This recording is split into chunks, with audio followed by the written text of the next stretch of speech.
Hey guys, welcome to the stream. This is Arriagada coming to you live from Crazy 8 Billiards and Lounge. We're here at 820 Berry Street, Unit 42, and we're here for the King of the Hill winner take all 10 ball.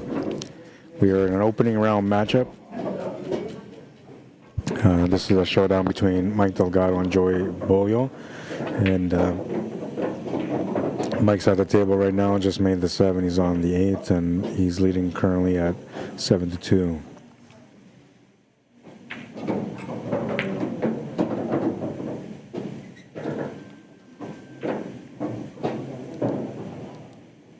Fargo rates are up.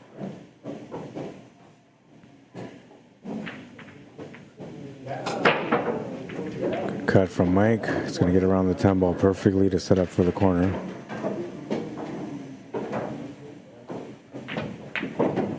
Makes the shot.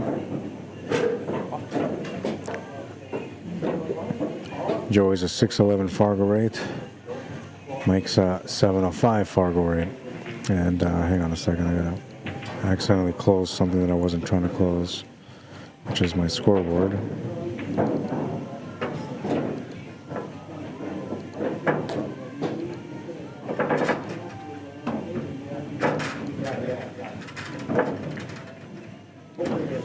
All right, so the score is 8-2. Mike looking for 3 more wins to win the match. It's winner breaks. And we'll show you guys that stuff right now. While we're waiting, here are the tournament rules for the King of the Hill. For this one, it's a race to 13, single knockout, winner breaks, no magic rack, straight races, no golden breaks. The 10 ball combo is allowed. Cue ball fouls only. WPA rules. Played on 7-foot valley tables and winner take all. Oh yeah, and of course, championship match must be played. One of the rules that I have in there.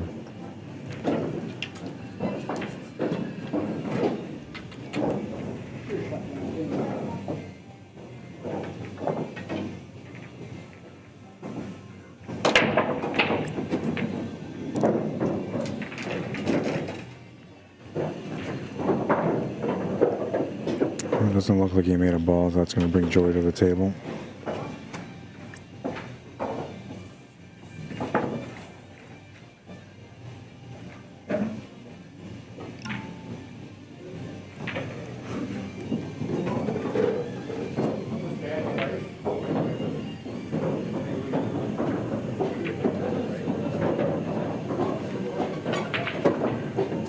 Oh, he did make a ball. So Mike's still at the table. And he's got a decent table. It's not too bad. And if it's onto the 3 ball, that's basically all the work. That was a nice way to play position there.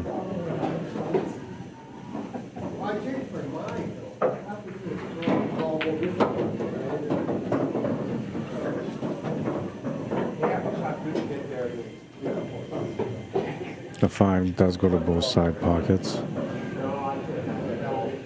He's got the stun angle here, though, to make the 5 in the left side middle pocket.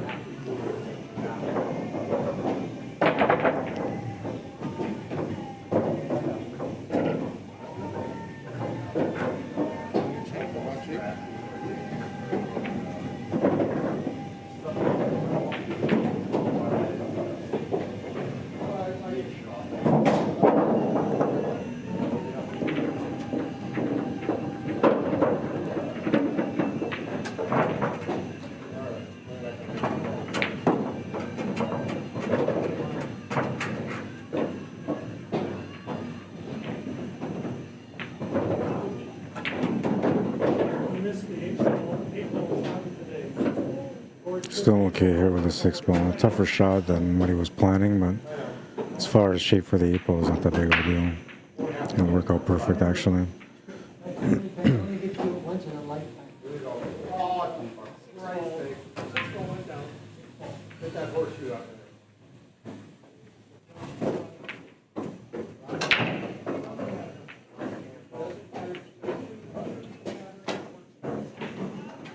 I'm not happy with the shape that he has, but he's all right.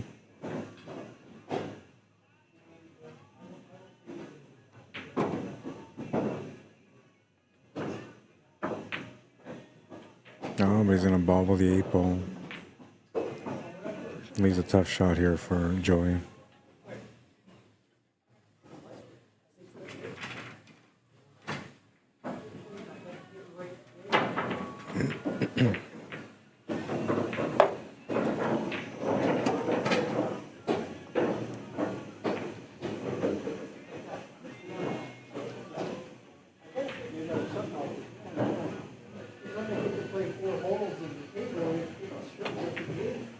Always going to make a nice shot on the 8 ball. Needs the cue ball to stop. Oh, and it's just going to hang in the pocket. Can't believe it traveled that far. And he's also horn hooked himself. It's almost as if it was better off just to scratch.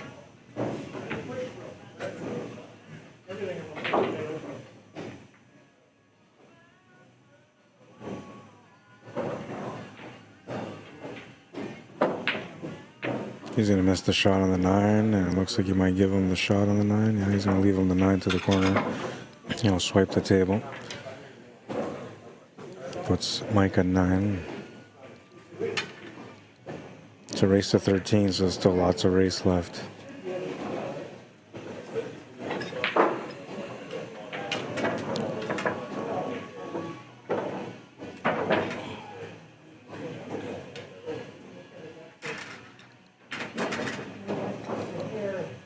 Drop in on this table here. We got Mark Schramm and Earl Cameron in a showdown.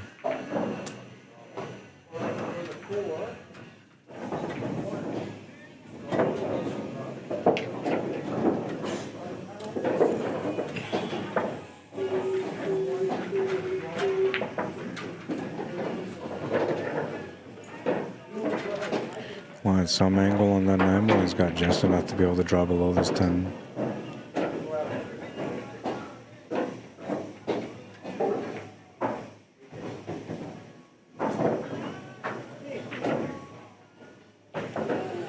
I'll go back to our main table now. Looks like Mike's almost done racking that rack.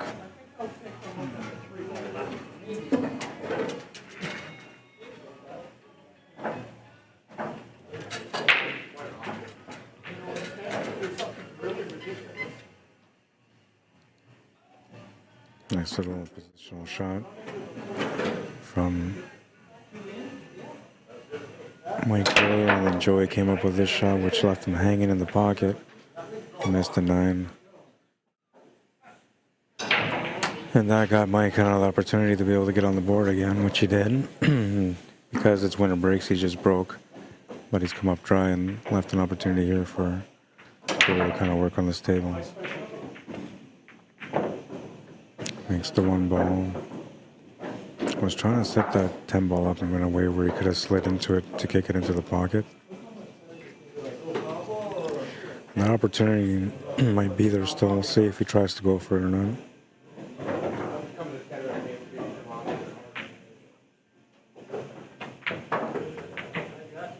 Nice shot, very nice shot.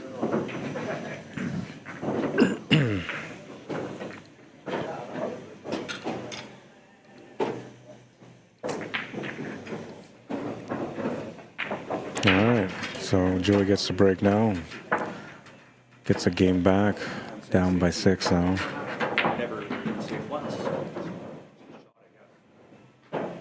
Nice little billiard shot. Perfect angle, perfect weight.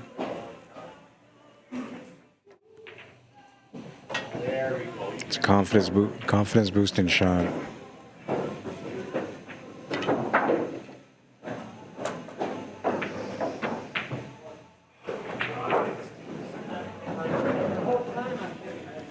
Tournament rules for this event is a race to 13 single knockout, winner breaks, no magic racks, straight races, no golden breaks, so if the 10 balls made off the break, you get spotted. 10 ball combos are allowed, however. The WPA rules, played on 7-foot valleys, winner take all, and the championship match must be played.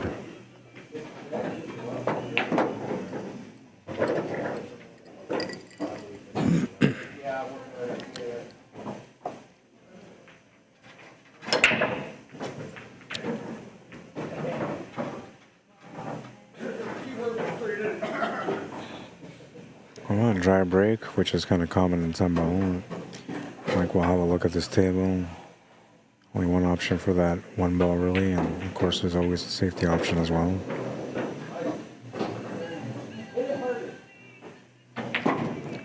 He's taking a look, trying to figure out what he wants to do. There's a decent spread on the table, but if you don't make the shot, then you're going to turn over an opportunity for your opponent again. I think he's going to want to go the safe route. Try to put that cue ball by that 7. Yeah.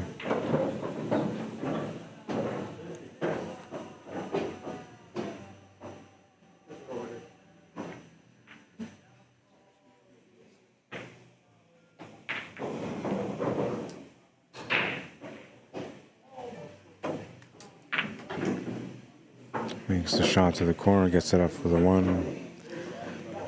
2 ball goes to the side, 3 ball set up after that. 4 ball's the ball that he just made, so after that he's got to figure out the 5 ball. Small gap between the 5 and the 9, but that could be a problem area. If he gets set up for a straight shot on the 3, straight to the corner, he can back cut that 5, then he'll be all right. I mean, he's got to be pretty straight on this 2 ball for that to happen, and he's pretty good on it.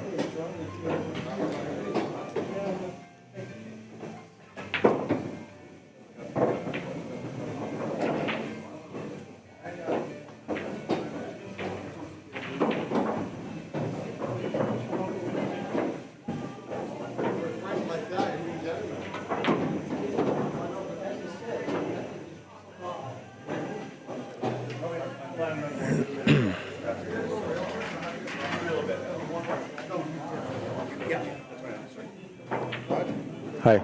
It's pretty tight in there. He's going to hit rail first, but he's trying to make the 6, but the 9 is like really... Okay, I'll come look at it. I know, I'd rather hit the rail.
And I'd have to go watch a shot. Yeah, it was a good shot.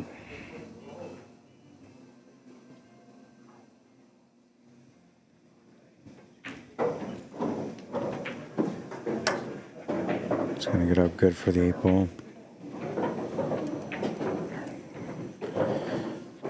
Didn't get an ideal angle, but he can make the shot anyway and can still afford to play some spin on this angle.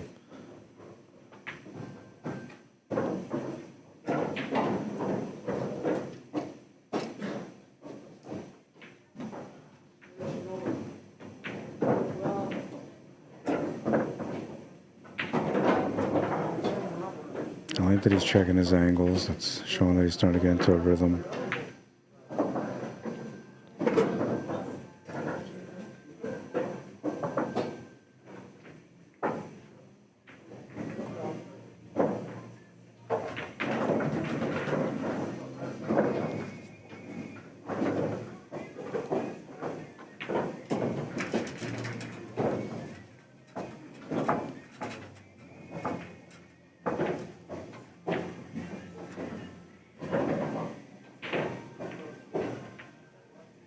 Ball in the corner is good, and he's on the board again.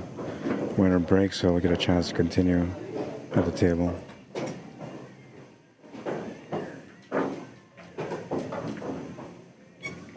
Young player, I think he's 14 now. But he's learning a lot through his young years. He's competed a lot of different tournaments.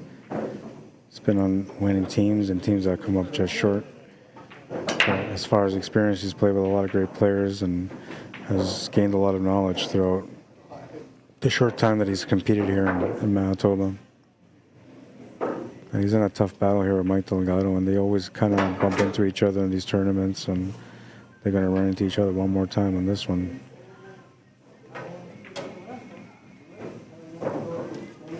Mike Delgado, of course, is being the returning champion from the last King of the Hill. Looking to defend his title this time around. Joey's going to make a nice little break on this one. One ball's going to sit a little funny, though, especially because he's shooting over top of the 10. But that was a nice little break.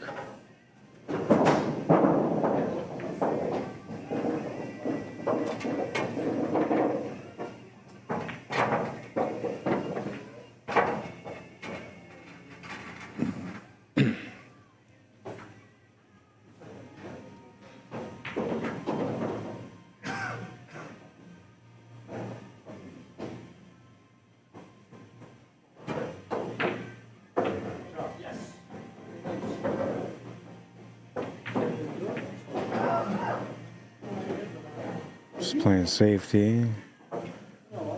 Not much of opportunity there for Mike except for a safety reply. Lots of room for him to be able to lock him up. I think he's going to want to get up on top of that 4 at the top of the table on the right. He's got to either send the cue ball up there or send the white ball up, or the 1 ball up there. The cue ball is the one that gives him the better option to get up there. He's got to get past that 8 ball. And you want to get past that 10 ball, but that's going to work out good. He's sort of left him a little bit of opportunity off the rail, and not an easy attempt here. The jump shot might be alright because the 1 ball is basically on the rail, so as long as you jump over clean, you should be able to make it. And the 2 ball's right there too, I believe, right below us. So I want to look, but I can't because I'm kind of in front of their view right now. I'm surprised he's not taking the jump shot on this one. Oh, nice attempt, then. Yeah, he's going to get decent on it.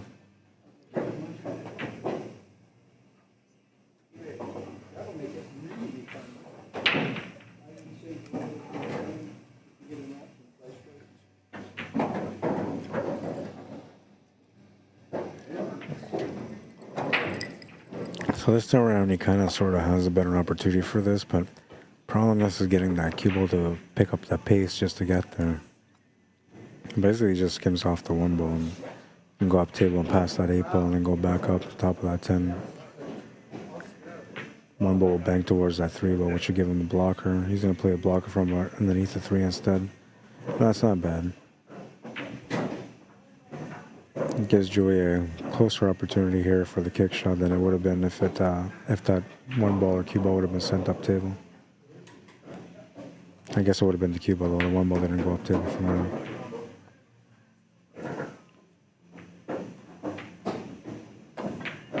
Joey's going to hit it. He's going to get a good leave out of it. Oh, he's going to get a great leave out of it. Opportunity maybe knocking here for Joey to get back in this match if he can work this table out. But first we got to see if Mike can get out of trouble. Which his knowledge is pretty good. He's got a lot of 9-ball experience and 9-foot experience. Which the angles on the 9-foot will come into play here. He's calculating right now.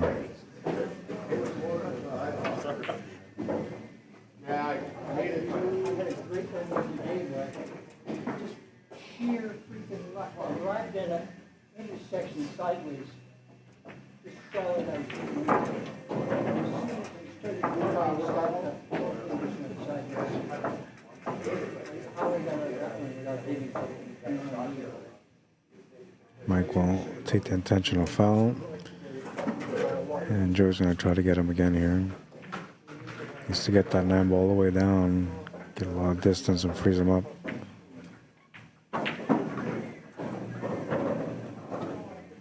And that's not bad, but I think Mike will have a good chance of hitting this one.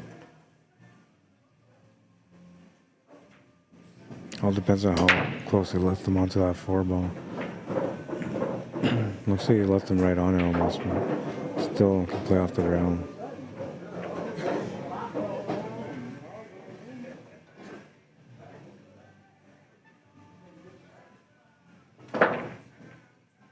No, he's just gonna nick it too. Happy to have hit him, but he's left a peek at the 1.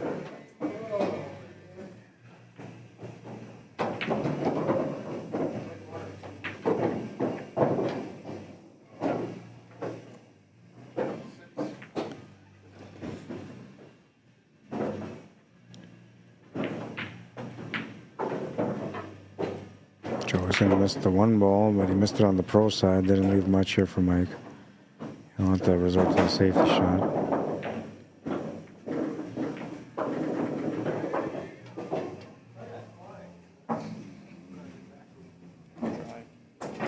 I'm gonna go check out some of the comments because I haven't checked up on anybody yet. On Facebook, we got Brad Burns. How you doing, Brad? Says, I recognize the camouflage sweater guy. Don't know his name, only has camouflage sweater guy. Next table over.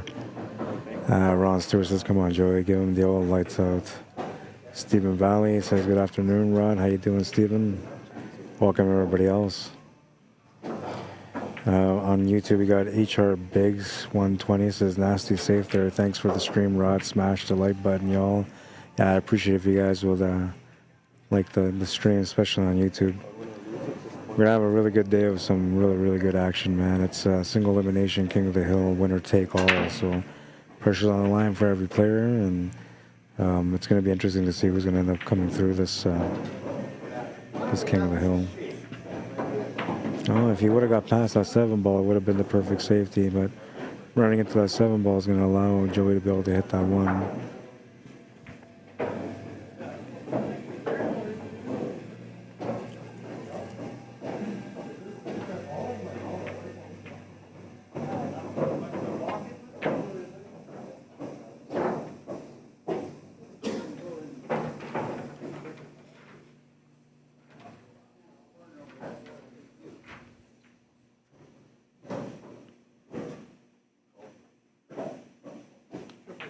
A little bit of room for block here with the 10 and the 7, and also with the 3 and the 8, or the 5 and the 8, sorry. He ended up getting a double kiss, which ended up giving him the hook. Had he not got the double kiss, he might have left the opportunity there for Joey. Nothing Joey can do here, he just has to figure out how to hit this ball or how to create an opportunity from this position. Oh, he just missed the hit. Really good calculation, but he comes up a bit short. He just missed it. Ball in hand for Mike, and that's going to give him a chance to be able to get another game under his belt. Looking for 4 for the win.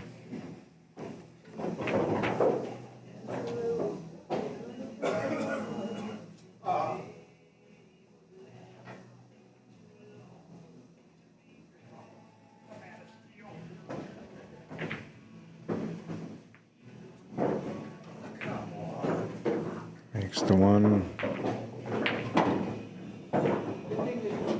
2 balls off the table, so he's got to get from the 3 to the 4.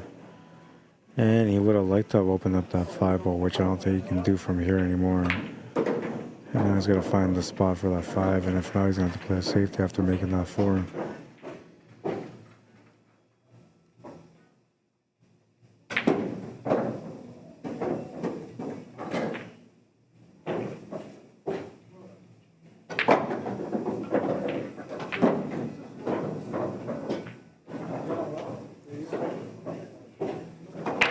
Closed captions on here. Oh no. Yeah, I'll fix that right now.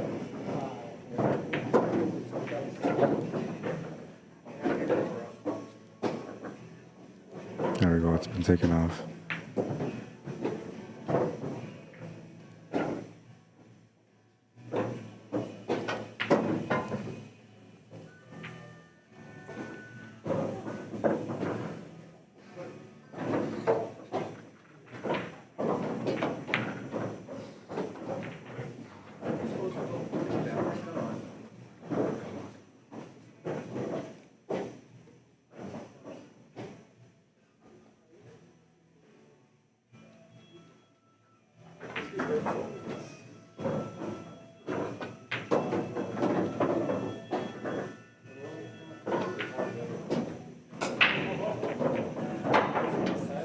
Didn't get the angle that he wanted. Still okay though, you know. He's got to make the cue ball travel more. That's the only problem here.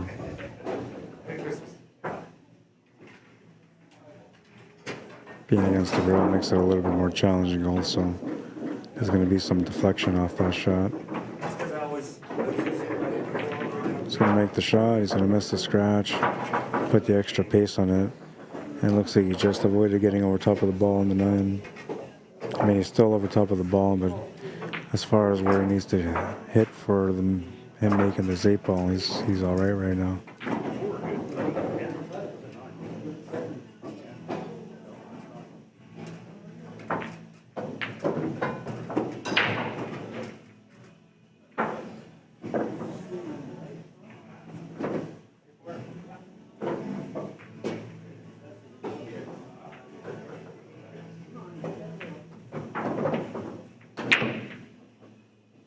Nice little shot there too to avoid the scratch. Perfect weight. Nice setup on the 10 ball. 10-4. Mike hits the double digits now.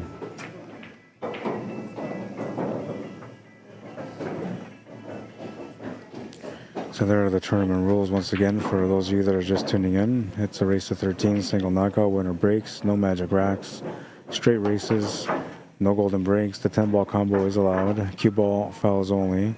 WPA rules played on 7-foot valley tables. Winner take all and championship match must be played. Here's the bracket. I know some of you guys are probably wondering where the bracket is, so you can see the bracket here. You can also find it on digital pool under King of the Hill. Winner take all 10 ball. So we have Trevor Meaches playing against Kerry Hafner. Joey Boyle against Mike Delgado, which is a TV table. Returning champion is Mike Delgado. Mark Schramm and Earl Cameron are playing on the table next to this table here. Then Emery is waiting for the winner of that match, Emery Cameron. Mike Cornelison is playing against Brian Mink. They're in a big lockup matchup right now. They've been exchanging some racks back and forth, it looks like. Jeff Glitter playing against Larry Hunter. That's a tough match right there. Whoever wins that one could likely be the guy that can come through and win the tournament. Edison LaBelle, Randy Baggett, another good matchup for you guys. And then Cornell McLean Jr. has got a bye waiting for the winner of Randy and Edison.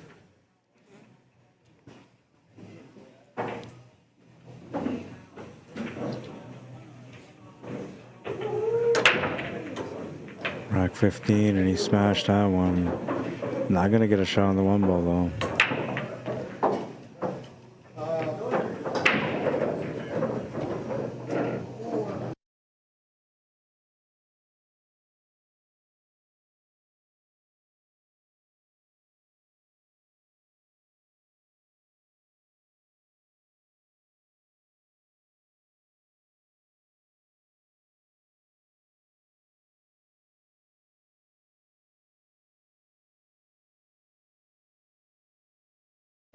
I gotta watch a shot. I'll be right back.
A little bit of luck there on that 4 ball.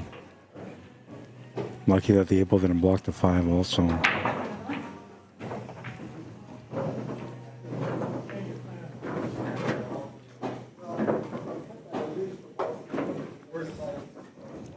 Yeah. You can move to 2 or 3 if you want. I should be at 4, yeah. Oh, it's where the hell here? I just went the wrong way. I'm trying to give you. Two spots that put it back. I moved it backwards instead of forwards. I'm trying to give you even more games. If I only had a fucking brain. Oh, lucky they get a shot on the 7 ball there. That could have been bad. Getting old looks like, by the way.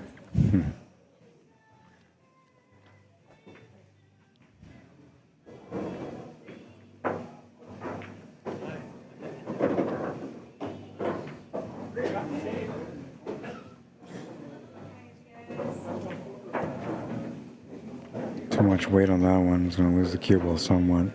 Still has a makeable shot though. But pool is weird, you know, because if you don't get the shape that you want, usually it makes it feel a little bit weird, uncomfortable when you're taking the shot on. And there was a little wobbly there on a diamond table that might have not gone down, or on a predator table. But on this table, it will forgive the shot and it will go in. 5 to 10, down by 5.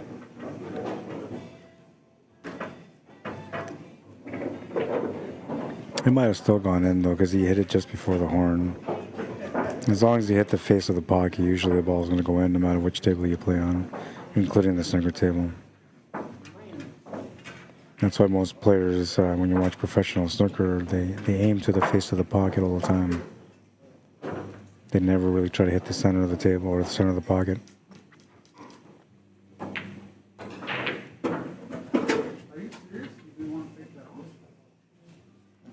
Yeah, I'll miss it 99 times out of 100.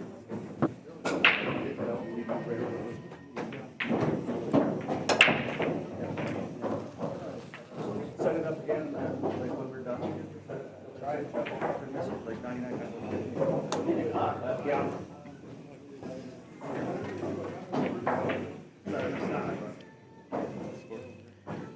Mike's got to start feeling like it's time for him to start shutting down this match.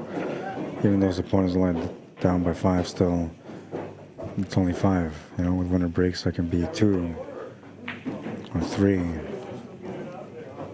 easily after this rack. Though so far, both players haven't really had a lot of success in the break. They've made a ball off the break here and there, but it hasn't been consistent for either one of them. So to go on a break and run spree, to win a few racks in a row would be a little bit more challenging without that consistency in the break.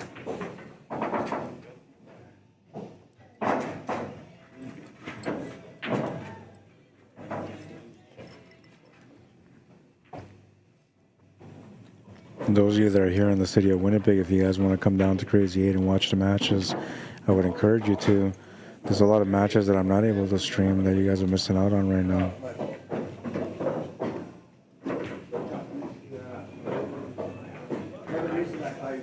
And even after this, when we get to the 4 table setup the next round, 2 of the tables are going to be streamed. The other 2 won't be, so you guys definitely want to check that out. And then as we move on to 2 and 1, then we'll be all right. Single elimination, we start off with 8 tables, go down to 4, then 2, then 1. Looks like Brian and Mike are done. Not sure who won.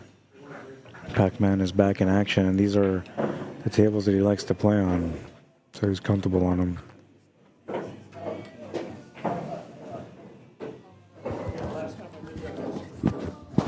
Who won that match?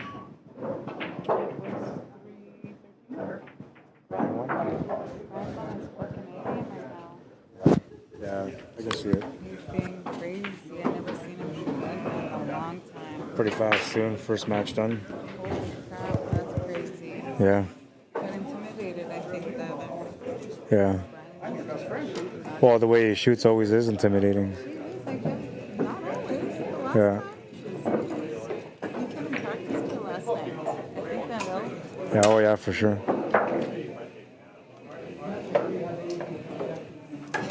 Brian Pac-Man winning his match.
It's got a good angle here on the 7 ball to get it up for the 8 ball. Should be good to get it on this rack.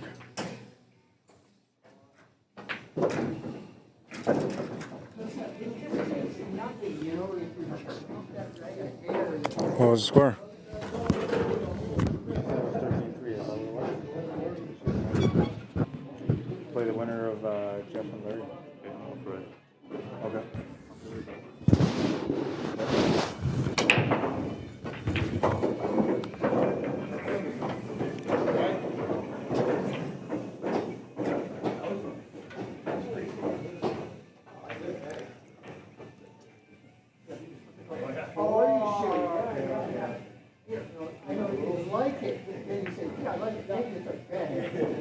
Oh, you almost didn't make that 9 ball, man.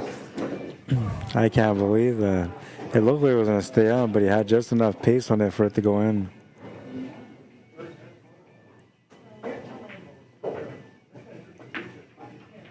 Oh, he'll make that 10 ball. 11-5, up by 6 now, 2 away from winning the match.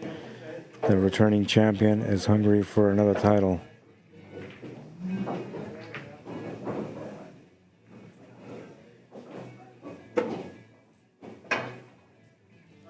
Drop in on. Oh, what happened with this camera? I gotta go back. Something happened to that camera. I gotta reset it.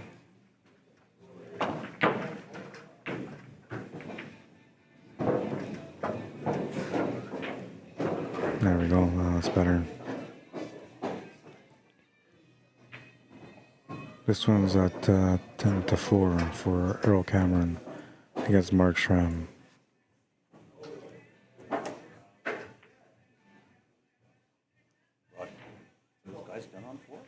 Yeah.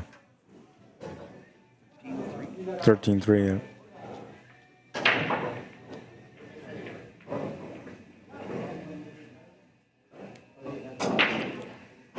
Looks like Mike's almost done racking here. We'll continue this match.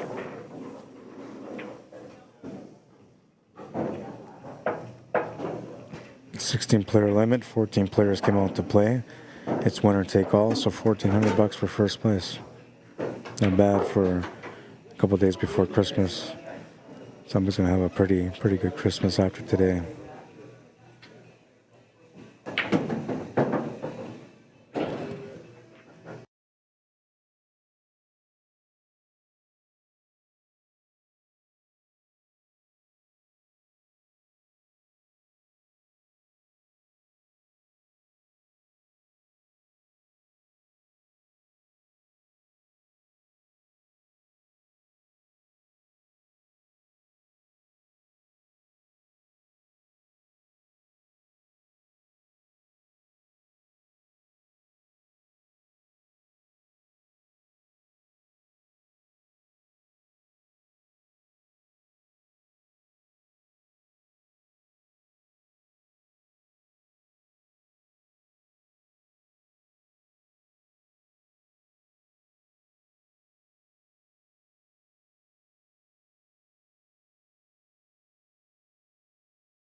That was a really nice safety from Mike there.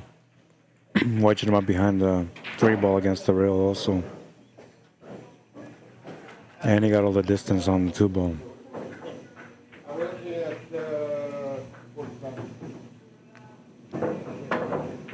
Oh, and Joey's going to make a nice little hit return on that one.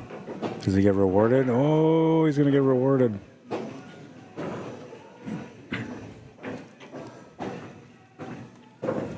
You got to get a break at some point, right? You got a pretty good break on that one. Just had to hit the ball, that's all. A couple extra bounces, and look at this. Gets perfect behind the 7. And Mike looking for the reply. We'll see how good his knowledge and skill is now. 9-ball experience going to come into play on this one for sure.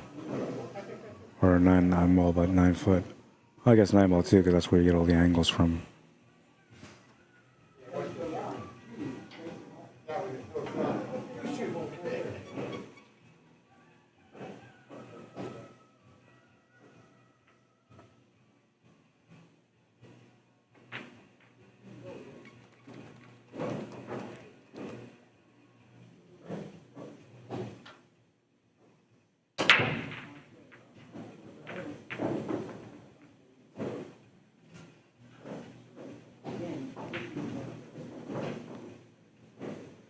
Looking for the Z shot. He's not going to be able to hit it. Ball in hand for Joey.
A few matches to update here. Brian Mink won his match against Mike Cornelison, 13-3. Jeff Clare won his match against Larry Hunter, 13-6. That sets up a match between Brian and Jeff, which I think we're going to get that match on the TV table next. Then we have Randy Baggett against Edison LeBel. Randy won 13-7. He's playing against Cornell McLean Jr. We'll put them on the second TV table next to it. And then Kerry Hafner and Trevor Meach are still playing. Joey BEAULIEU and Mike Delgado at 11-6 now. Mark Schramm and Errol Cameron are at 10-4, I believe. And that's all the matches. Adam Cool, how you doing? Says, hi Rod, are you playing in the tournament? No, I'm not. I haven't really been able to do much playing, man. I started doing some snooker training a couple of weeks ago, and well, I guess about a week ago, maybe 10 days ago. But then I've been busy with work, so Haven't really had a chance to get going. So I was gonna play. I thought about playing, but then I thought to myself, like, I haven't really been playing a whole lot, so I don't want to just go in there and try to play against some of these tough players without really having anything behind me. But I wanted to play. I really did. I should have played maybe. Who knows? Days that I don't want to play are usually the days where I play my best. So that could have led to something maybe at some point. Yeah, I got the scores 13, 6, 7, 6. 6, all right. And I still did, I need your entry still. Hey, you transferred. Oh, did you? Okay. Is that okay? Yeah, that's fine. You playing Brian Mink next. You guys will play her. Okay. Or here, it doesn't matter.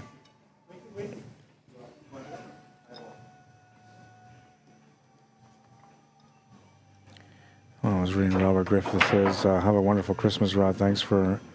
I didn't see the last part of it. But yeah, Merry Christmas to you too.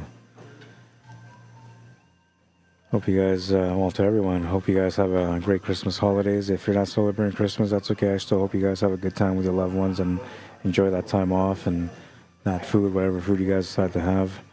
Robert Griffith says, thanks for the good stream as always. Appreciate you tuning in, man. Diane and Jerry McCreary say hi, watching from Baldwin, Mississippi. Love the stream. Thank you for tuning in, guys. I appreciate it. There's going to be some really, really good matches today. I'm telling you, man. We're just getting started with the matches. I got the score on yours. Good shooting, man. Yeah.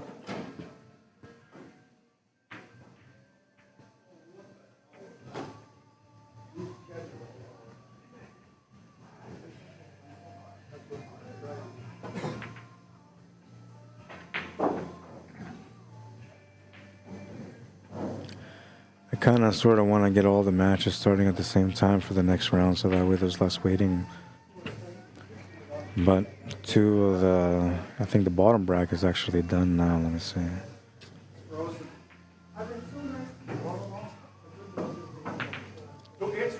Yeah, the bottom bracket's good to go. The top bracket is kind of behind.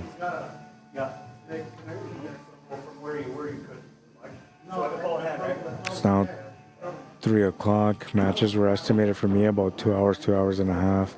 And we started at 1, so we're at 2 hour mark right now.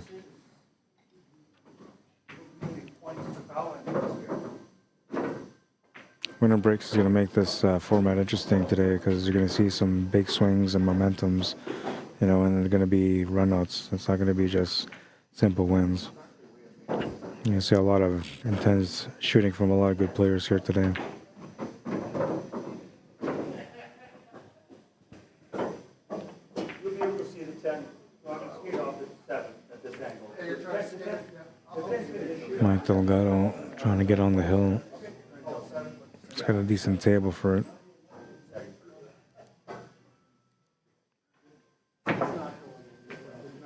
Hi, Gene Peacock. How you doing? It says, hi, Rod.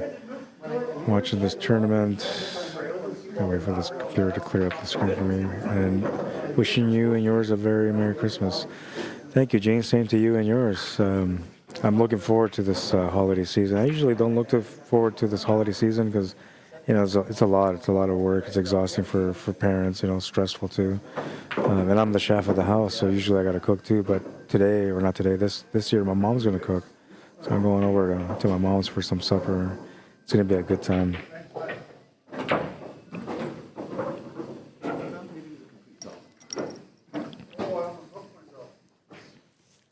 Kids are excited about Christmas too. They're looking forward to it. But they usually are.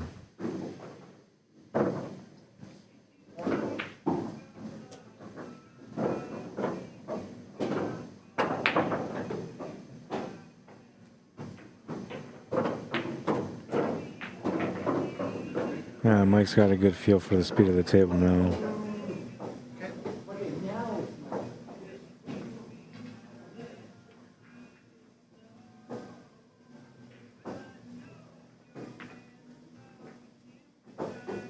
Yeah, I like the choice there because he could have just set up for the side pocket with a follow-up, but he decided to set up for the corner instead. And this gives him a choice of angle to get set up for the 10 ball now. I'll be scratching. Okay, so it's 5-1.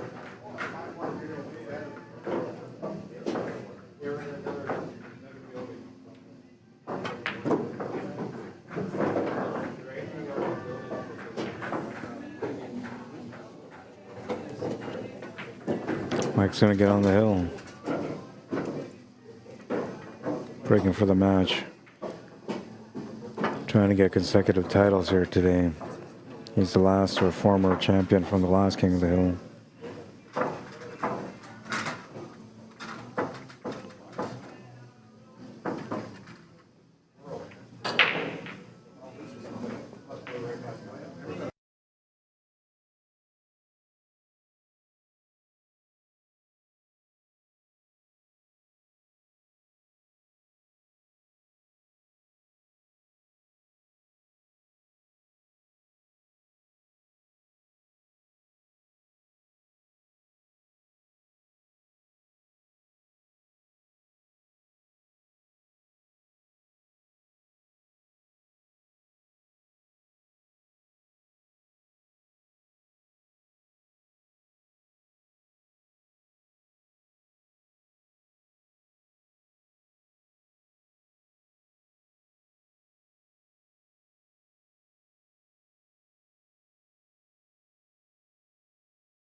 Dry break from Mike. That's going to bring joy to the table.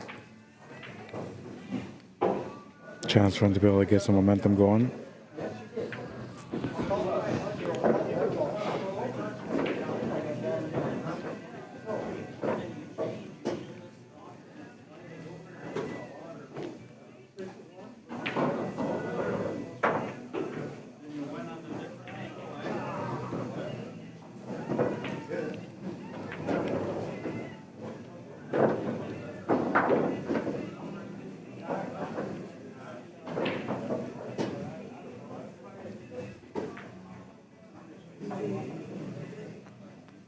Yeah, he's taking a look at the 5 ball. Basically just has to do a stop shot here on this 3, stop shot on the 4, and then he can do a stop shot for the 6 on the 5.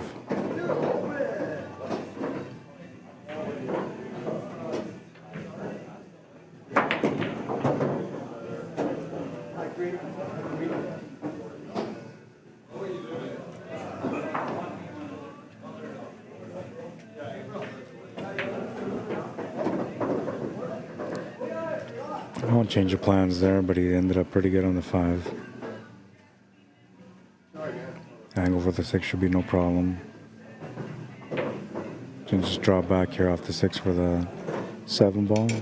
Thank you.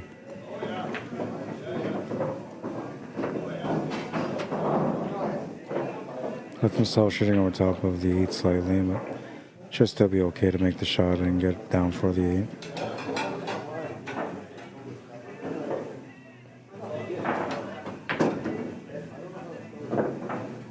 He's just going to solve for a shot to the bottom right corner.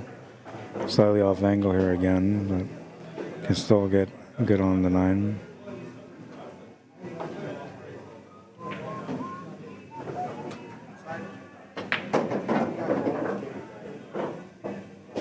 Good little stroke shot there.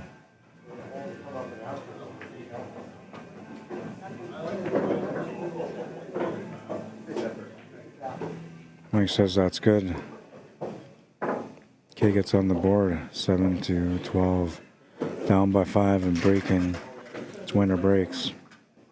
Go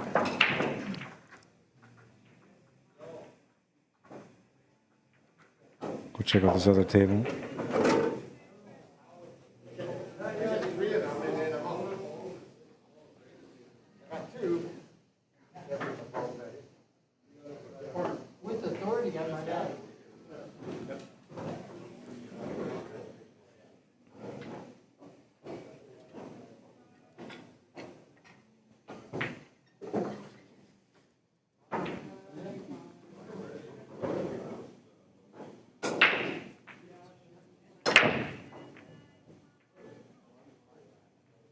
Good break, but nothing's going to go in.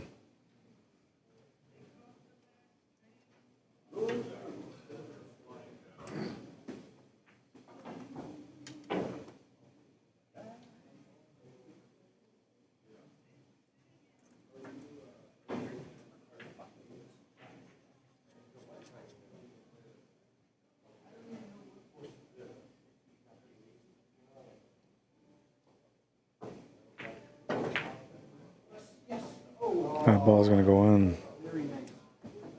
That was not part of the plan. He sucked himself behind the 2. Joe has the option to give him the table back or to take the shot on, which obviously is going to give him the table back.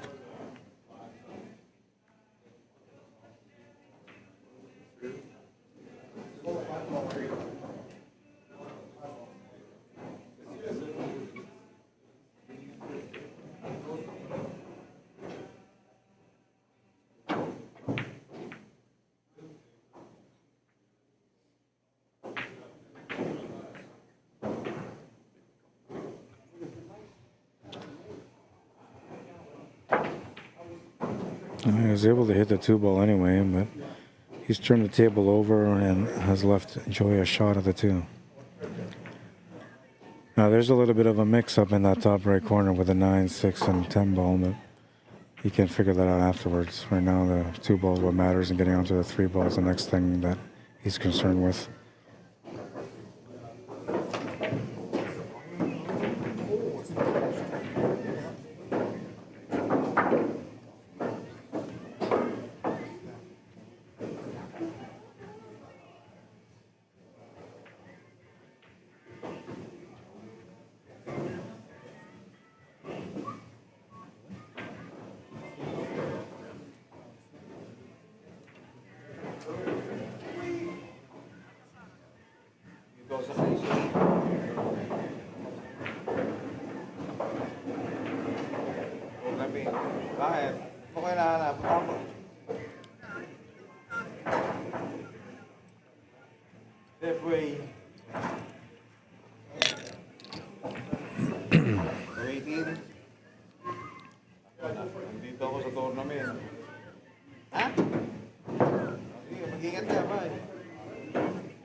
Seems to me that you can almost see it, but if you can see it, he has to like swerve around that ball that he's on, which is a 6 ball.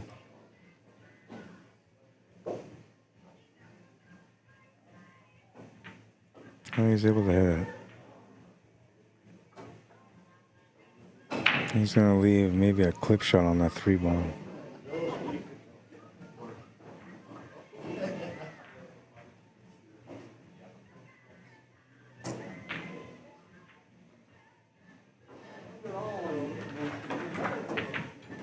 He almost made it.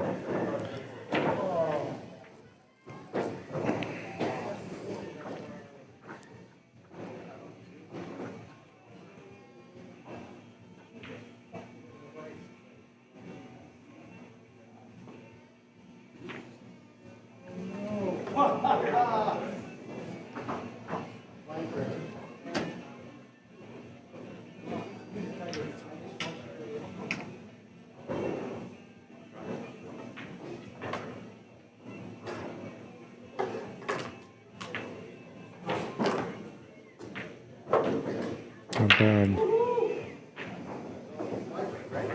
It's not bad at all, but it's not great either because he's left the cue ball against the rail, which allows Joey to have a little bit of an extra height for the jump shot here.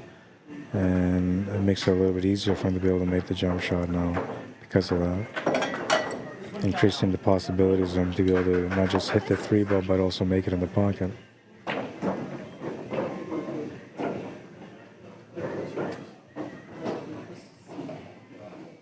Natural shape for the 4 ball if you can make the shot.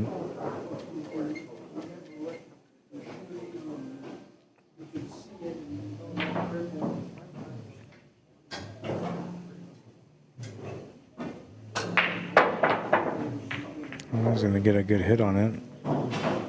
He's a little bit of luck on the leave, and we'll see. Left an opportunity here for Mike. couple different opportunities if you consider the safety option also.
I think if he's going to go for the shot here, he might have to go for the jump shot.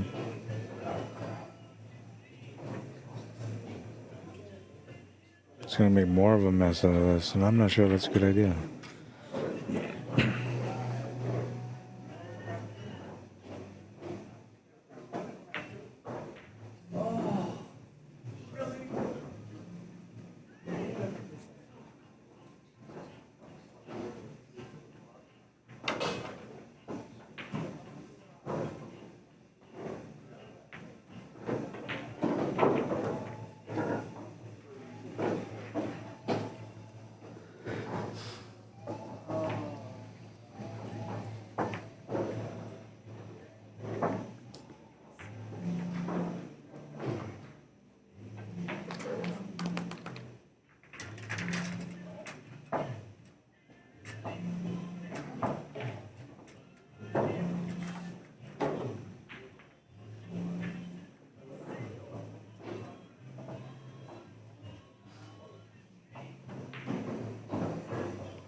Didn't quite get what he was trying to do, but he still got a good leave out of it.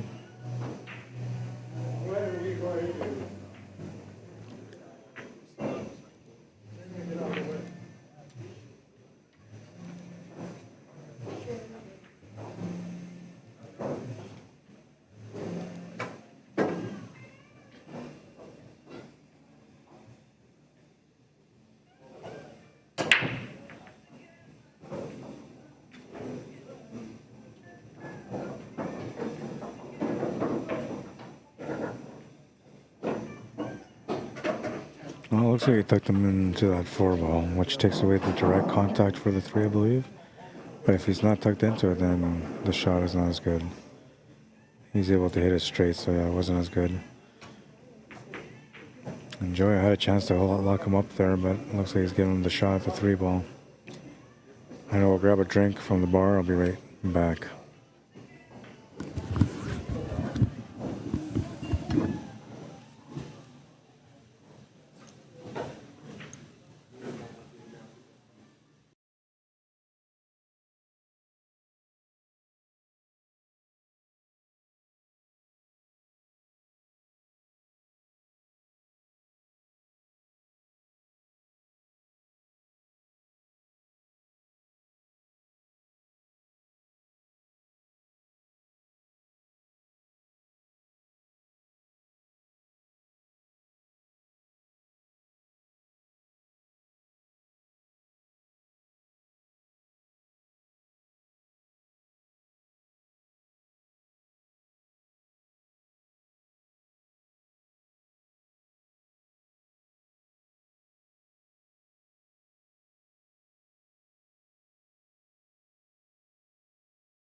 All right, hopefully I didn't miss anything.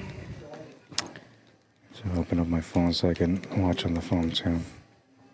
So the B side is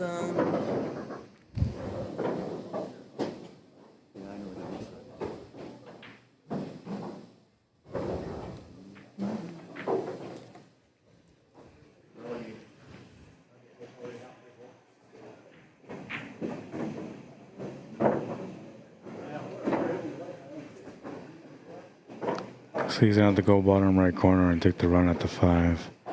6 ball doesn't really have a pocket, so even if he makes the 4, gets on the 5, he still has an issue with that 6 ball.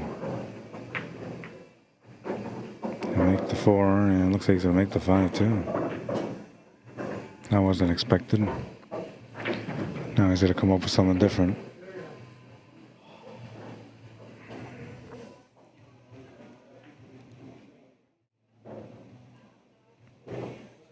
Perfect tangent line for the perfect kick on the 5.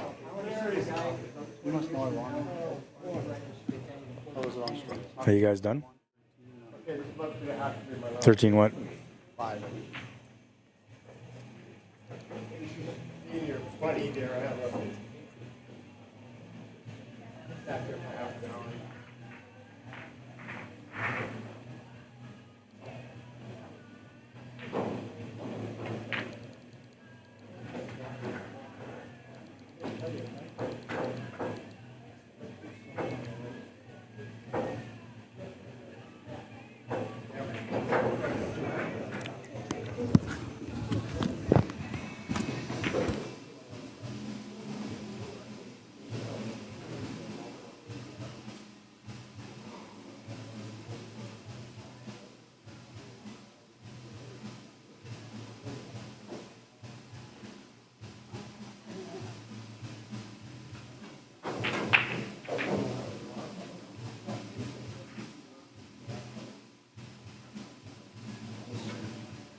Nope, it's wide open.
All right. Looks like Mike's at the table, trying to close out the match now. It's gotta be, starting to think about the possibilities here. Looks like he doesn't get the shot that he was trying to get lined up. He's gonna have to find a different shot now.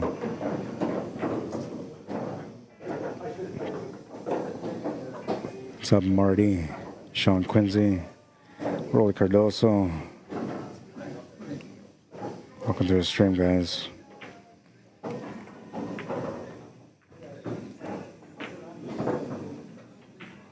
Welcome to the stream, everybody on YouTube as well.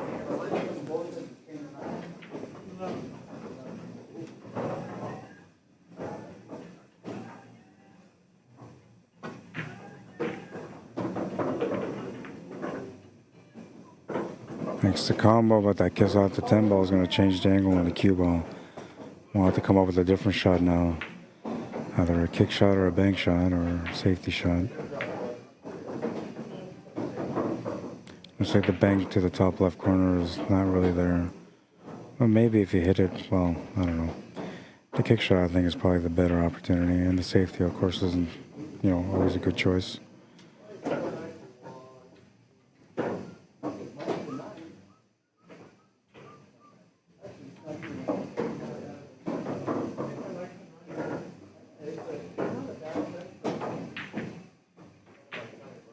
He decides to go with the safety option. He's going to leave a bank side option here for Joey, though. And Joey likes to bank, so I'm thinking he's going to take that one on.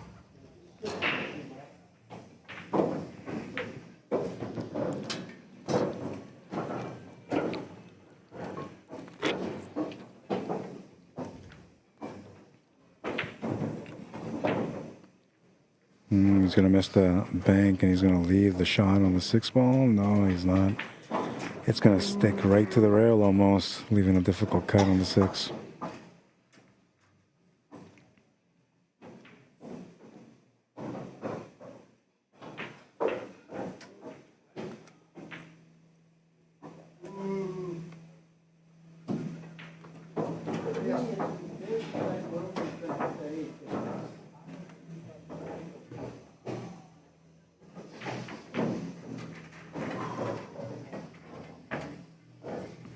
I'll be right back.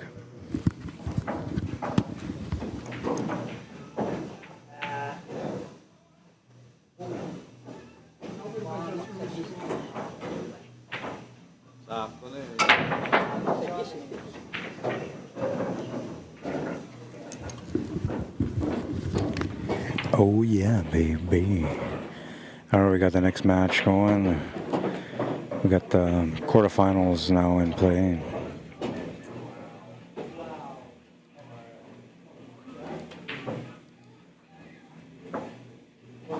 Winner of this match here plays against Kerry Hafner, who won his match against Trevor Meaches. That one went to the hill. 13-12, the final score in that match. Ryan Mink and Jeff Clare will be playing on this TV table once this match is done. Randy Baggett and Cornell McLean Jr. are now playing on table number 3 or table 2 of the stream. Switch over there now while I'm updating the score. 9-12.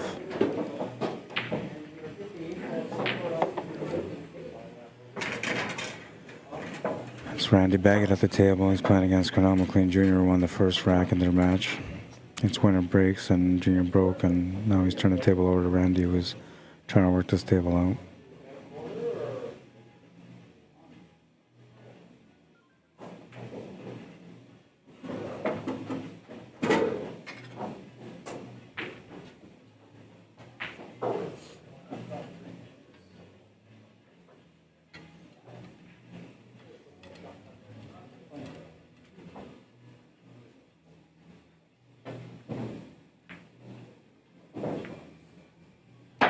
Bad. Go back to our main table now. Joey Beaulieu to break, trailing by 3. Looking for any kind of action, and even a try break with a good lead will work, which is what he's going to get.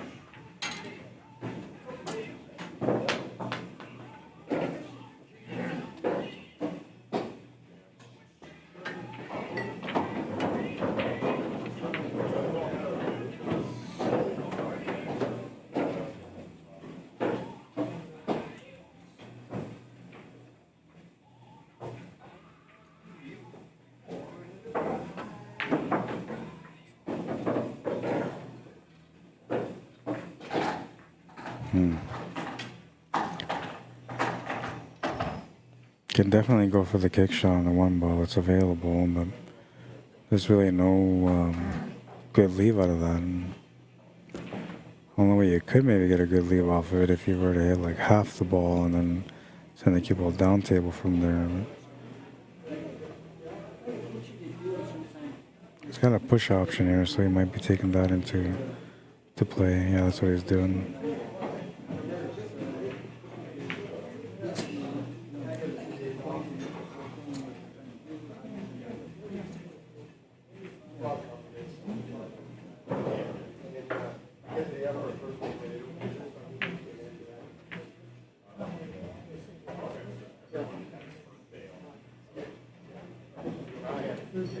Got the good hit. Didn't leave anything here.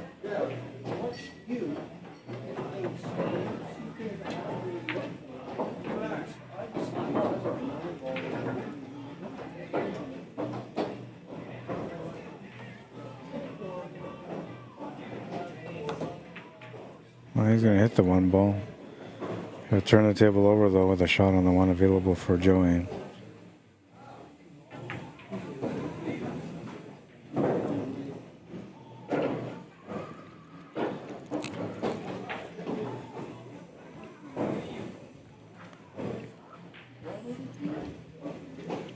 I don't know if he can get to the 2-ball from there, but he's trying.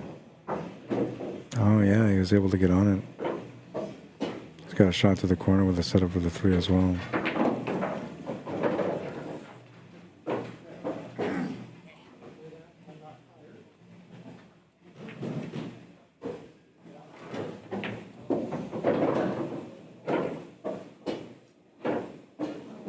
Needed a better angle than this for the shape onto the 4 from the 3.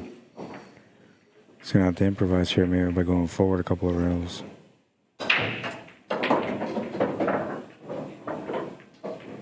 Oh, that's going to be all right. It's going to give him the shot on the 4-ball anyway.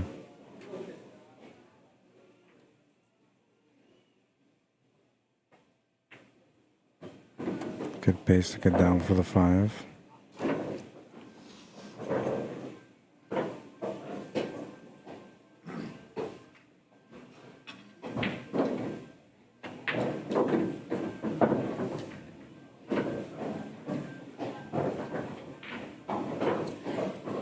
Who's Errol playing now?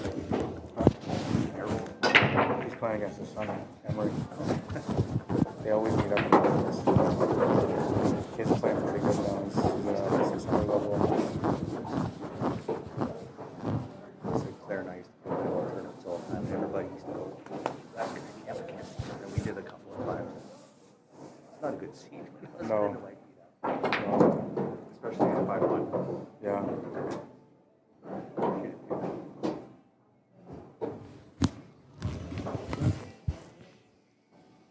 What's up, Happy Chen? Welcome to the stream. Alicia Tiffany, welcome to the stream. Tom Lafournier, Rob Jacobson, Darwin Wadadaka, welcome to the stream. Tony Tavares, what's up, man? How you doing? Welcome to the stream.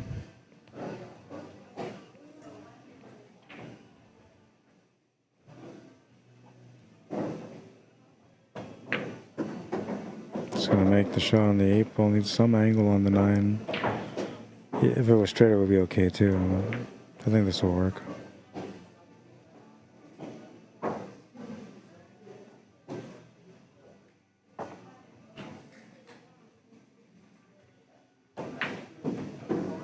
He'll make the 9. Jumps up. He thought he missed it. Mike says that's good. 10 to 12. He's down by 2. Breaking for a chance to get within 1.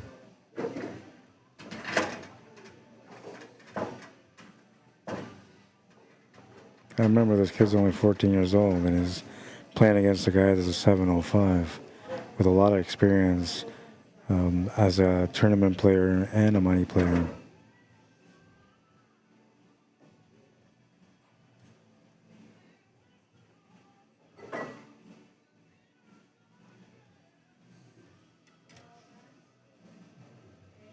All right, we're gonna move into rack number 23 of this matchup.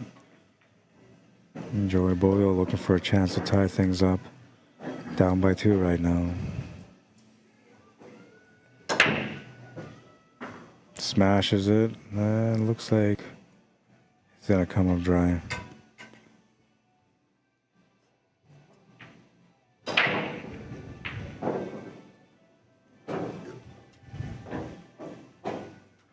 He's left Mike a peek at the 1.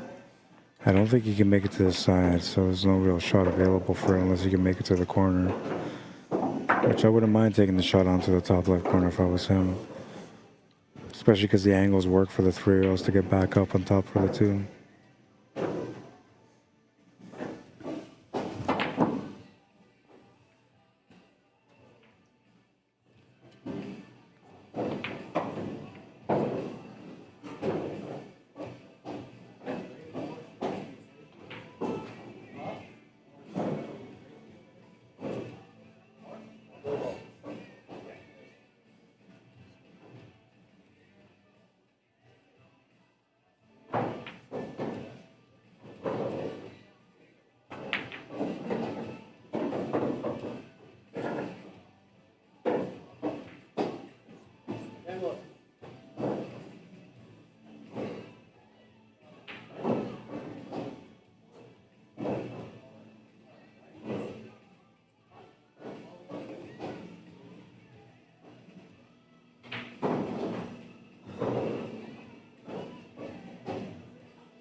He's gonna miss the 1 ball.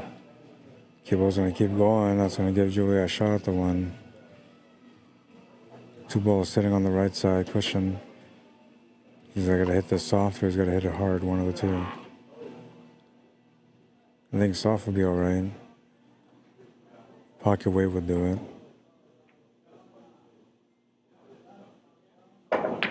He's gonna hit it with some extra pace though. He's gonna get a shot on the 2 ball, but it's not gonna be an easy one.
Well, he's going to leave Joey the shot on the 2.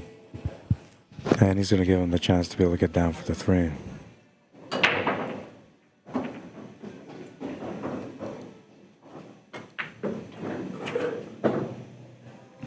Happy Chen says, hi, Rod.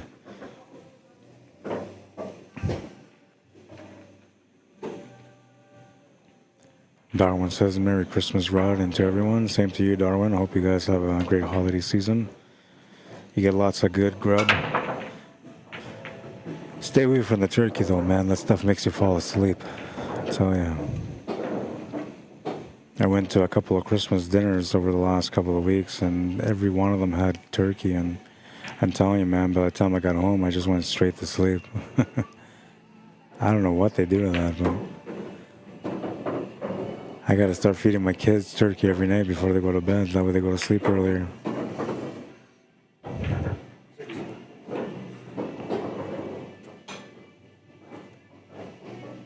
Well, Mike can smell the finish now.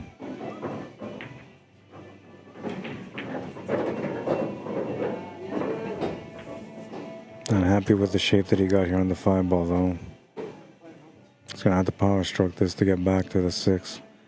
Basically, he's got to draw it back towards the 7 ball just to get onto the 6. I'm thinking he can maybe play it, 2 rails back or 3 rails back to the left side of the 6.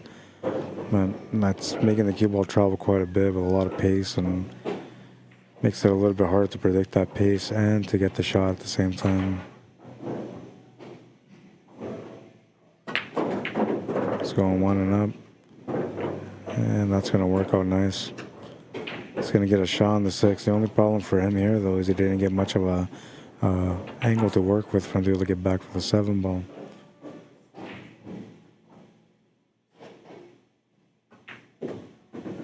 He's going to kiss off the 10 ball. He's still going to get the shape on the 7. Cue ball is trying to go to the side pocket, but it will stop.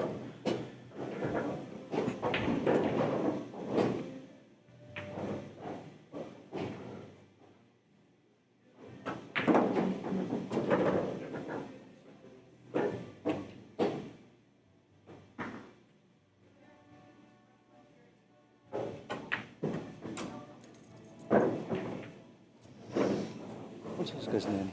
Cornell McLean Jr. Cornell McLean Jr. Yeah, good player.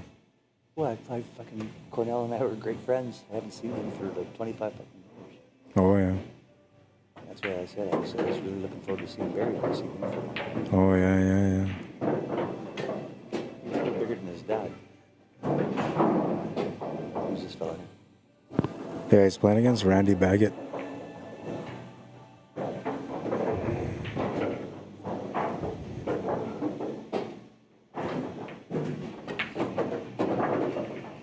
Well, looks like that's going to be the match. Yeah, I'm telling you right now, this kid's not going to be happy about the loss, but he was down pretty good, and he almost got back into the match and won it. Can't feel bad about that loss. It was a really good match for him. And the last 2 times that he played against Mike Delgado, he lost like 13-1, 13-1. So for him to be down that much and still come back and almost win the match, not a bad day. All right, and we'll go to this other table now. 13-10.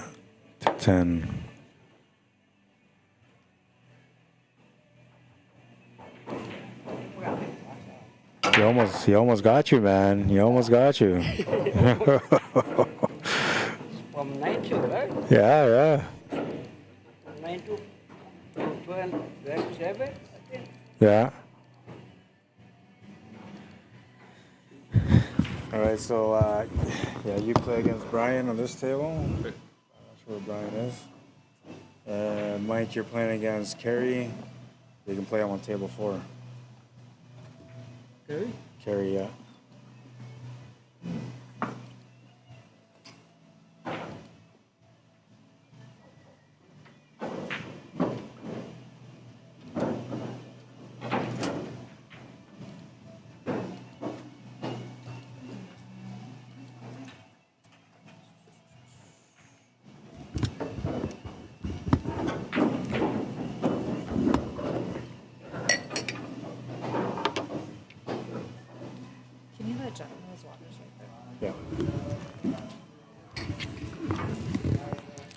All right, and this match here is at like 2-1 or 3-1 or 2-2 or something like that.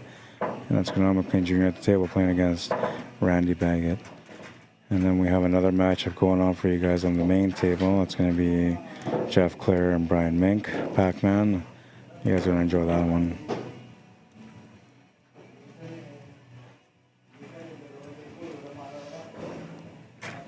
These guys' ratings. They're all in the 700s. That's it. Yeah. 10 or 15,000. 710, 726, I think. Randy, I think, is just 700. Who's this? He's 720. That's Jeff Clare. He's one of our best players in Manitoba. Jeff? Jeff Clare. Oh, yeah. Claire was telling me about him. Yeah, he's one of the top players. Basically, should be a pro. Yeah. Watching these guys play. Christ, They should be pro too. They beat me fucking 200-0. Yeah. And who's he gonna play? Brian Mink. Oh, the guy that just did one here? No. Native guy, he's not in the building right now, I'm gonna go get him. But if you watch Brian play, he's also a really level player. But that guy, he doesn't take much time to think. So he's like bang, bang, bang, bang, bang. He shoots fast. He can finish a match if you want to match. He's like watching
All right, we're just waiting for these guys to come in. Brian's coming in right away.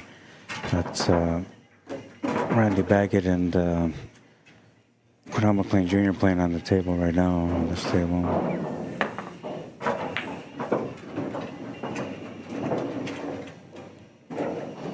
And Jeff Clare's warming up on this one. Trying to find the spot for the break.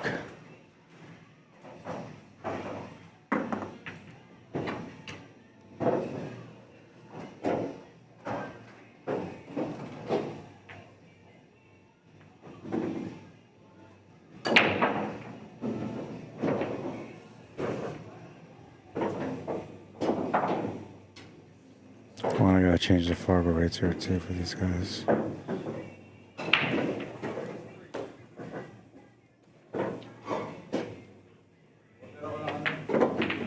$622, $730.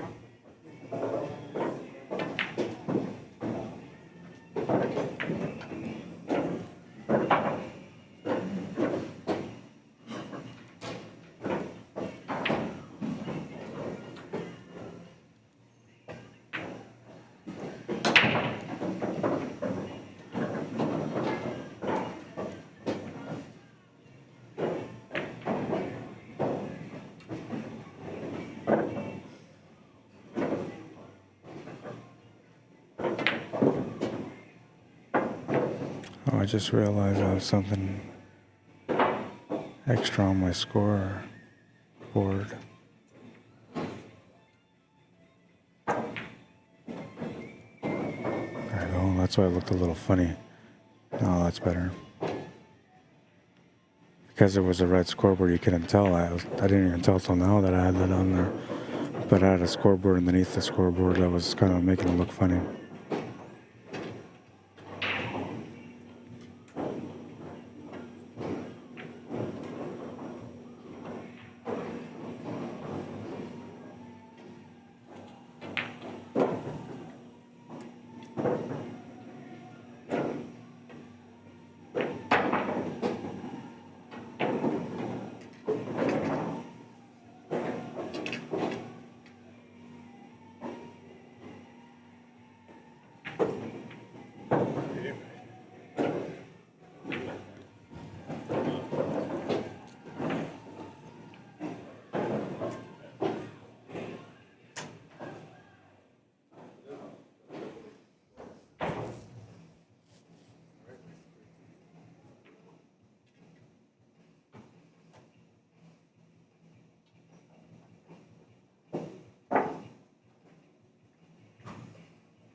Riley's going to come up short on the shot, but played it on a two-way, so he didn't leave a whole lot of opportunity here for Cornell McLean Jr.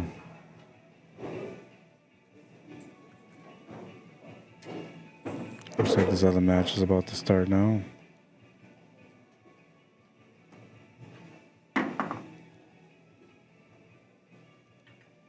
Fargo rates are up on this one. 730 Fargo rate with Jeff Clare, who's breaking first.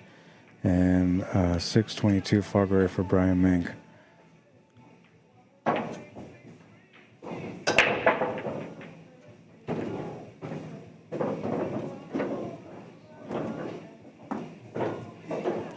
Tournament rules for today's event are race to 13, single knockout. Winner breaks, no magic racks, straight races, no golden breaks, but the 10-ball combo is allowed. Cue ball fouls only. Of course, there's a 3-foul rule. WPA rules played on 7-foot valley tables, winner take all, and the championship match must be played. It is winner take all, so only one winner.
All right, so Jeff takes the first rack in this matchup, and it's winner break. She'll break next.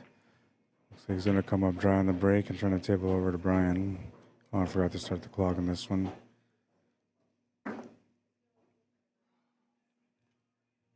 This is where we're at in the tournament now. We're in the quarterfinal stage. We have Kerry Hefner playing against Mike Delgado. Earl Cameron playing against his son Emery Cameron. Brian Mink playing against Jeff Clear on TV table. And on the next TV table over to the right is Randy Baggett against Cornell McLean Jr.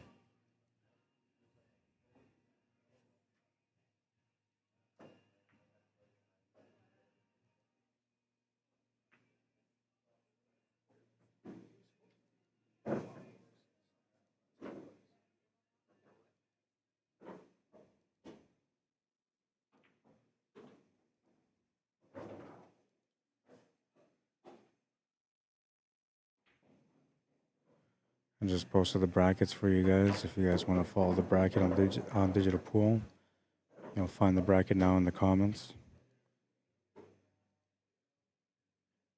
DJ M. Williams, how you doing? Says, just wondering why the table doors are on the wall instead of under the tables. Oh yeah, that's right. That's weird, right?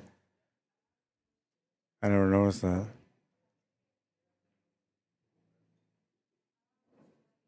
It's different.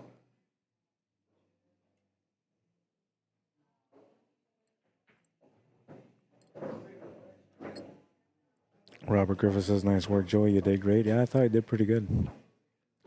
I thought he handled himself pretty well, too, as far as like the emotional side of the thing, which is where he has to kind of grow the most on right now, is the emotional side of the game. I thought he handled himself really well, though. And, you know, considering he was down as big as he was, he made a really good effort to get back into that match. He was basically one rack away from making it into a tied-up match.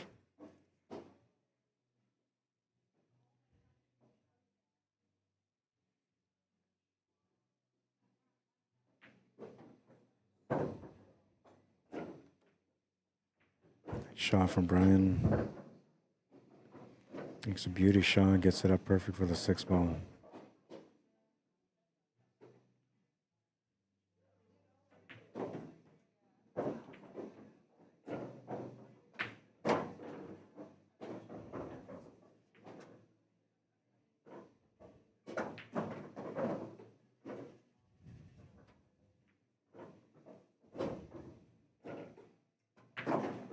This guy's a beauty to watch, man. His pace of game is just incredibly fast, but very accurate, very instinctive.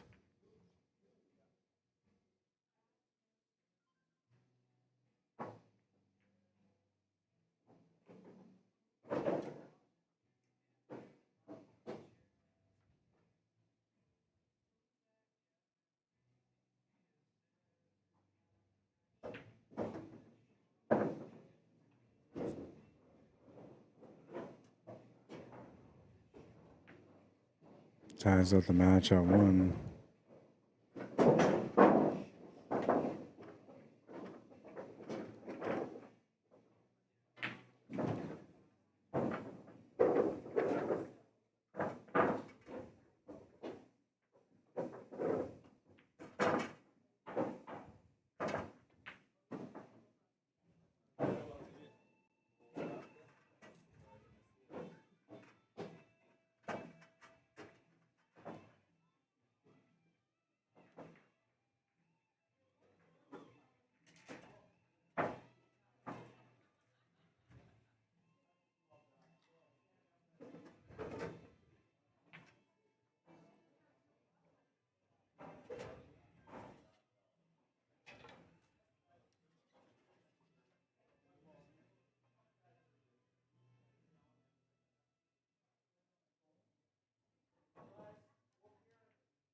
Rack number 3, Brian Mink to break.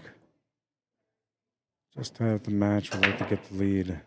Thought to make a ball in 10-ball, but he's going to make one. He's going to be able to see the one, but can't do much with it. He also made the 10-ball at the break, but there's no golden break, so I'll have to spot it. Spot it.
Tough hit on this one. Small window between the 4 and 7 ball.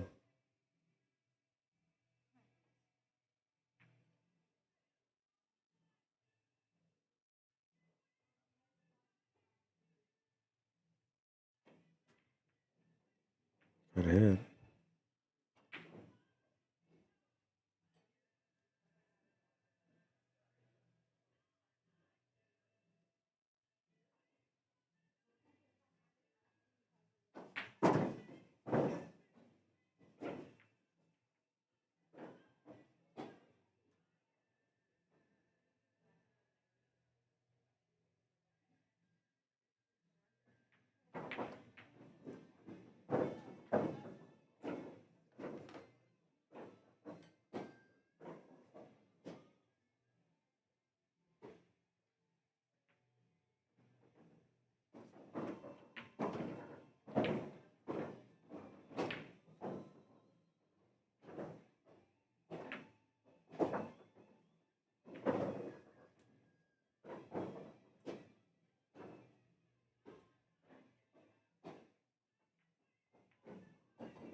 Makes the shot to the side, and looks like he's gonna have to do it back up to the corner here. Unless it goes to the side also, past the 10 ball, which it looks like it might just go past it.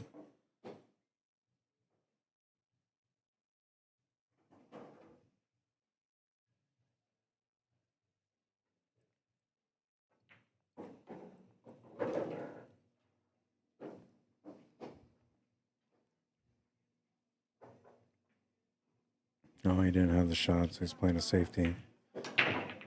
And it's not going to work out too good. He's left the shot on the floor for Jeff.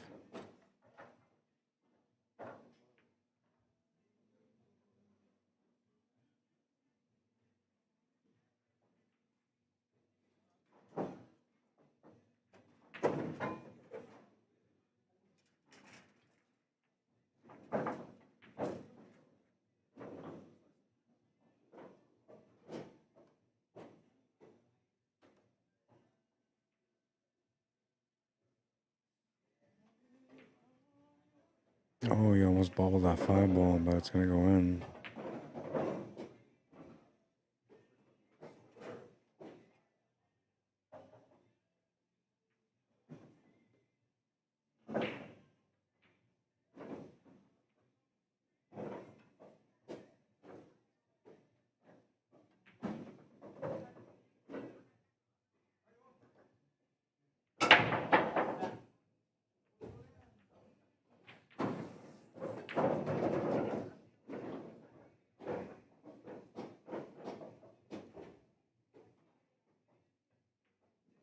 Two one for Jeff. But check out this other matchup for a minute or two. Crown McLean Jr. just made a ball off the break. He's on the 1 ball. I believe this match is tied at 2 right now.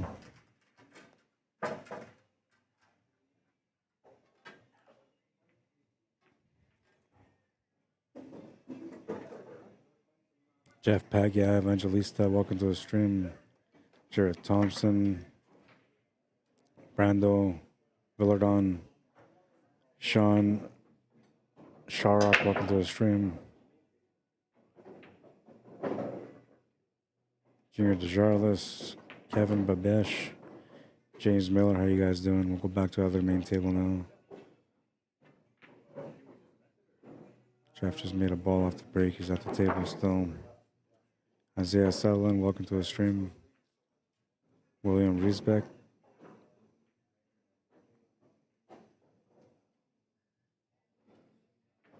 Traven Miles, how you doing? Michael Lamancha, Arturo Monreal, or Monreal. Mike McLeod, Petra Jane, how you guys doing? Welcome to the stream, everyone. Kelsey McLean, what's up, bro? Marilyn, Sarah, Brittenbach, welcome to the stream. Kevin the Best, how you doing? Fabian Louisin, welcome to the stream. Earl McIver, I thought you were gonna play today, Earl. What happened, man? James Miles, Stacy Bolio, Pierre Gagnon, Kimberly Ann, welcome everyone. Chris Stralin, what's up, man? Zach Wallace, Terry Daniels, Sigurd Satcher, how you guys doing? Hope everybody's having a good weekend. It's minus 8 degrees Celsius here in Winnipeg, so it's not bad, but you know, it's not great. Nobody's like out there in shorts. Well, some people probably are, but not in this pool hall.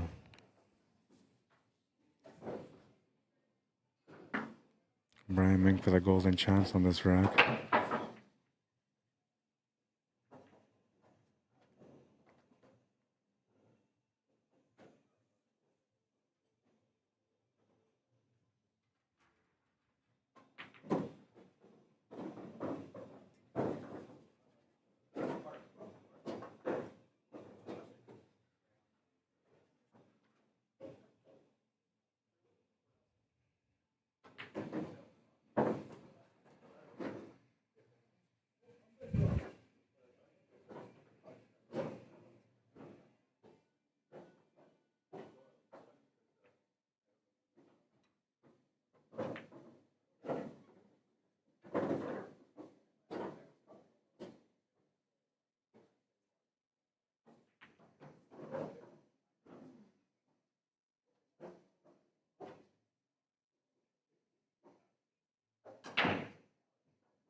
That was a nice shot there.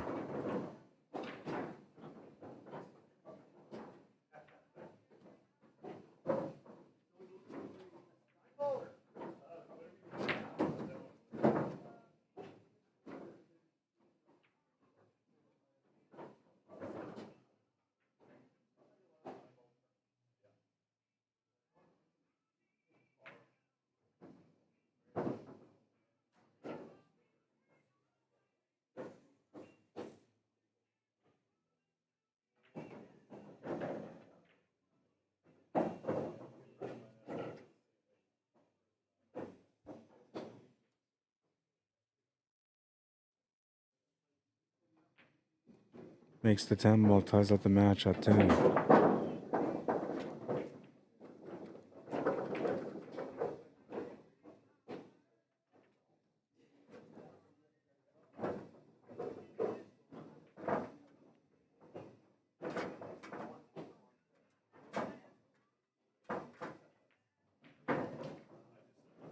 Take a look at the bracket again. You see here that the winner between Kerry Hefner and Mike Delgado will have to play the winner of Earl and his son Emery. Brian Mink and Jeff Clare, the winner of this match, play against the winner of Randy Baggett and Colonel McLean Jr. And a single elimination, winner take all. So as we progress, people are constantly getting eliminated. Only one winner walks out with all the money. Very, very tough bracket or tough format. And sometimes I'll make it like a race to 11 alternate breaks or race to 13 winner breaks. They even go as high as race to 15, depending on the entry size, you know, how big the entry fees are and how big I make the tournament. Usually it's capped at 16, but every now and then I open it up to 24.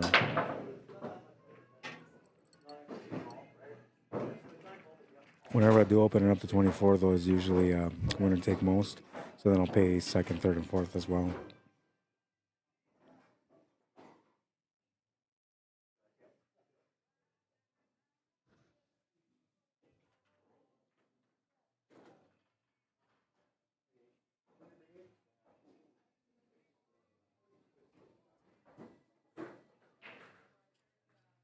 John Connor, how you doing? Grant Goulet, welcome to the stream. Char Chino, welcome to the stream. Tim Shiflett, Wes Thomas, Billy Ricker, Desmond Hopkins, Dave Wilkes, what's up guys? Lisa Van Dam, Larry Jones, Brian Spence, Jeff Edwards, Mike McKinney, welcome guys. Billy Thompson, there's a name that I thought would be in this tournament, but instead he's a viewer today. How you doing, Billy? Nuno Veloso, how you doing? Welcome to the stream. Carlisle Stanek, Essa Khan, or Khan, David Williams, Sean Flett.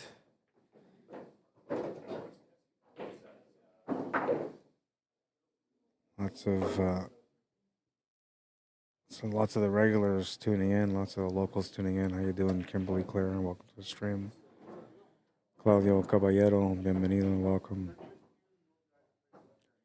It's the King of the Hill, winner take all today. Race to 13, single knockout. Winner breaks, which makes things a little bit more interesting. You're able to enjoy and see the momentum swings a little bit better that way.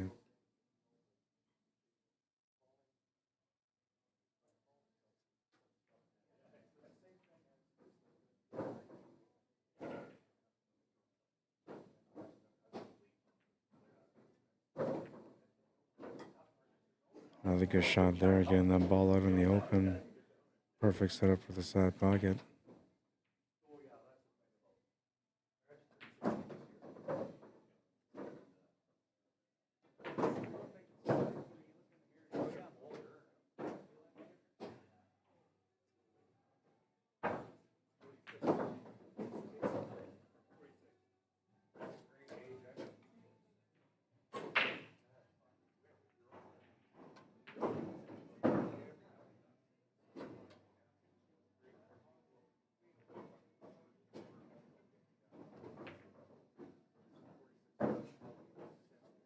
Just enough pace to get below the 8-ball.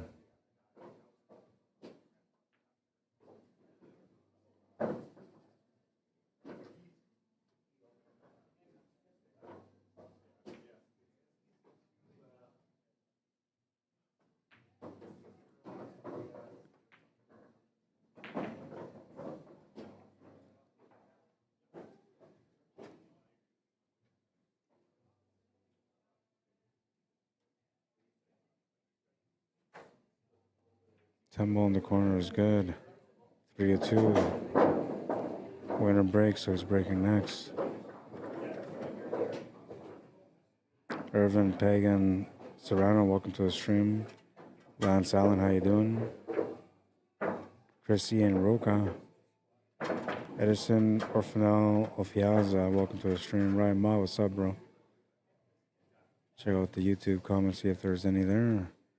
Spanner Austin, how you doing, man? Welcome to the stream on YouTube. It's got a comment here. I just gotta wait for a second to see it. Just happy Christmas to you and the family, Rod. Thank you, Spanner Austin. Same to you and everyone else that's watching the stream. I hope you guys enjoy your holidays. Christmas is just Tuesday, so it's not that far away. If you're like me, you haven't bought anything yet, you're probably stressing over it, but don't worry, you'll be okay. You just gotta, not panic. Good luck with that, man. It's zombie season out there in the malls right now. All the zombies are out window shopping, so dangerous grounds, man. Ron, how you doing? Says hi, Rod. Hi, everyone. Have a Merry Christmas. Same to you, Ron. And yeah, man. Hopefully you guys enjoy your time with your family, your loved ones. Even if you don't celebrate Christmas, and it's okay. Time with family is always good. And dinners at home with family is always a bonus.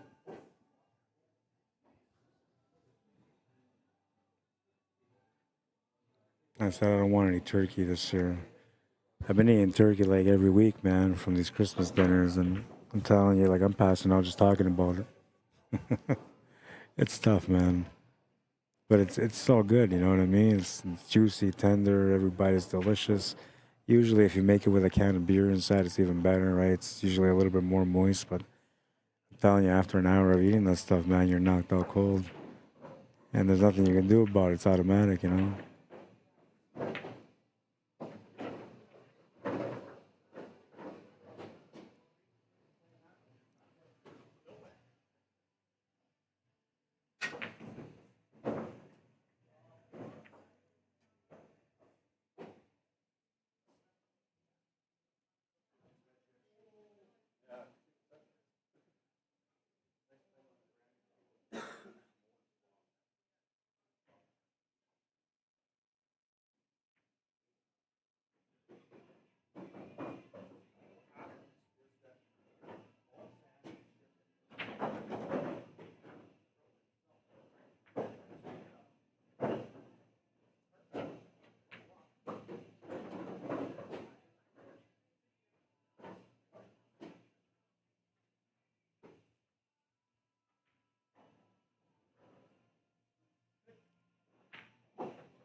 Bit of a tricky table, but I think you should be alright to finish this one.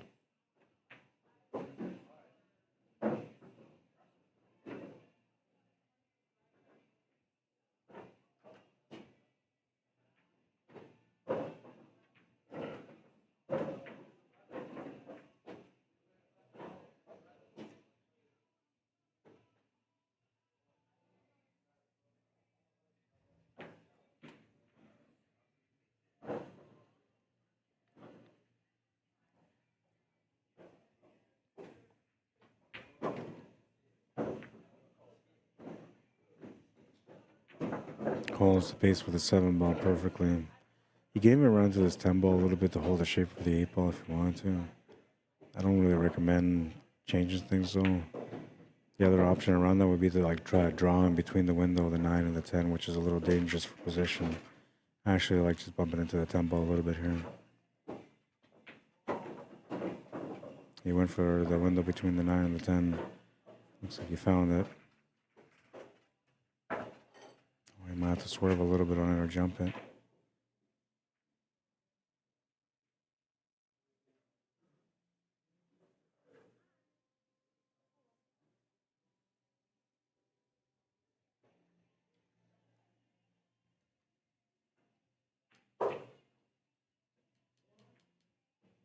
He was able to find the shot.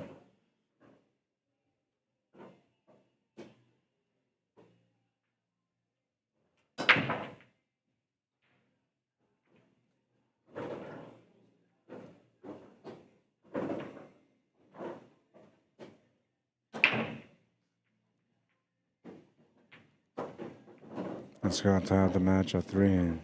Kind of what you expect at this point now. Some back and forth between the players. I'm gonna go get a drink. I'll be right back.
right, so this match is still at 3-3. The match between Randy and Junior is tied at 6, no, at 5.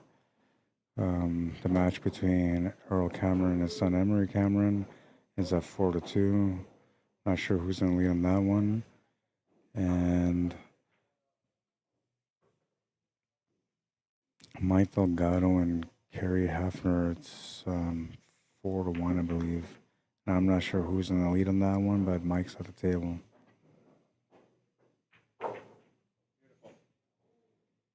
That was a beautiful hit from Jeff.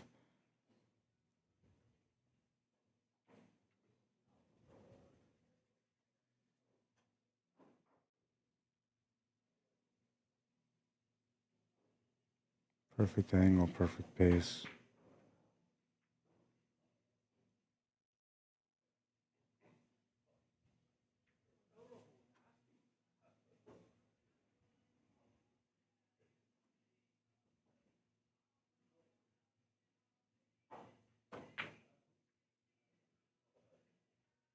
Oh, he's gonna miss the shot. Turns it over to Jeff, but I don't think he can make the one directly into the pocket, so he might have to do a combination onto the 2-ball. There was no plan in this one because he's just coming in from his opponent's turn at the table. But ideally, he would have liked to have stayed away from a situation like that.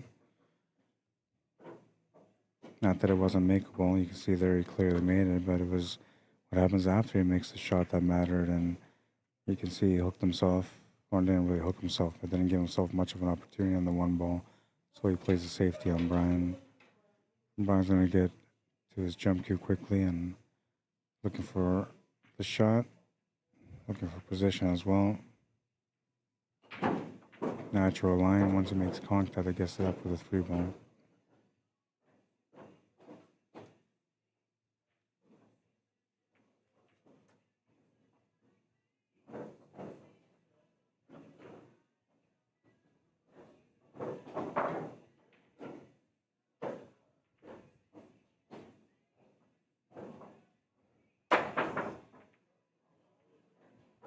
Now he's gonna make the jump, but he's gonna scratch the cue ball.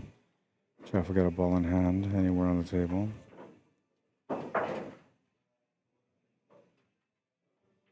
Two balls off the table, so from the 1 he's got to get back for the 3, 3 to the 4, 4 to the 5.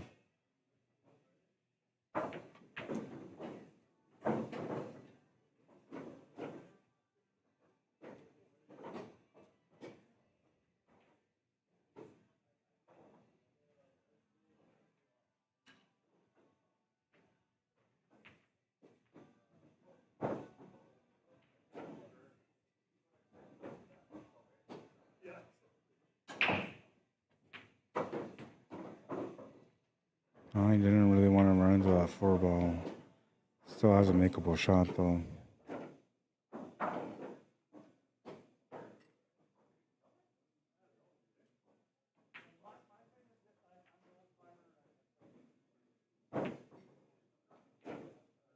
Safety's always an option. He'll play a nice one on that one.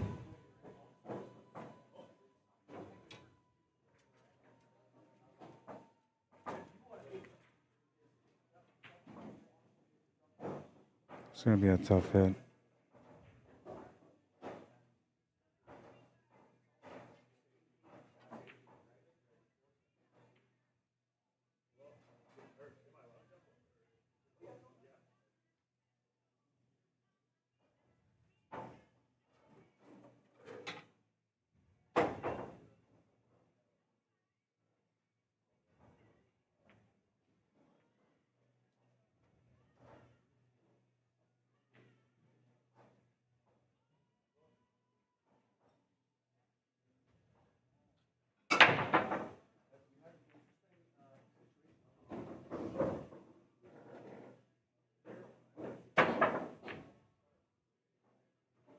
Oh, he's able to hit the ball anyway, but he's going to turn the table over for opportunity here for Jeff to be able to take the lead again.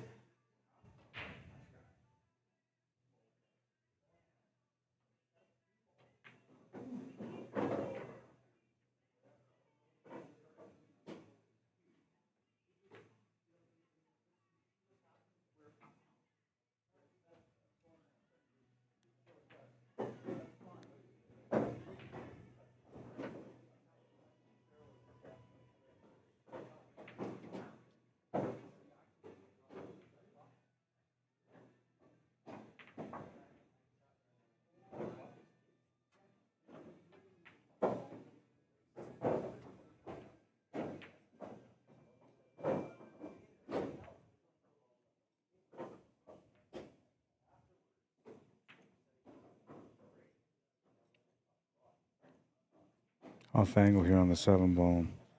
Can try to hold shape against the rail or try to bring it down and back up.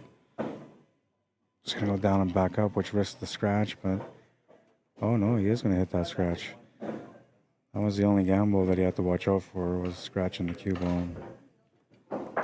Trying Mink with a golden chance here. Ball in hand with 3 balls left on the table. A chance for him to take the lead. And a rack where it looked like he was going to be down by 1.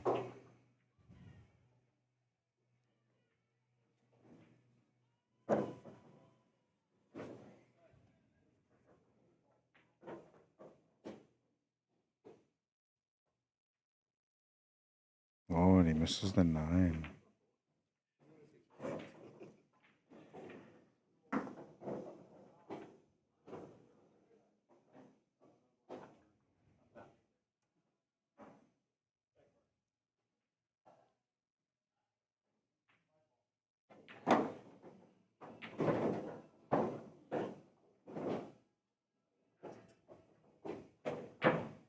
Big shot from Jeff.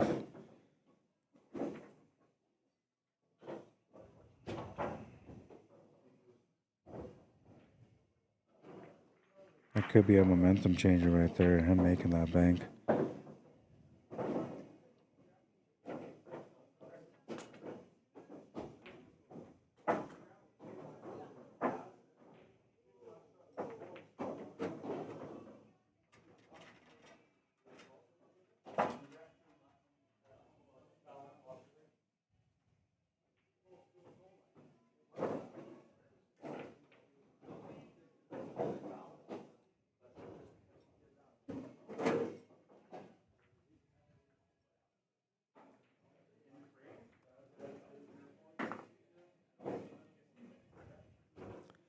Four to 3 for Jeff, and he's breaking next. It's winner breaks. Kind of things moving, but I don't think he made a ball. 1, 2, 3, 4, 5. No, he did make a ball. Everything's kind of right in the middle there. It's going to be an interesting rack.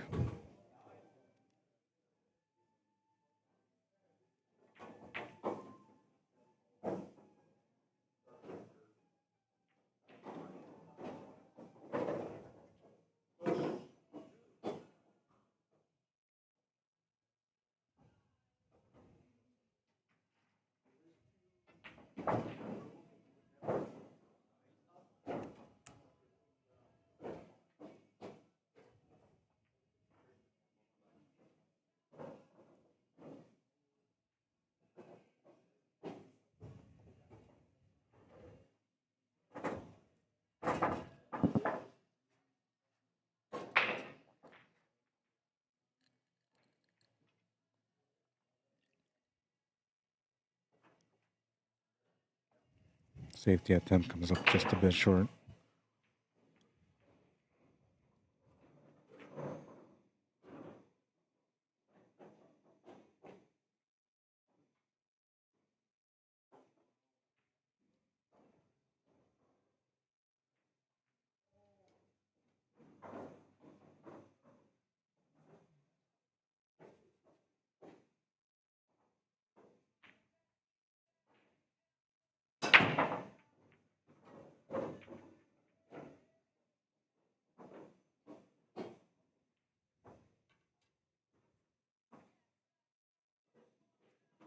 This is a tough hit. Everything's kind of in the way for him to be able to make any kind of a kick shot. So it looks like he's forced to do maybe like a jump shot or something different, like a 3 or 4 rail kick shot. He's trying a jump shot, kick shot. Oh, what a shot. What a shot. Gotta jump over 2 balls now.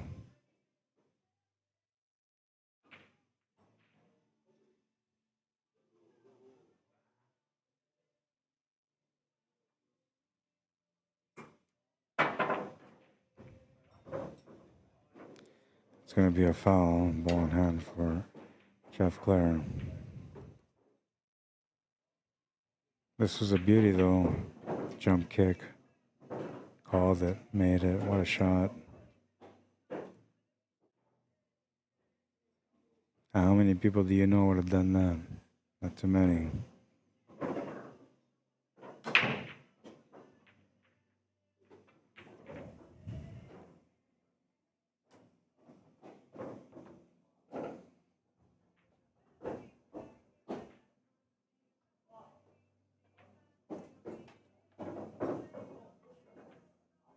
What's up, Tyrone? Welcome to the stream, bro.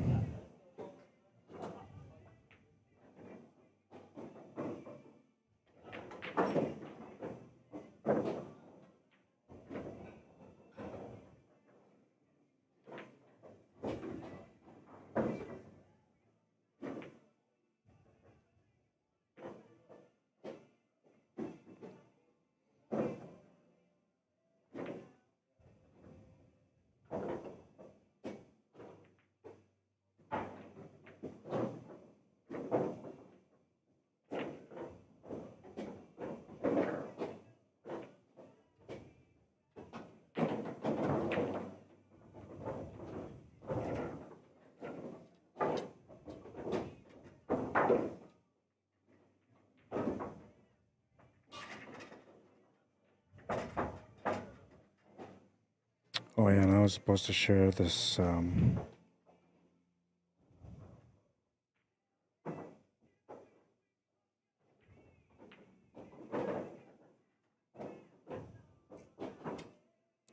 there a CSL? Can't remember now.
Looks like he's got a natural line here to get up for the 7 ball.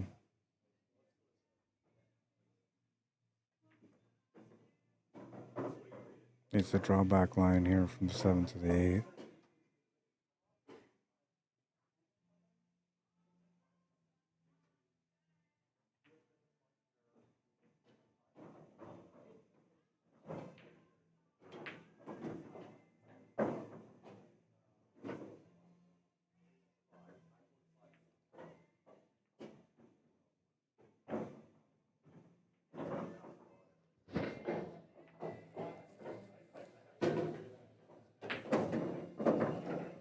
Came up a bit short on the stun angle for the 10 ball, but he's still okay. He'll make it 5 to 3.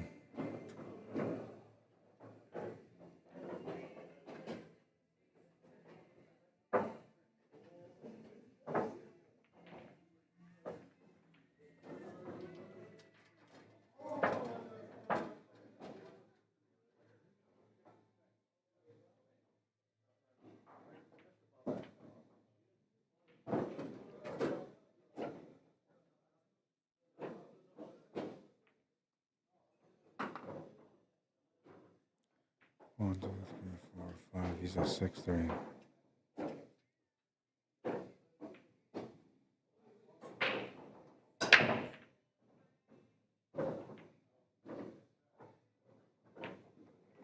Lost the cue ball on that one. It'll be a ball in hand for Brian Mink. Anywhere on the table.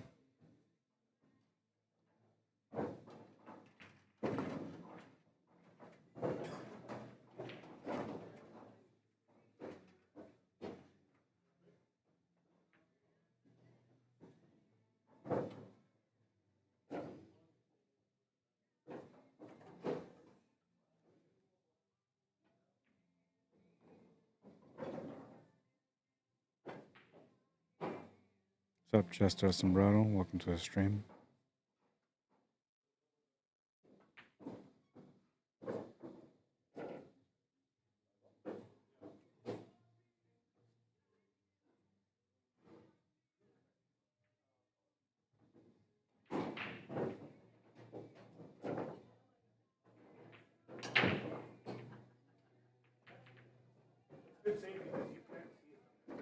Well, that's going to open up the table pretty good. I think he saw the shot on the 1 ball.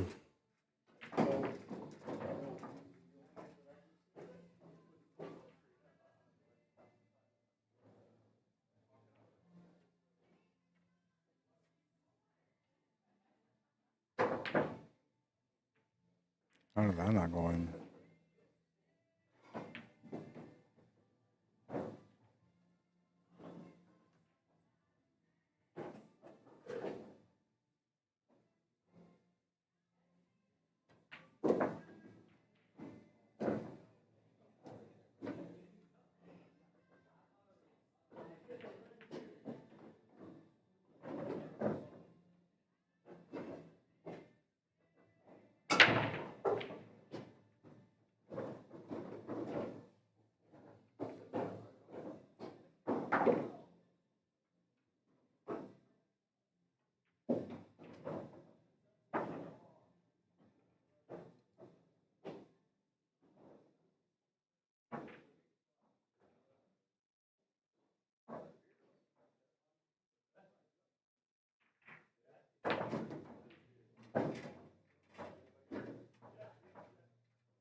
Natural line here to get set up for the 6 ball. A little bit off here on this one, but he's still okay to get set up for the 7.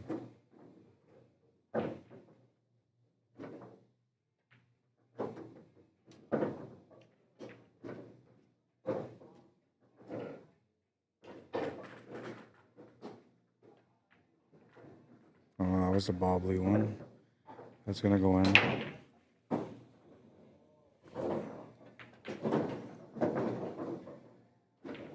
Easy 9 sets up for the easy 10. Puts Jeff at 7, 7 to 3. Winner breaks, so he'll be breaking next.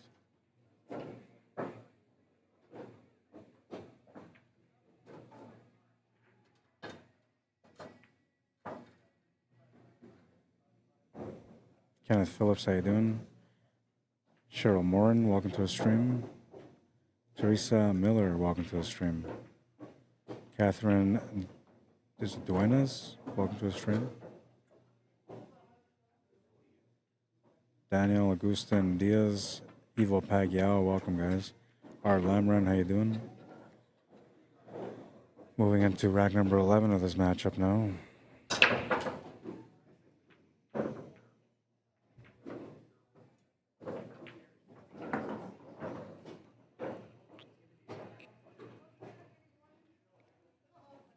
A good break from Jeff, but he didn't get much of an opportunity here on the one ball. He's gonna have to push out.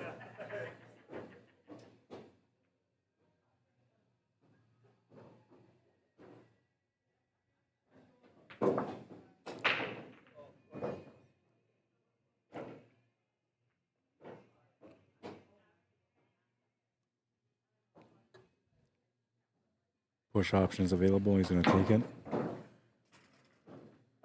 And Brian will have the chance to take the shot or give it back to Jeff.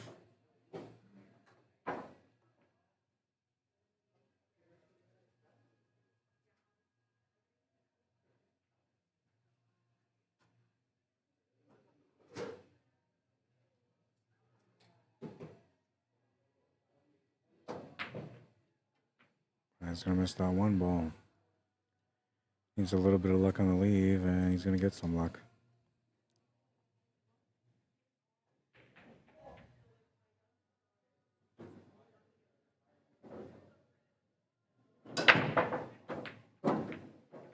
Cornell McPain Jr. and Randy Baggett are at 8-6, and I believe Randy's up by 2. I could be wrong.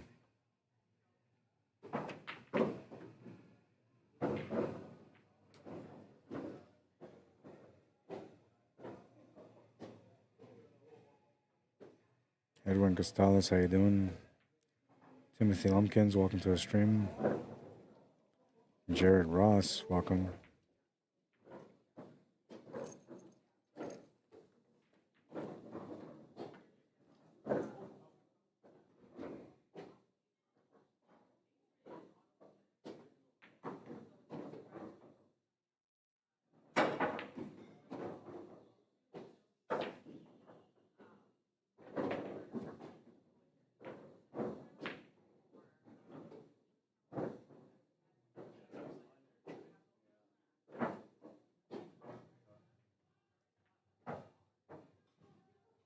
Oh, you overcut that 7 ball.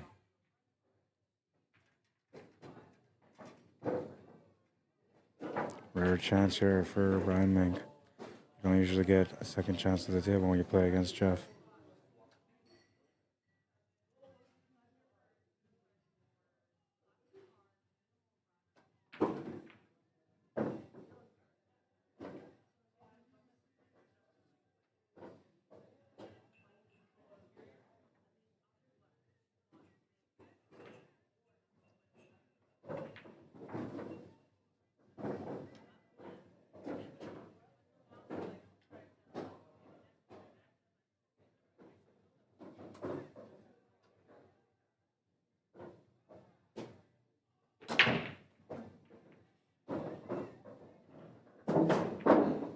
Seven four. He's breaking next.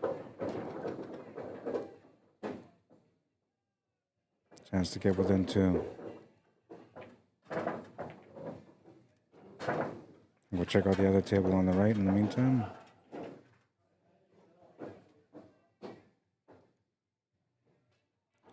A junior at the table playing against Randy Baggett. One of them's at 8 and one's at 6.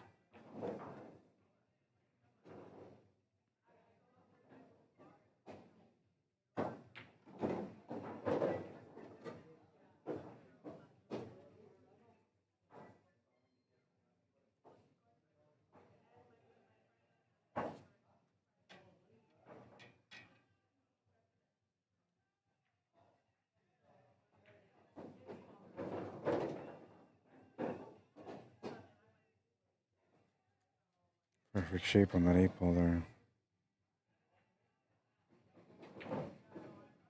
Back to our main table. Brian Mink to break now. Moving into rack number 12 of this matchup. He's gonna make a ball off the break, but it's the wrong one. It's the cue ball. Ball in hand for Jeff. And unlike 8-ball, it's anywhere on the table, not behind the line.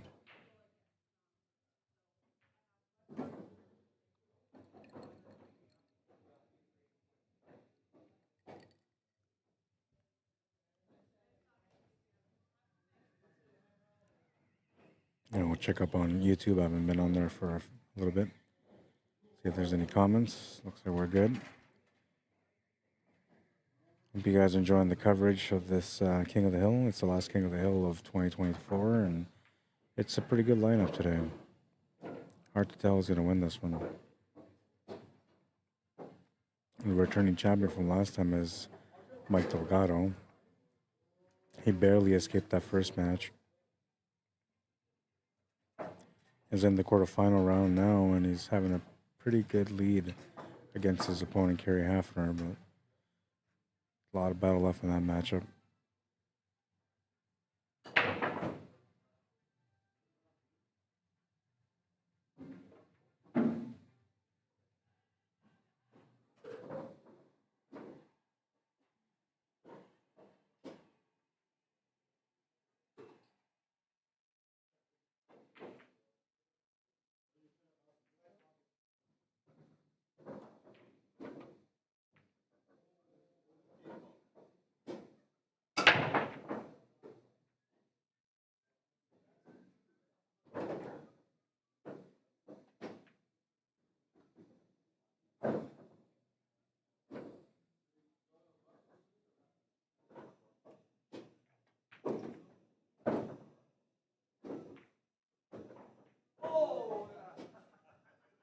Shape from the 4 to the 5 is all the work on this table.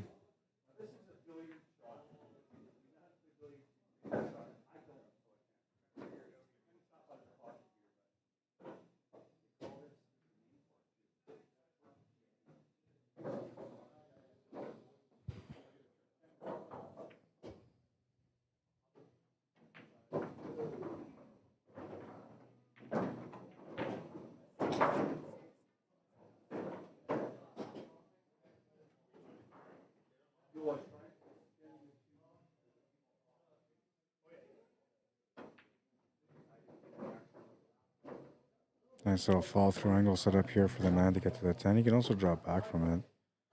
Then draw with some extra power. We'll get him over to the left side of the 10. He's just going to draw a straight back, get on the right side of the 10. Other way works. Taking a 4-game lead in this matchup now. Race to 13, so he needs 5 more. Brian Mink needs to get on the scoreboard once again, and he's looking for 9 wins to win the match.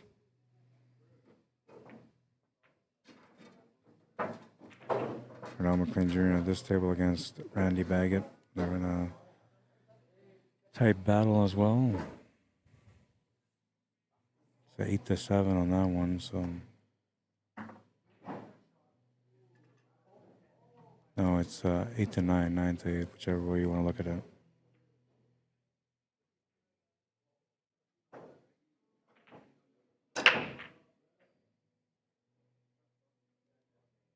Jeff just broke on this table, and then it sounded like he made a ball. He's going to turn the table over to Brian, who's going to have a peek at the 1.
Yo, cut that. Jeff will get a break on this table. You'll have a shot on the 5, and the shape on the 6 is pretty much right there. 7, 8 are looking all right too, and then the shape from the 8 to the 9 is pretty natural. So you should be able to get out here to make it 9 to 4.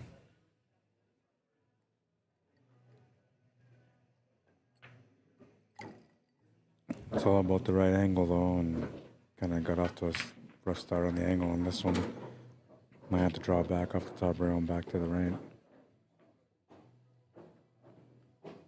The other option is just to take the 7 with a cut and just run the cue ball into the 8 ball, push it off the rail and back into the open. That will work also on this one.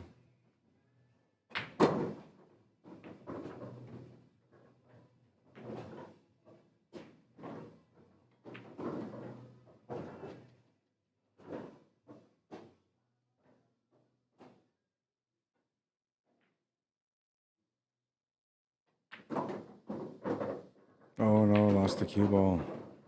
Lucky break here for Brian Mink. Ball in hand on the 8. Options are all his as far as shape for the 9 ball. Once he gets onto the 9, the 10 ball shouldn't be a problem at all. This is a huge break for him.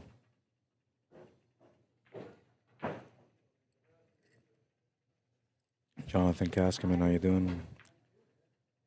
Robert Aldana Jr., welcome to the stream.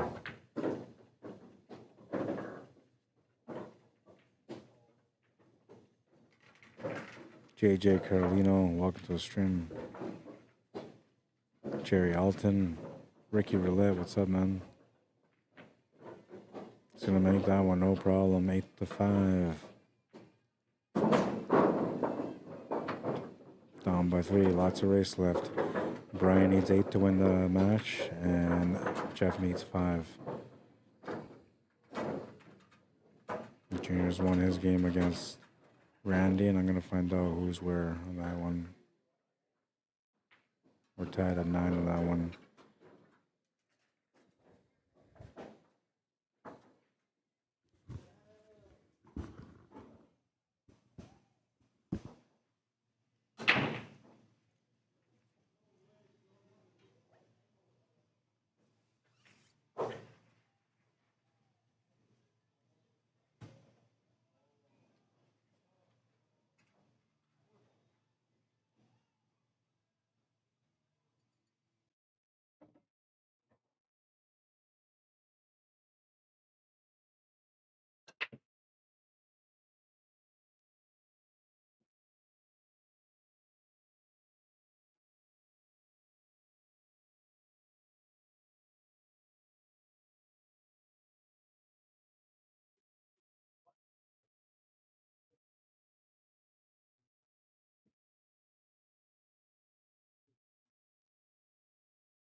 Slightly off angle. Cue ball's taking him towards the 9 ball here after he makes the 2 ball. He's gonna have to set up for a combo next, maybe.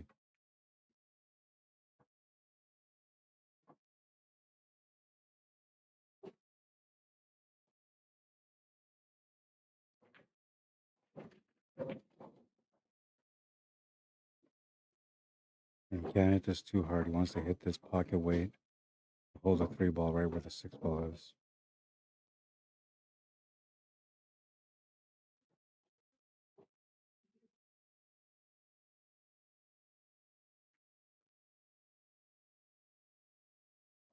He's gonna avoid the 5 ball now to get over for the 4.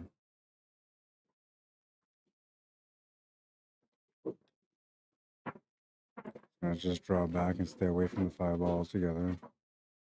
Oh, wait, the 4 ball's gone. Never mind. He's on the 5 ball. And that was an important shot there, getting the 7 ball out in the open.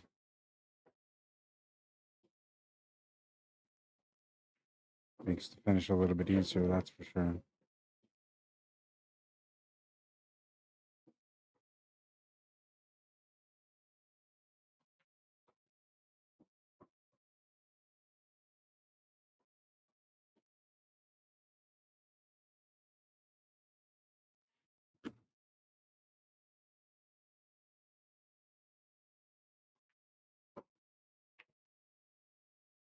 End up nice on this 10 ball.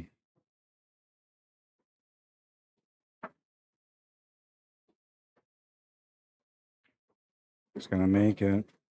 8-6, down by 2, breaking next. Chance to be able to get within 1. Race at 13, so there's plenty of match left in this one.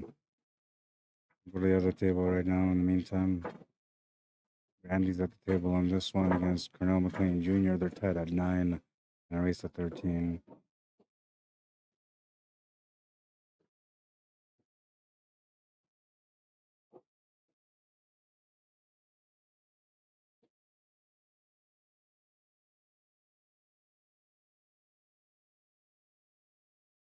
Easy 10 makes it 10-9 for Randy Baggett. Breaking next, needs 3 more to win the match. Back to our main table. Brian Menk to break right now, trailing by 2. Looking for some action here in rack number 15.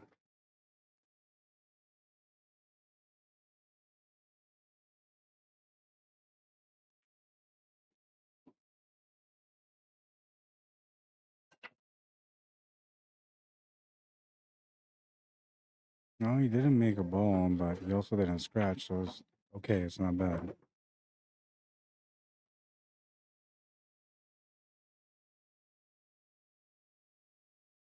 No matches in the quarterfinals are done yet. They're all still playing.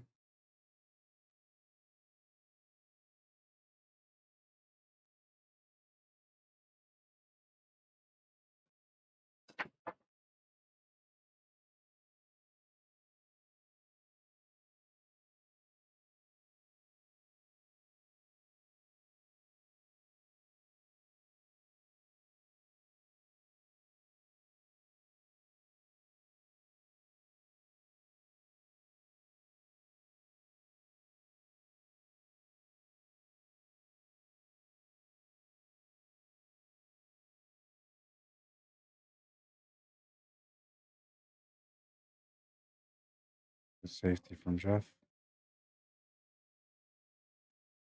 Randy just had a smash and break on his table. He had a chance to be able to run that table out, missed the opening shot.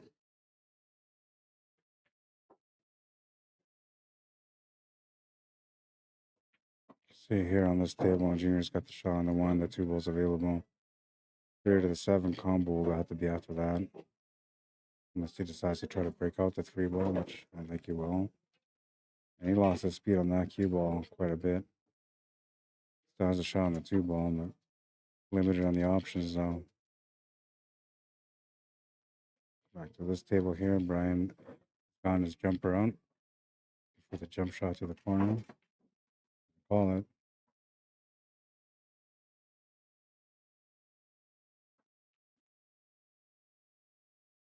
It's going to be a foul.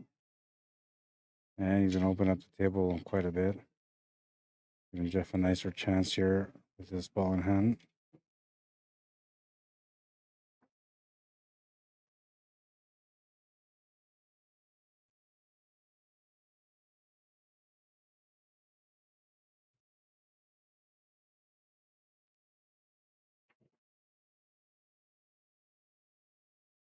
Gonna try playing safety, but it didn't work. He's gonna leave the shot there for Randy. Jeff Clare, ball in hand. Chance to work this table off to get a little closer to the win.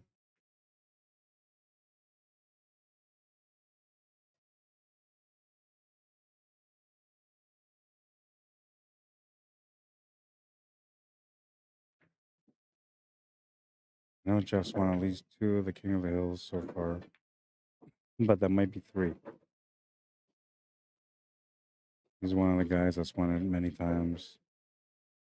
Mike DELGADO's the returning champion from the last one. Larry Hunter was eliminated by Jeff Clare earlier. He was a returning champion from the one before that. Johnny Baptiste is always a favorite. He's a 4-time champion. And the only reason he's not here is because he's out with his family enjoying life at Disney World. Awesome way to spend the holidays, I tell you. Kids are lucky, man. Going to Disney used to be a thing that was like everybody can do it back in the day, but now it's like life is expensive. So going out there, the privilege almost, you know. Happy for them to have the opportunity to go out there. And he's definitely missed here. Always a contender for the title whenever he comes out.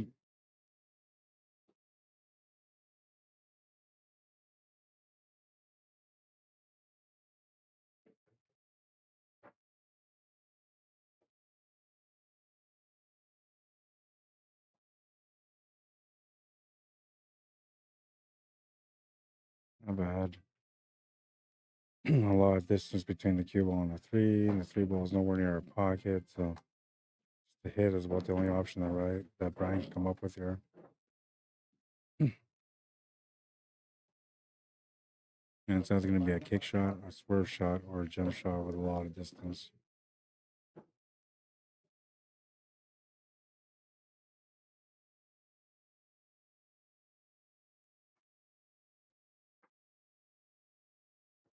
Gonna hit that nicely, and he's gonna catch a rail.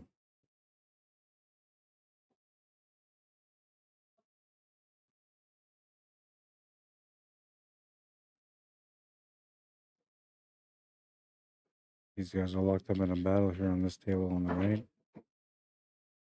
Here, just put a safety on Randy. Randy looking for the kick shot on the 6. I'm gonna come back to that one right away.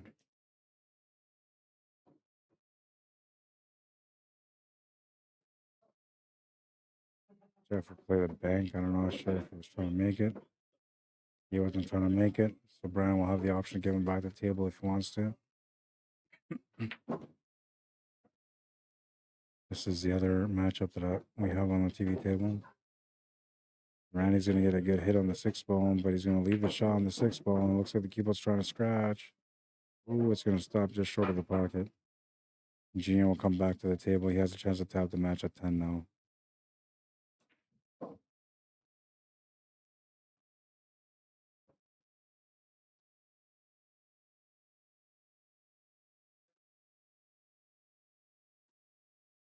Oh, that was an unexpected scratch. If Claire will get a ball in hand now. Junior made the shot on the 6 ball, but he left himself funny on the 8 ball.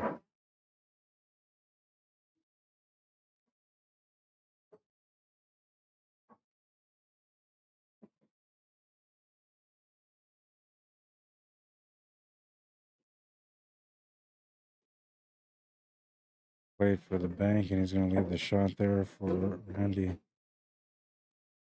Jeff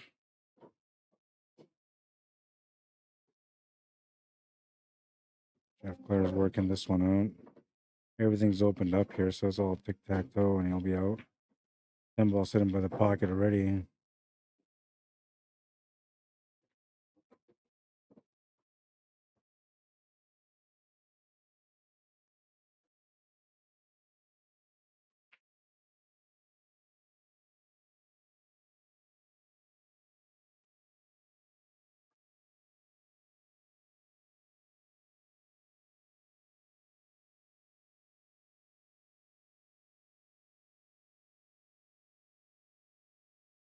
He says that's good. 9-6 for Jeff. 4 away from winning the match. Brian Mink looking for 7. I'm gonna go to the other table now and check that out real quick. Randy Baggett won that match. He's at 11-9 right now against Conor McLean Jr. Winner of that table plays against the winner on the other table that we were covering right now. And he's gonna make a ball. He's been consistent about making a ball on the break. Jeff's gonna make a ball also on his break. Fred is not as good though, and he'll have to work this one out slowly.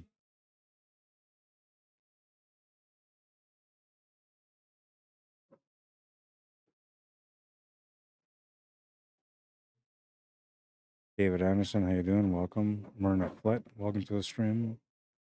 Pablo Morales, bienvenido. Love Vezi, Easy, welcome to the stream. Chris Hawkyard, how you doing? What does it say? Anas El Hayani, welcome to the stream. Lisa Van Dam, welcome back. Vince Valdez, what's up, man? Donna Baxter, welcome. We're at the King of the Hill. This is now the quarterfinal stage. So we started off with a round of 16. It was a 16-player cap. There was 2 buys, so we had 14 players. We proceeded from there into the quarterfinals, and now a lot of the matches are getting close to being done, but they're not done yet. There's still some racks available there.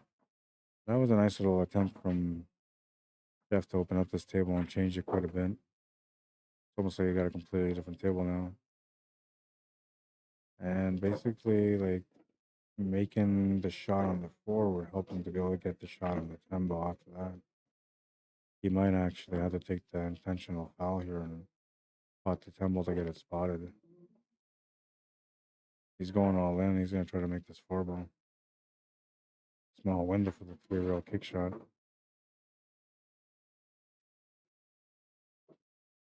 Gonna miscue. Maybe a ball in hand for Brian, and I'll have to work out this table. But I'm telling you right now, man, if it's not the 5-10, it's going to be the 6 to the 10. But I'm thinking he's going to set up from the 5 to the 10 with a builder shot, using the cue ball to run to that 10 ball. He can open it all up right now, though, with the ball in hand. He can definitely go over there and reset that area.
Brian won that one. Down by 2 again. Randy won his. He's on the hill against Junior. Mike Delgado won his match against Kerry Hafner. He's waiting for the winner of father-son matchup, Earl and Emery.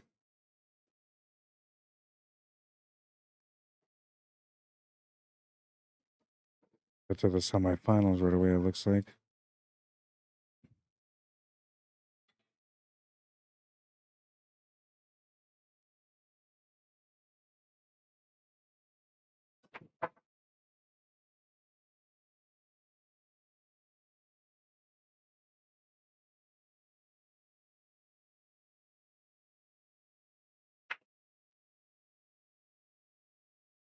Ryan's going to come up dry on the break. Randy made a ball off the break on his, including the 1 ball. He's on the 2 ball, chance to close out for him.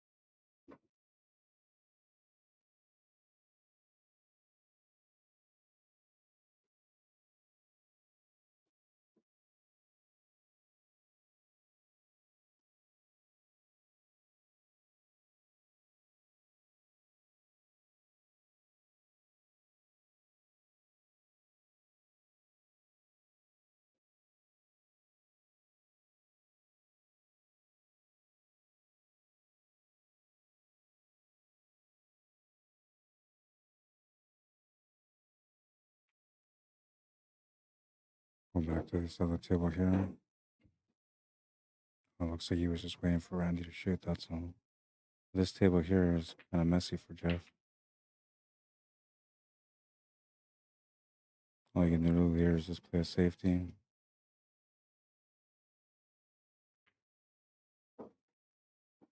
Randy has got the table to close out now. He's on the hill, and the spread here on the table says that he should be able to finish this match with a win on this rack.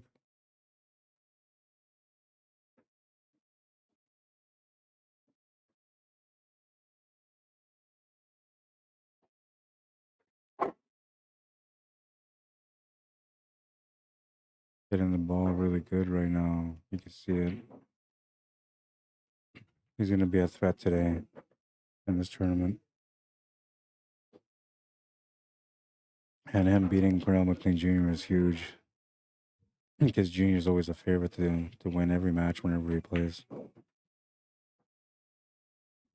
the match. 13-10 for Randy Baggett against Cornell McLean Jr.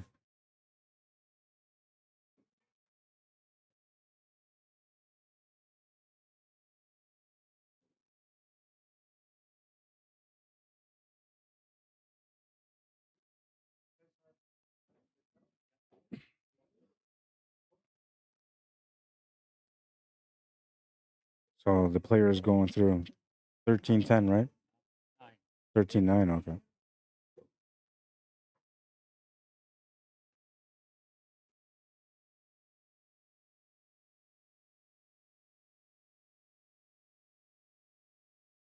All right, so you play the winner of these guys.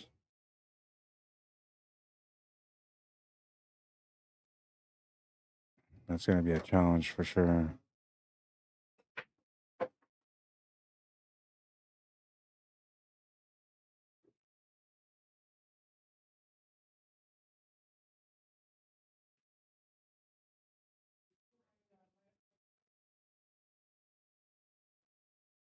Lisa McNabb, how you doing on Facebook? Says, who's leading between Baggett and Cornell? It was Randy that was leading. They were actually going neck and neck, tied. When it got to 9, it was 9-9. And then Randy kind of just took off from there. He ended up winning 13-9. Charles 6 says, early 10s allowed? Yes, they are allowed. Absolutely. Normally, no, but yes.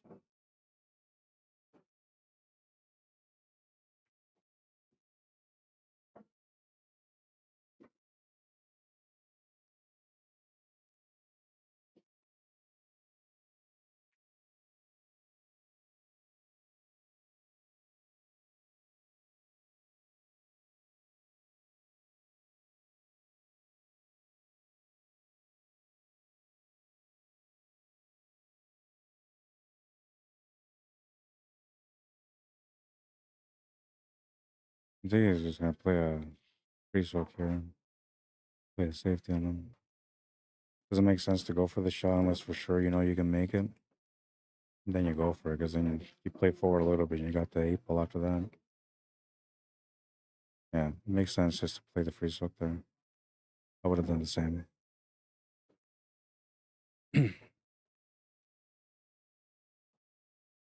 Joe Cave, how you doing, man? Welcome to the stream on Facebook. By the way, Joe, I got a friend request from you, and I'm pretty sure that you were hacked. Like 90% sure, because I see your account here now. Unless you created a new account, I don't know. Let me know if you did. Good hit from Brian, but he's gonna scratch the cue ball, and he's gonna make the 7 ball also. Ball in hand for Jeff. Easier finish now that the 7 ball's off the table as well.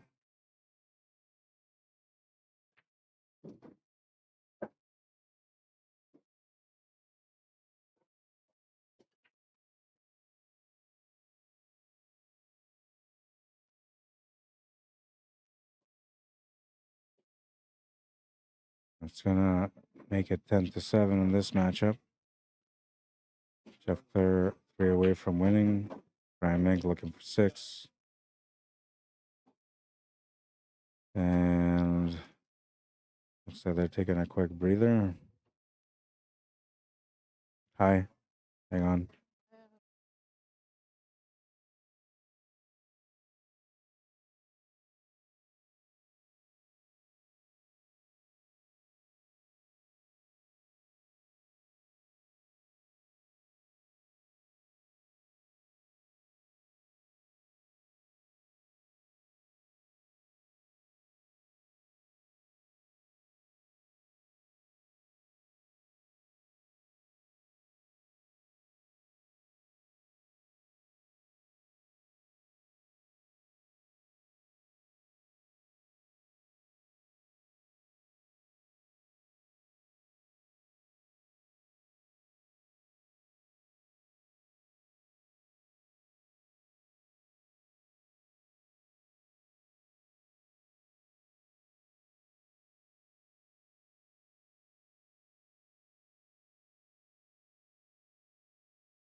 Sorry about that. I was gonna move the camera over for you guys, but Jeff is back, so they had taken a quick breather there, and I was being asked a couple of questions by one of the people that came here to watch the matches. So I had to respond. But yeah, it looks like Jeff is back, and Brian will be back in a minute. He's probably at the bathroom taking a bathroom break. It's always good to kind of take a little reset, you know, because you don't want to be all stressed out, you know, and carry the anxiety from each rack moving on to the next rack, right? So not a bad choice to take a little breather right now.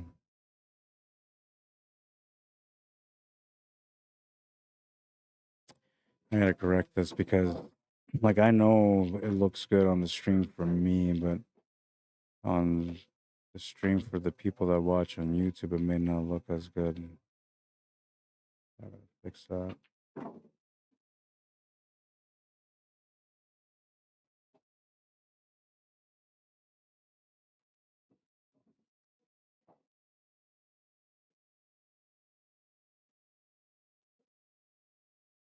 That's a little better. All right. Yeah, so we're just waiting for Brian, who'll be back in there in a minute.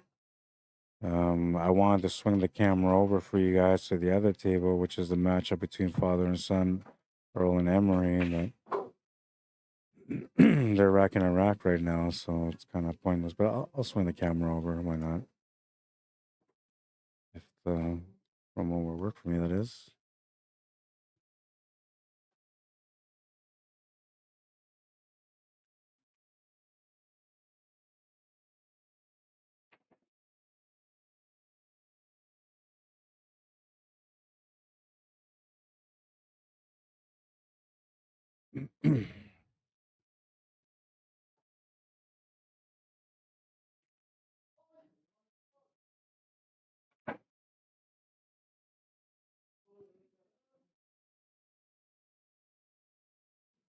This cameraman.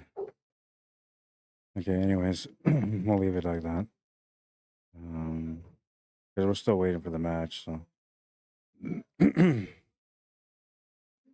the other matchup.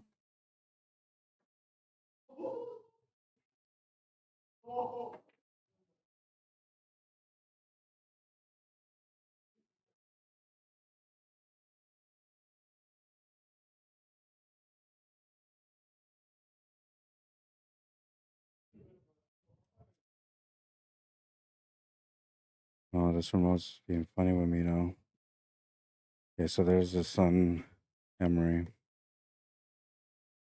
Yep.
All right, sorry, I was right here, but I was just talking to somebody.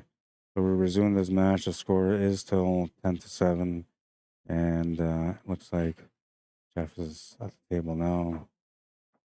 Small window to be able to hit this 3 ball. He's trying to hit that spot. Gonna hit it. He's hoping for a good leave, and he's gonna leave a shot on the 3 available.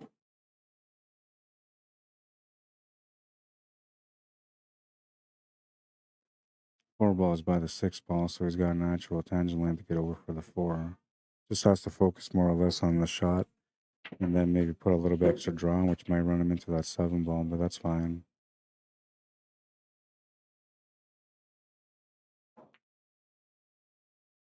Missed the 7 ball, which is good.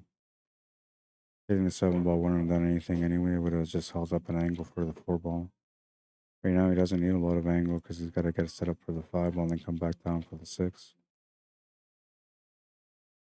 An angle where he's at right now will kind of be ideal for him to be able to make the 5 and come down for the 6. But then from the 6 to the 7, that's what he's looking at now. He has to be able to get up to the top left of the table to be able to make that 7 to the side pocket. So that means that the angle on the 5 has to be able to complement the angle on the 6 to get onto the 7. That's where all the work is at right now for him in this table. And of course, there's always the option of just trying to open things up. If you happen to get into the split where you split the 9 and the 7 ball, you're going to land the 6 ball anyway.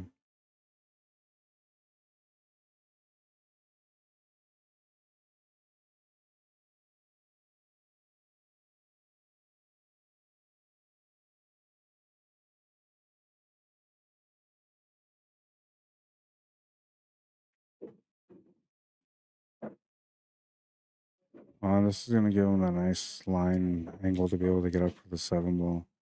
His natural line here takes him towards that side pocket. So if he puts a little bit of left hand spin, more like around, I guess you would say 7 o'clock, that should give him the check angle to come across for that 7 ball perfectly. And there's the 7 o'clock right there. Much pace though. Needs to find a small window on it even. He might have found a shot. He might have. We'll see.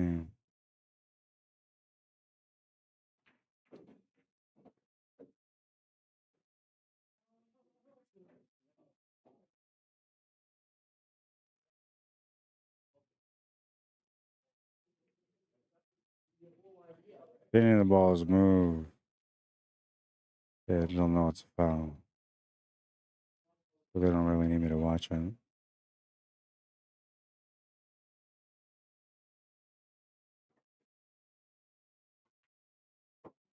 Made it no problem. Trying to draw back for the 8 ball. He's going to be shooting over the ball here on the 9, but I think he still has the 8 ball. As long as he has the shot on the 8 ball, he'll be all right. Looks like he doesn't. And it's a really close one, so he's going to do a jump shot here. Swerve shot would be all right too, but the swerve shot may not give him a shot on the 9 ball. The jump shot could give him a nice little setup here on the 9. All depending on the contact point.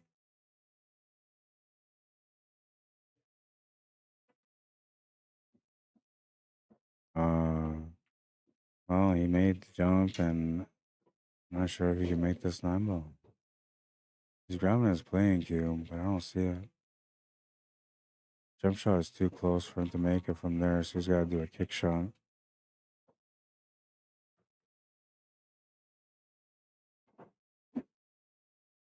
The kick is tough.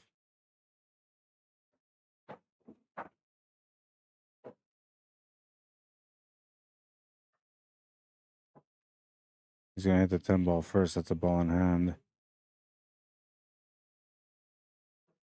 Jeff will have the easy 9 and 10 for the finish on this rack.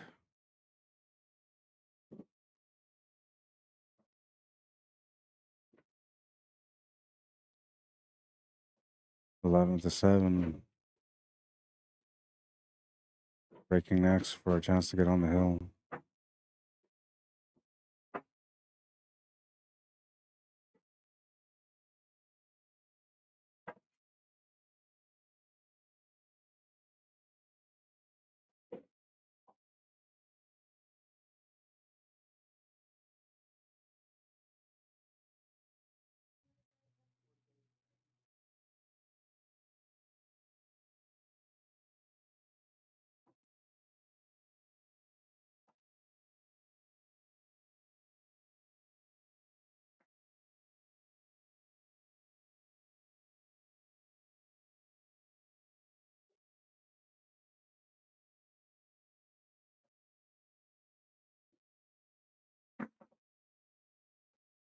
All right, and Jeff made a ball off the break. He's gonna slack up against the 7 ball though, and then the 4 and the 9 are providing a block here on the 1 ball.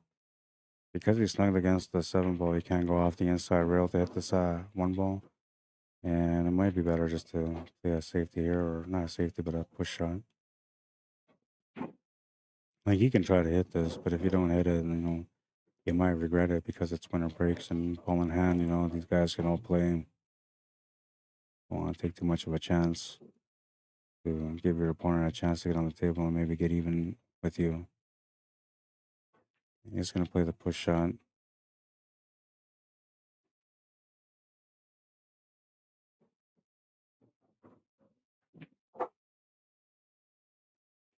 Option for a bank shot or a safety here.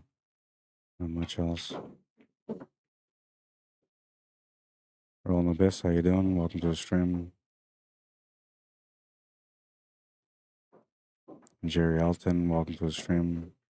Dave Miller, Nancy Lay, Ashton Tackett, welcome to the stream. Tracy Shanakapo, how you doing? Jay Smith, Elizabeth Strickland, welcome to the stream, everyone. Opted to go for the safety option, and he's gonna get a good one. He's gonna leave him, a jump option or a kick option. But distance is important, and making your opponent have to do extra effort to be able to get the hit increases the chances you'll be able to get back to the table with the ball in hand or whatever option you're trying to get from there. Which normally, when somebody plays a safety, they're looking for a ball in hand.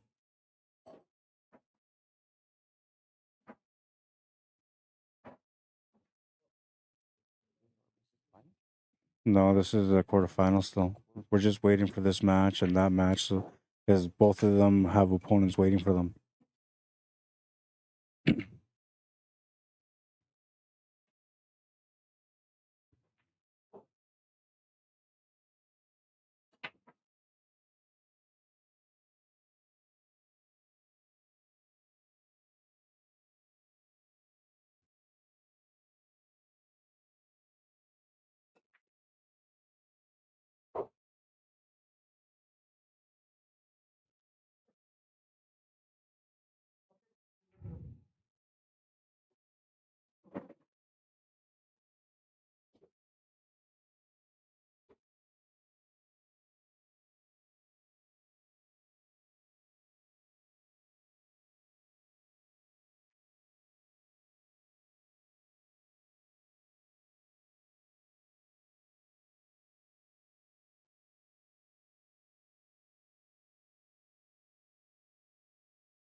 I wasn't sure if that ball went to the corner or not.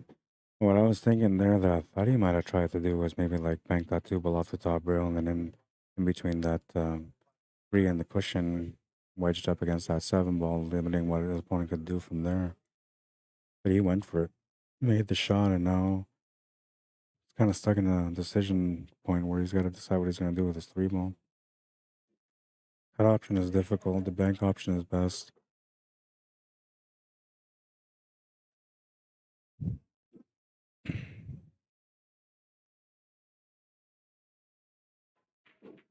Still a good chance he's going to get stuck here. Oh, but he didn't. He made a really nice shot.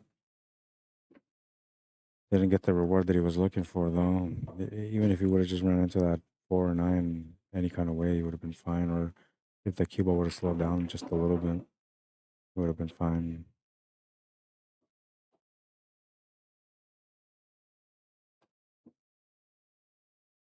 Oh, the 9 ball, he's going to miss it. Ball in hand for Jeff Clare. And this table has got a decent spread to it now. With the ball in hand, he should have no problems in getting out on this one and getting on the hill.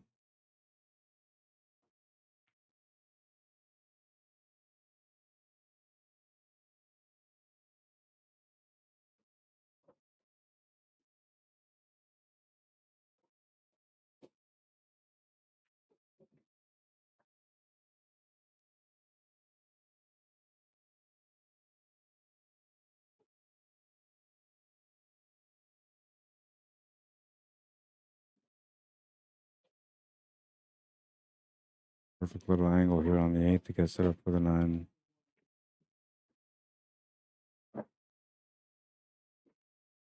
Bit of a 4-stroke shot here, but he should be all right.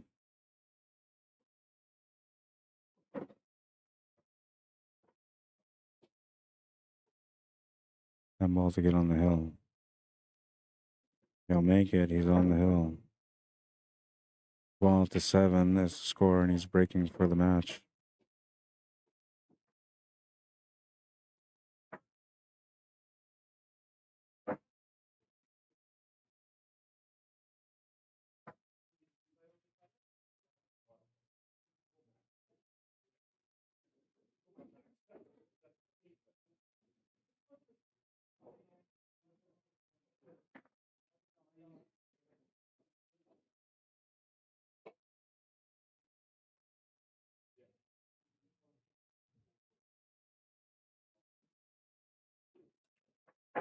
Ripped into that one. Was hungry for the finish. He's going to scratch the cue ball. Ball in hand for Brian Mink. Chance to get back in this match, though. Down by 5 right now. Needs 6 to win. It's winner breaks, though. So if he can just get going on this rack, win it, and break the next one, maybe make a ball, he can get into some momentum here.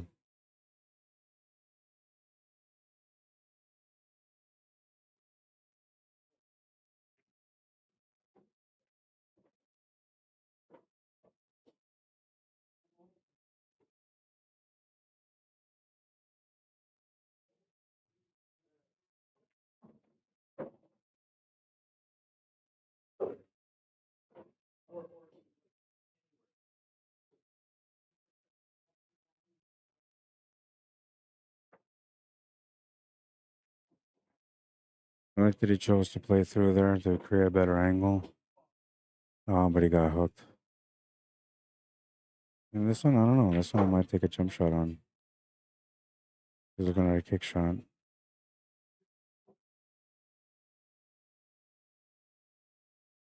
He could have actually played that with a little bit less pace and might have been able to get set up for the 4-10 combo. He's going to hit that ball at least. He's not going to scratch, but he's going to leave an attempt here at the 4-10 combo. We'll see if Jeff goes for it or not. Makes the shot, it's over. If he doesn't make it, he's going to turn the table over. So big decision here for him.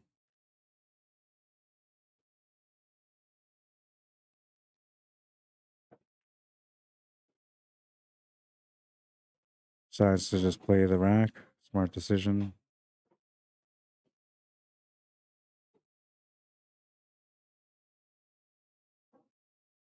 Retha and so welcome to the stream. Brian Hughes, how you doing? Natalie Romer, how you doing? Welcome to the stream. Brandon Poor, how you doing? Brian Gaudier, welcome to the stream.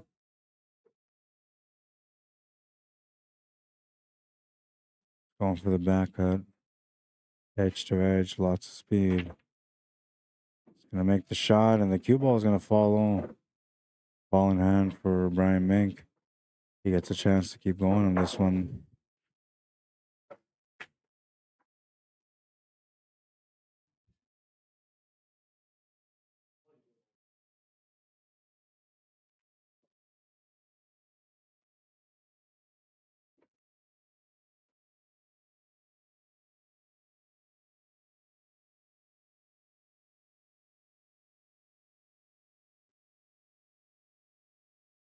Get on the board again, call it to 8.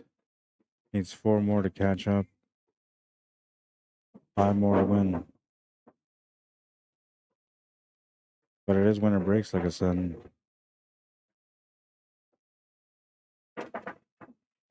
Race to 13, single knockout, winner breaks, no magic racks. Straight races, no handicaps, no golden breaks. 10 ball combo is allowed. Few ball fouls only. WPA rules. Played on 7-foot valley tables.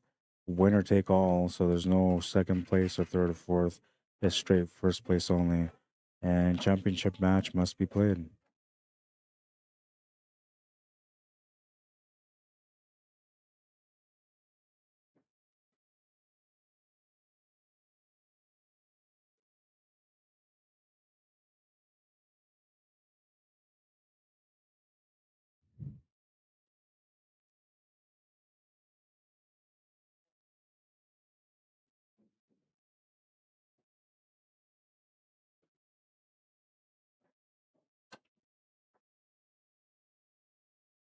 Gonna hit that decent. Looks like the 2-ball. No, the 2-ball's gonna stay up.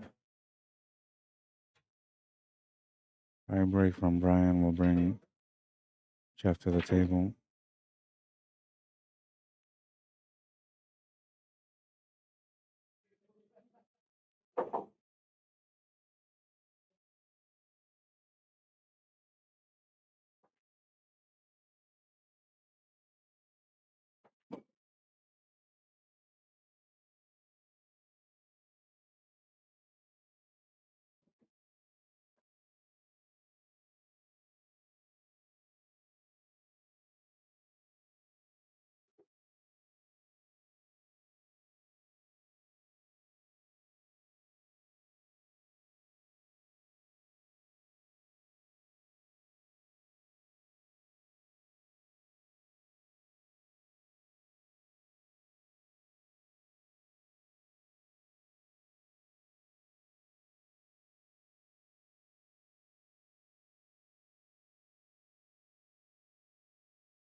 Yeah, looks like he's gonna get out here on this one now.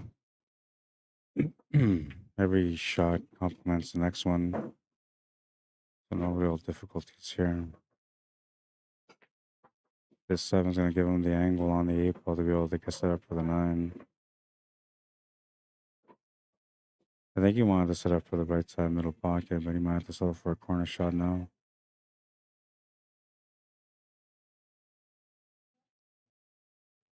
Personally, I like to make the 9 ball in the top left corner where he's standing right now. Gonna go to the top right.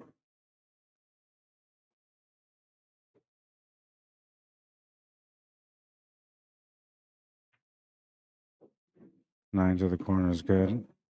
He'll make the 10 ball too, and that'll end that match. 13-8, the final score, and we'll stop the clock on this one, even though there was 2 bathroom breaks, just under 2 hours for this match. 13-8 is the score. We'll update that on the bracket.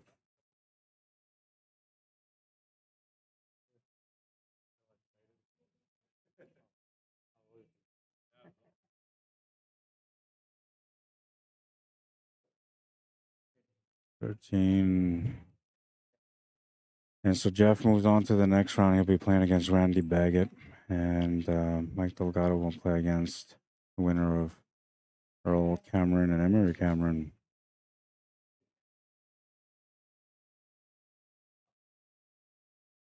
If you guys want to keep playing, then you and Randy can start now.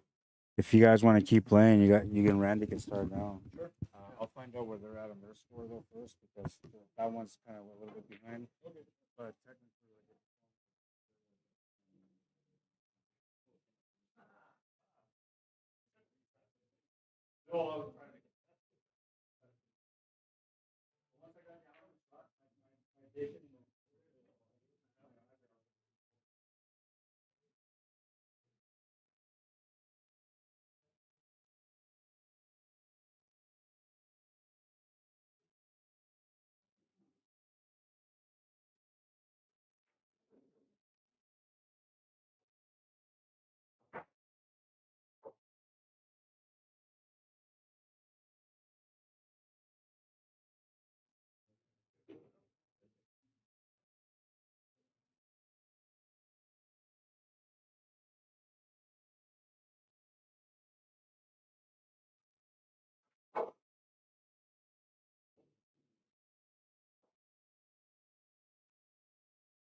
play on a different table, then you guys can turn that one. Doesn't matter. I got to set up the both.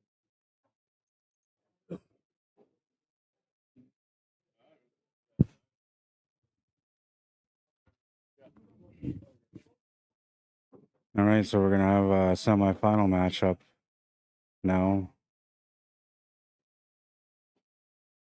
We're moving along this tournament.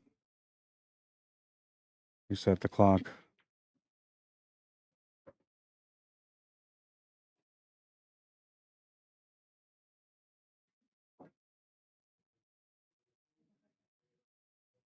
Log rate's going to be different as well.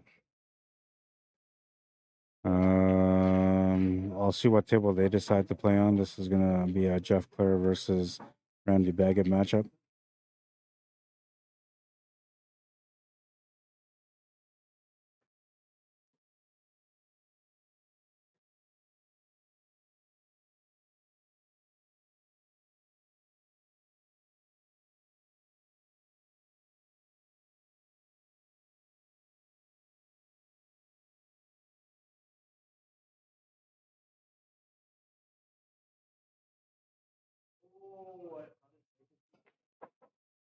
It's Randy's horrible. 707.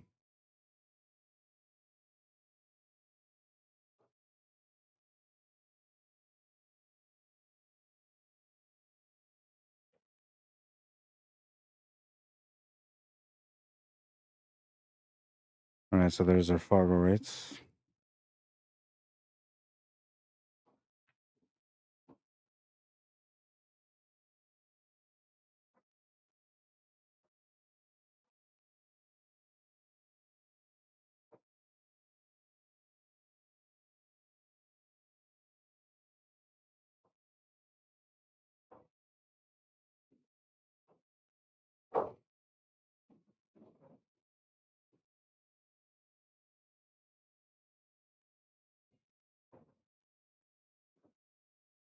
All right, so it looks like they're going to play on this main table. And it's a straight race to 13. The matchup is between Jeff Clare, a 730 Fargo rate, against Randy Baggett, a 707 Fargo rate. And this is the semifinal matchup now.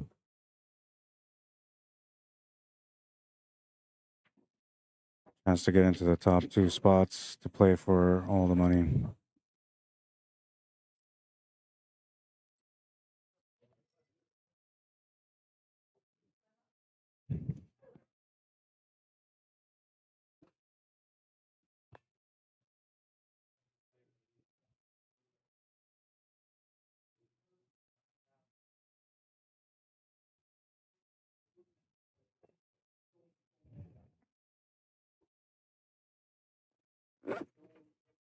I haven't had much of a chance to take a break, so I'm going to take a little breather right now while these guys are just starting out their match. I'll start the timer now. And I'll come back and update the score when I get back here.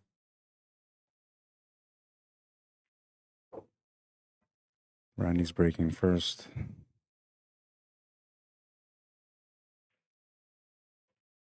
Clock started now.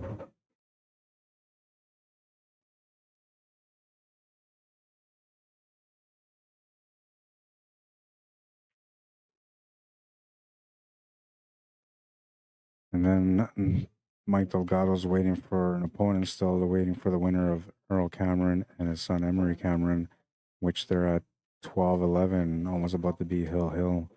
So interesting little matchup there also. All right, I'll be back.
Score between you guys,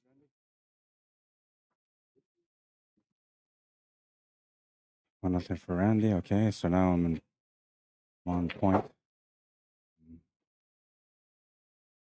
We got the other semifinal starting now.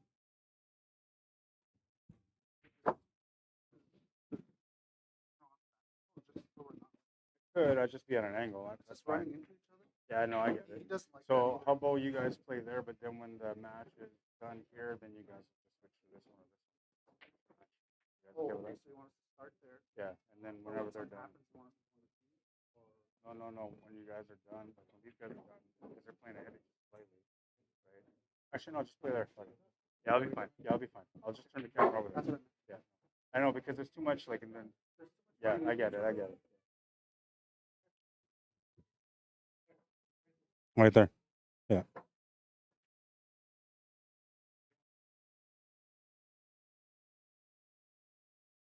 All right. So let me see. I set up the second camera here for the other matchup.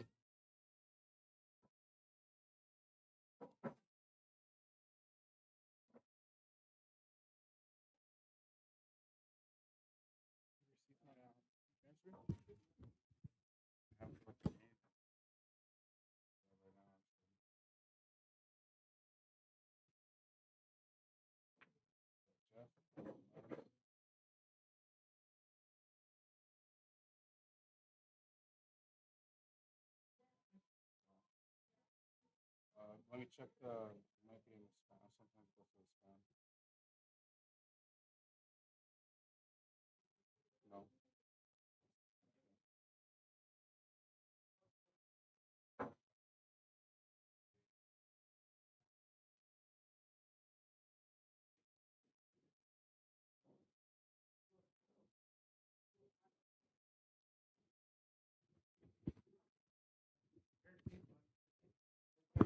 I'm just trying to do collecting here.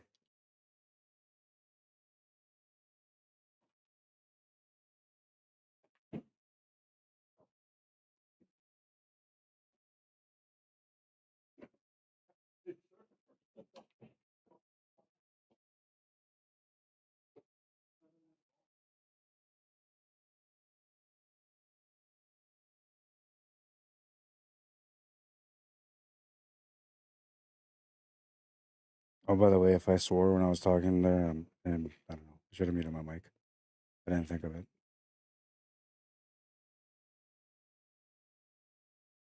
Apologies. I don't claim to be a saint though, except for on Mondays. I'm kidding.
Now it came through.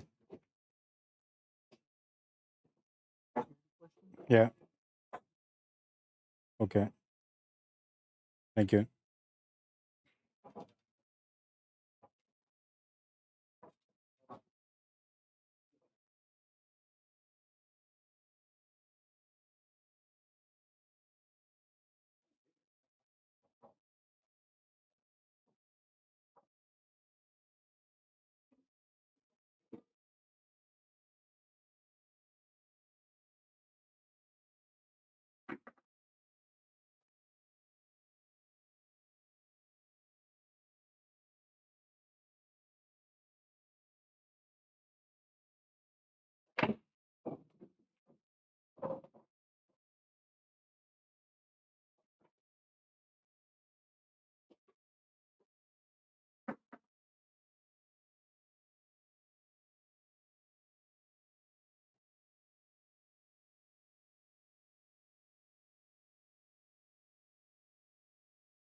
So one for Andy.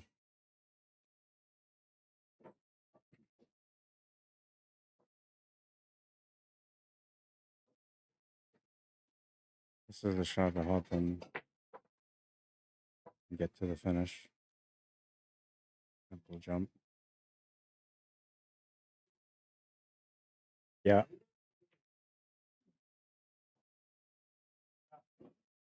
Okay. I'm good with whatever you guys are good with. Yeah.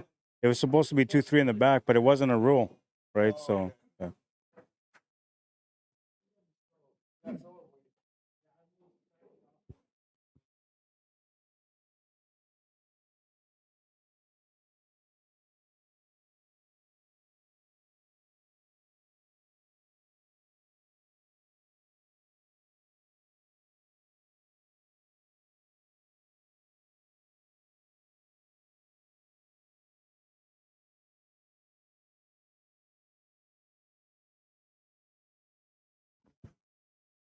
All right, and we continue here. 2-1 is the score.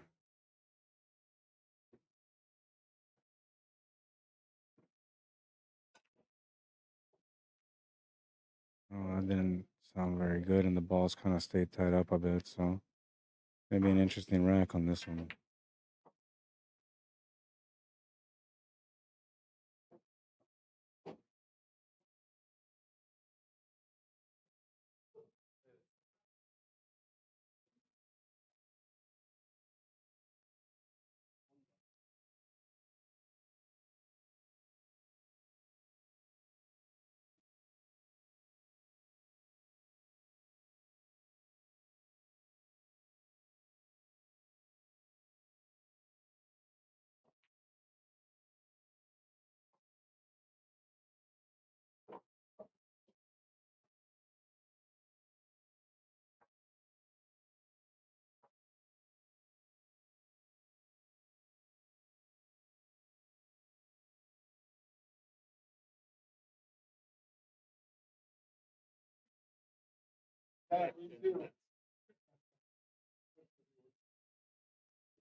Jump shot option to the side.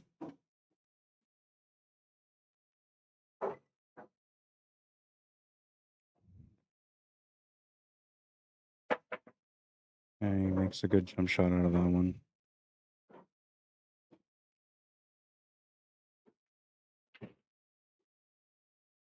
It's got a good angle on a 3-ball as well. 4-ball doesn't go. The combo onto the 5 and 9 is available.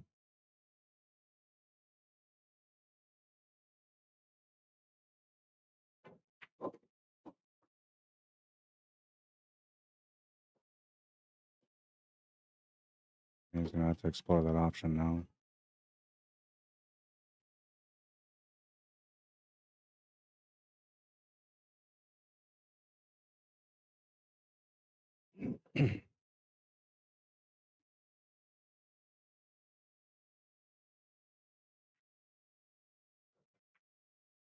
Gonna play the safety instead. Smart shot. He's gonna leave him the open rail, and the 8-ball is slightly away. I think. Pretty sure he can hit at least up into that diamond just above the side pocket. I don't know about below that, in between or near that side pocket. But I think he can at least hit that first diamond above the side. And for the shot, I think that's roughly about where you want to hit.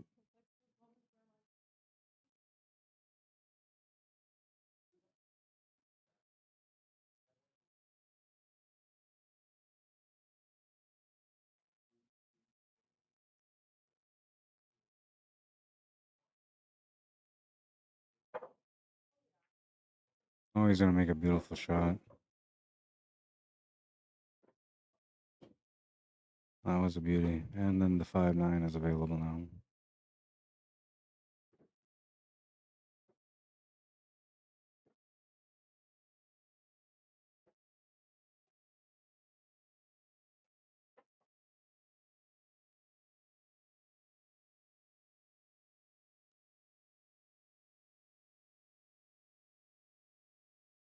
Found the perfect window between both those balls. Now he can cue in perfectly into the cue ball. 6-ball is a bit of a problem shot, though. I think it goes to the top left corner where the 5-ball goes, but I don't know if there's any other option for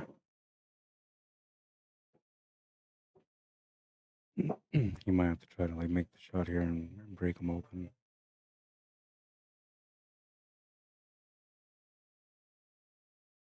Kind of look at the table again. Fully committed to what he wants to do.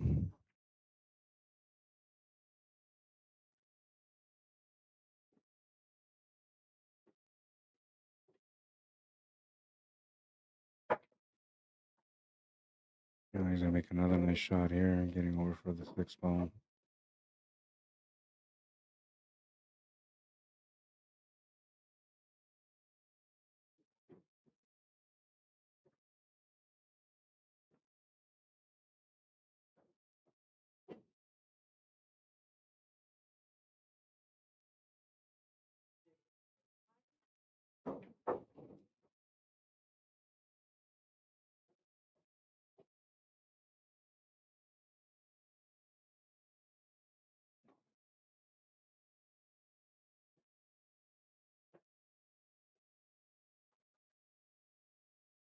I have to leave it alone. Got a little close to the 7 ball. Shot's still makeable though. Yeah, it looks like maybe he had the smallest window to make this 8 ball to the corner. If that's the case, all he's got to do is just play shape here. He's going to hit that with some extra pace. Maybe it didn't go.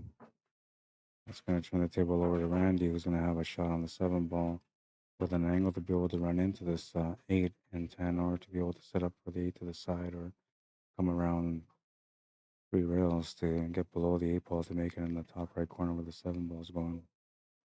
He can also just come off the rail and split them open, like I said. 2 different options. Yeah, he's going to go with the split them open option. I like that option too.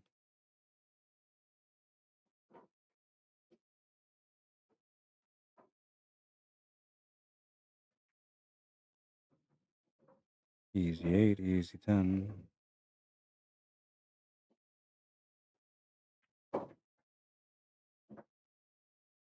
3-1.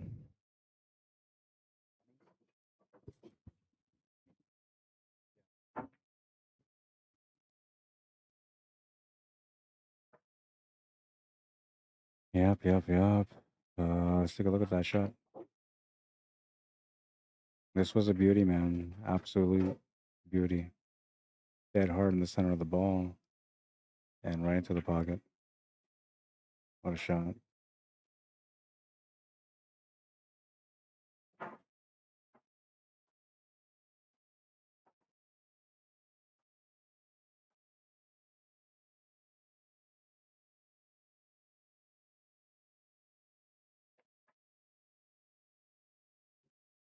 He's going to make a ball off the break. I watched a little bit of his match earlier, and one of the things that I noticed about his break, it was very consistent. He was making a ball most of the times, and most of the times he had an opening shot too. This time, I don't think he does, but we'll see.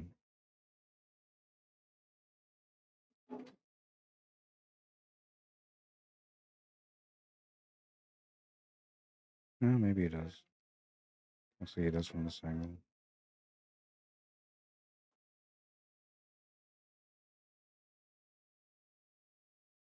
Oh yeah, he had the shot.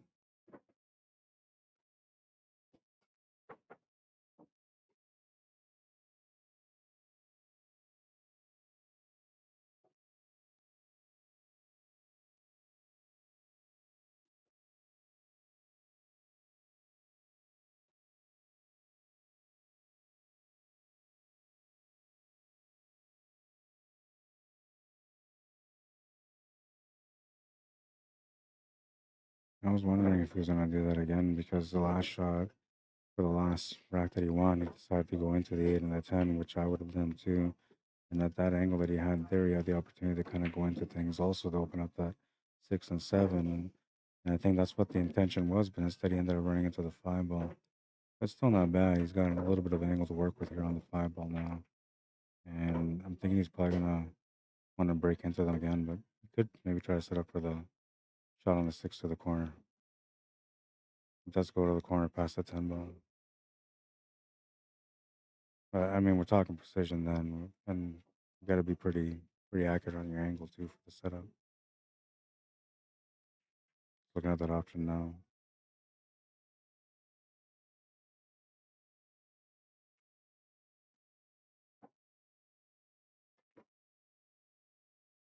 He does decide to run into them, and he does open them up. You guys can't see from this angle. I'll change it here. So he did open them up. He ran into them, and 7 ball semi block in the pocket, but it's on the pro side. Complements the shot on the 6 ball.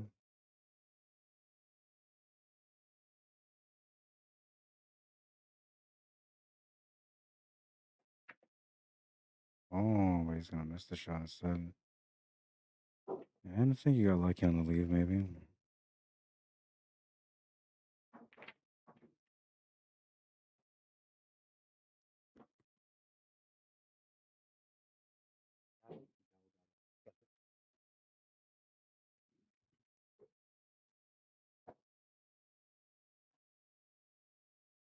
Oh, you can see enough to make the shot. Wow.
All right, the match is now 3-2.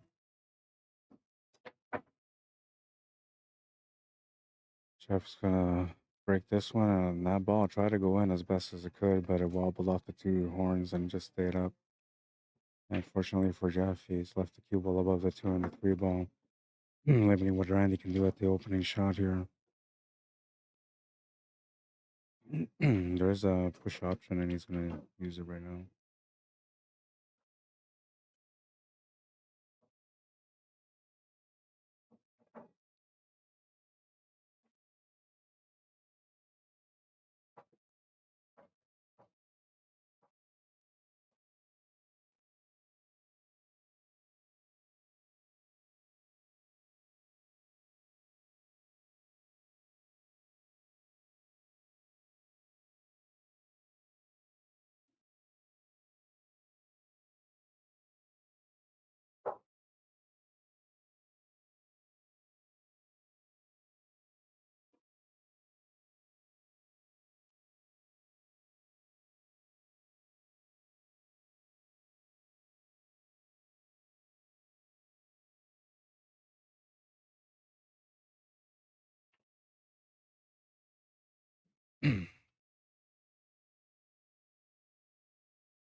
Not a bad safety.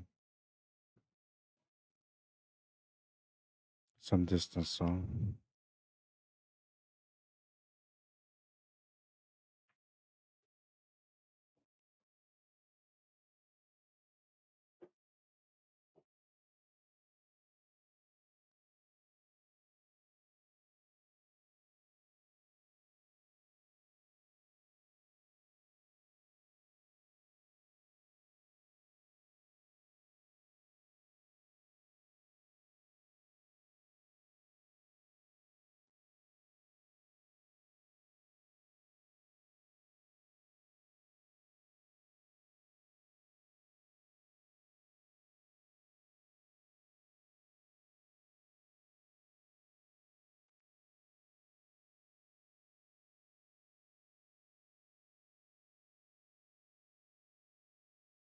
Oh, good try.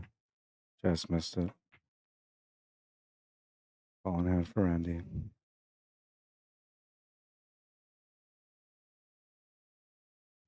By the way, I haven't been checking into my Facebook at all, so I'll come and join you guys here on the stream on Facebook.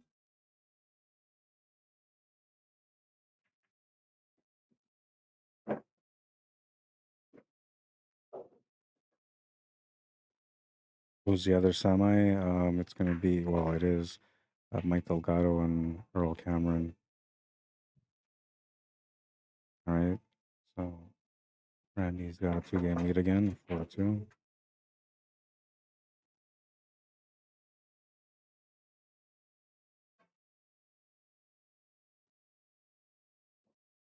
Earl played against his son, and they went to the hill. It was 13-12. for Earl, and Earl came up with a nice billiard shot on the 10 ball for him to be able to win the match, which was intense, because his father's son, Hill, and the shot wasn't necessarily easy. He had to be perfect on it, which he was.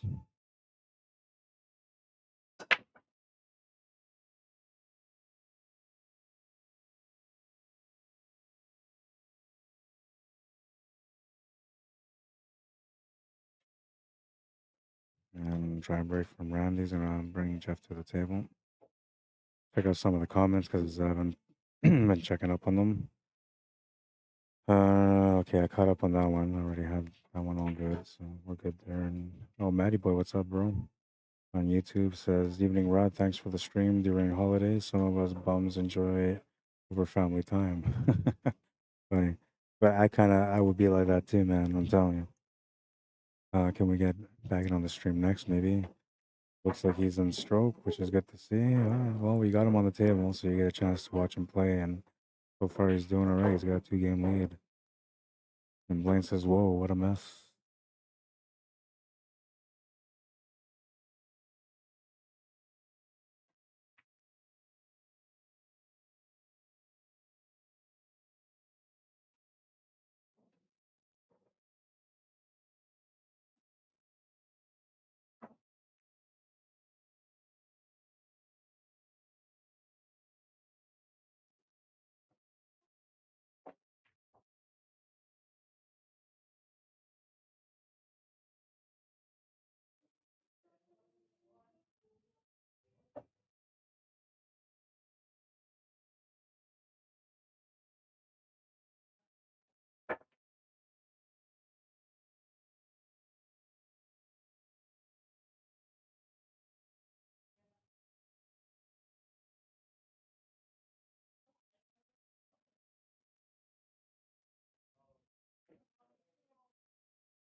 All right, so poll time on YouTube.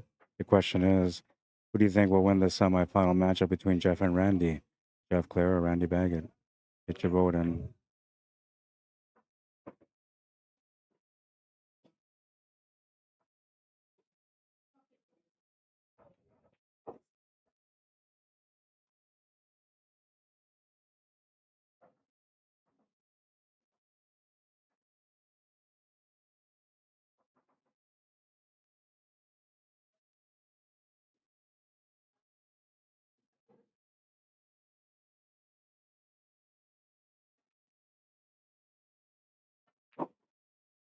Who's gonna get up for that 2 and 3, but no real shot available there. And I don't think he was trying to break it out with the draw. I think he was just trying to get above there so he can try to play it safe. And he's gonna be limited to his options, but at least he got into the area where he wanted to be.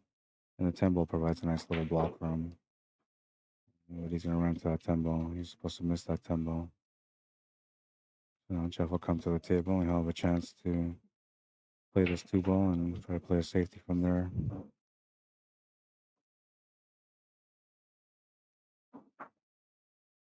You just wedge it past the 3 ball, you'll be all right. Yeah, there you go. He's gonna lock him up pretty good with that one too.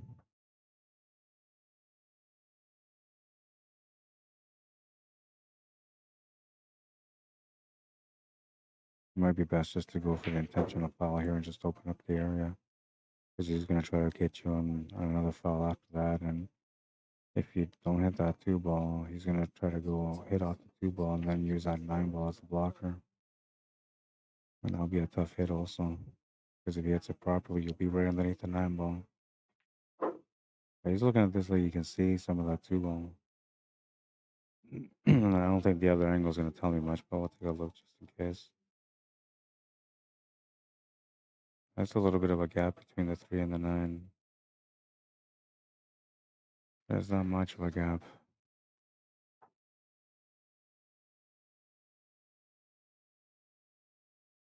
He's just gonna split them up, take the intentional foul.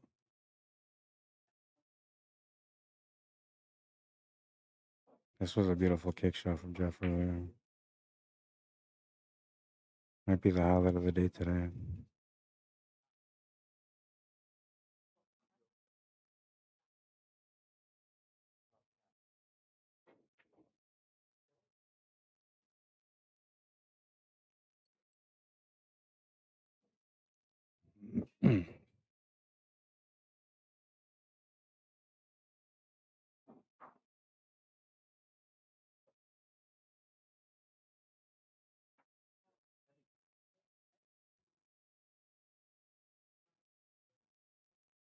You know, I just thought of something. I gotta do something else here.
Nice little safety there. Good little touch on the 6th ball.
Jeff's gonna win that one.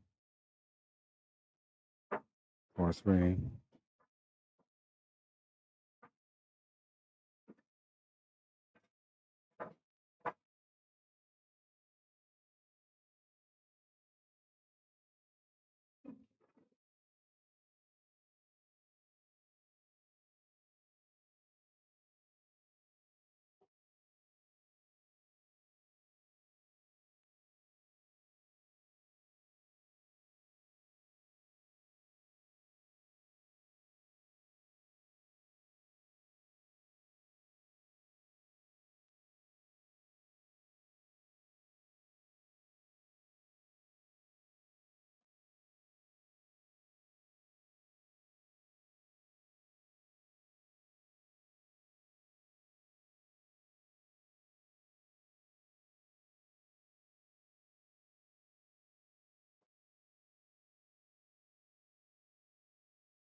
I don't know if I like it.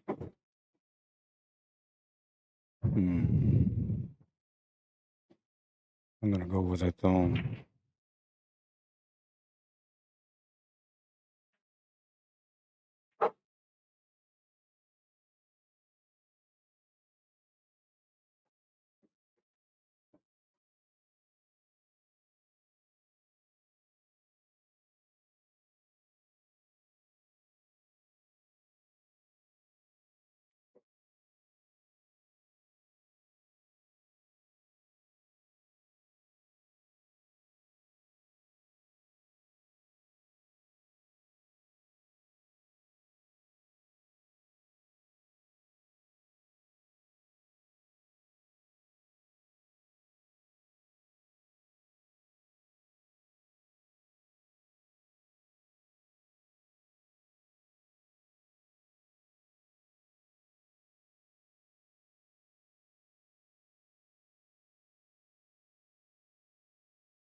Can't have the match at 4.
You're gonna like to see if the 3 ball goes to the corner, which it does.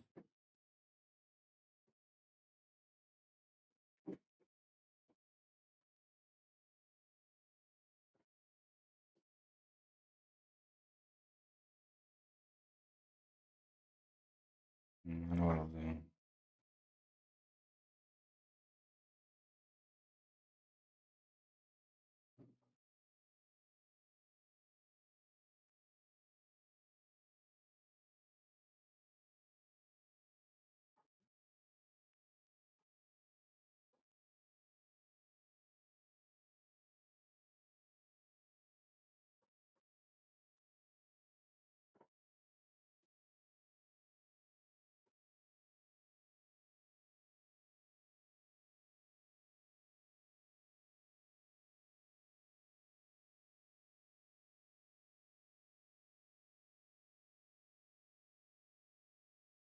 Okay, so I think I set it up. You can click on it.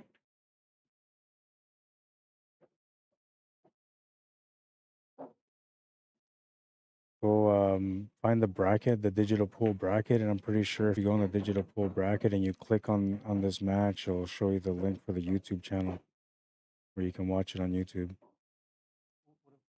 On there on Facebook it would be Q Sports Live. On YouTube it's under Rod Arriagada /CSL. Q Sports Live. 3 separate words.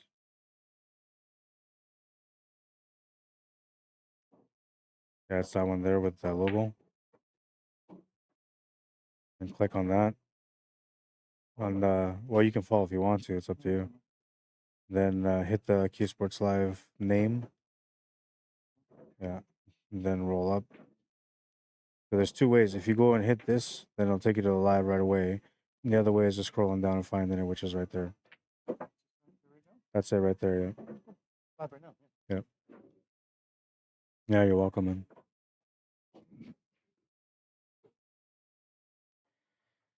And I'm pretty sure I attached the YouTube link onto this bracket for those of you that want to find the YouTube link.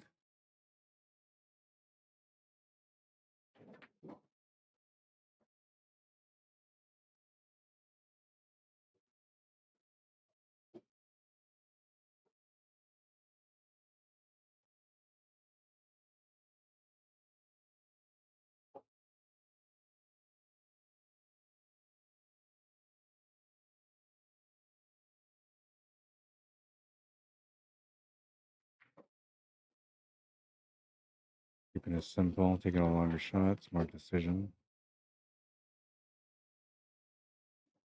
Looks like he's gonna have to settle for the shot on the 9 ball to the bottom left corner instead of the side pocket because of the angle that he has on the 8 ball.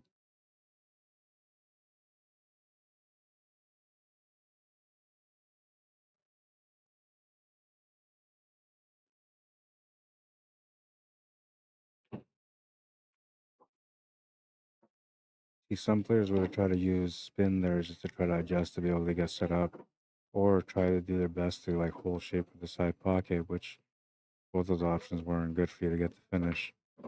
Settling for the shot to the bottom left corner like he did on the 9 ball was a natural path off the 8 ball, so that's why he took that choice. That's why he made that shot. And he'll make that 10 ball and collect the win because of that decision.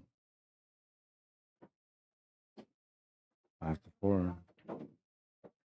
Ace to 13.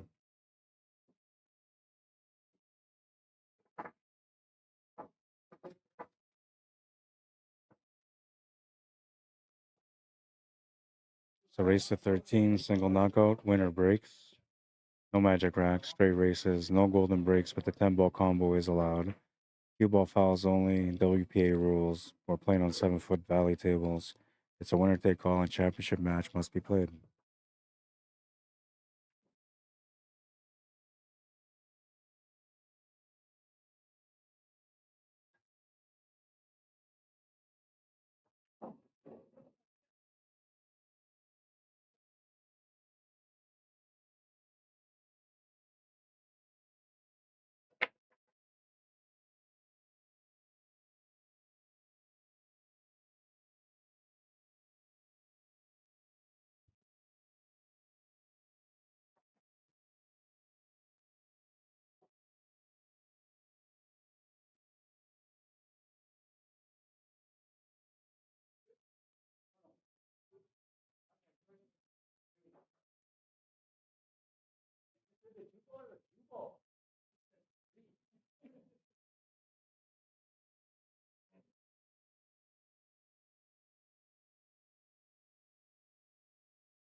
Looks like he might be stuck with the combo option, which is not what he wants to do.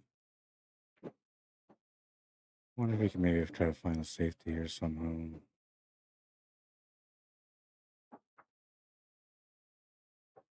And maybe bank the 3 ball above that 4 and then freeze him to the 9. If you can see that much of the ball. Which I don't think this other camera's gonna tell us much, but it might.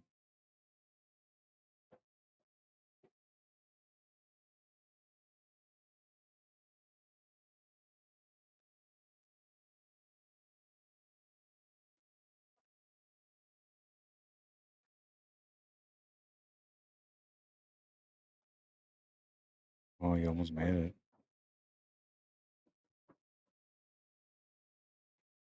Makes a 10 ball, which wasn't intentional. 10 ball will get spotted. Definitely have the option to give him the table back if he wants to, but he can see the 3 ball, so I don't think he will.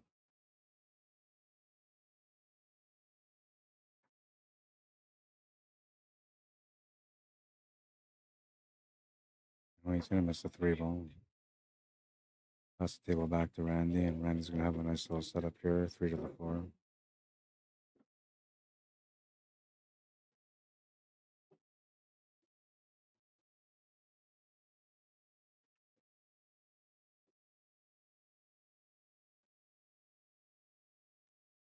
I gotta go watch a shot at the other semifinal matchup. I'll be right back.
All right, and looks like Randy won that game. I'm not sure if I missed a good shot or not in between, but I did see a nice shot at the other table that I was just watching.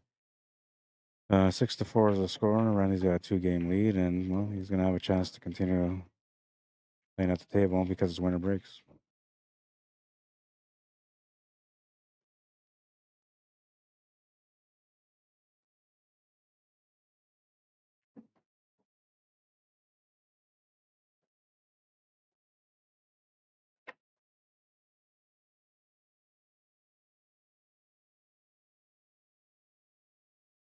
All right, he's gonna make a ball. He'll have a shot on the 1 ball as well.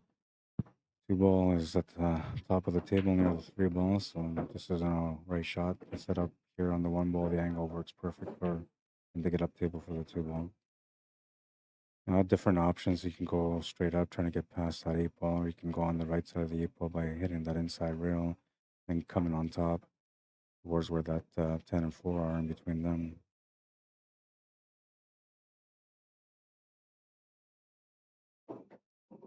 Then go straight up, running into the 5 ball, and he just needs to move it over enough to be able to see the 2 ball.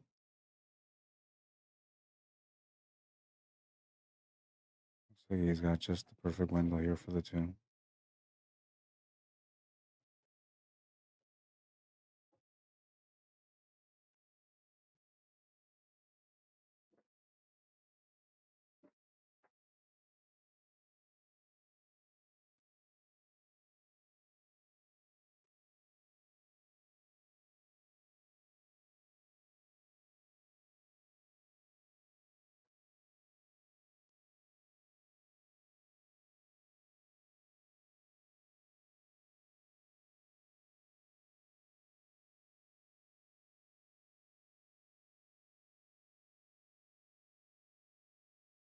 A nice angle here on the 4 ball that gets it up for the 5 in the same pocket.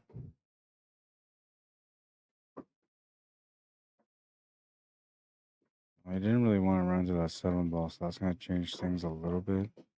But he can punch draw this still, make the shot, and the draw should maybe come off the 10 ball and force it over a little bit better for the shape on the 7. Which he doesn't have to be perfect, he just wants to get back down to the middle somewhat.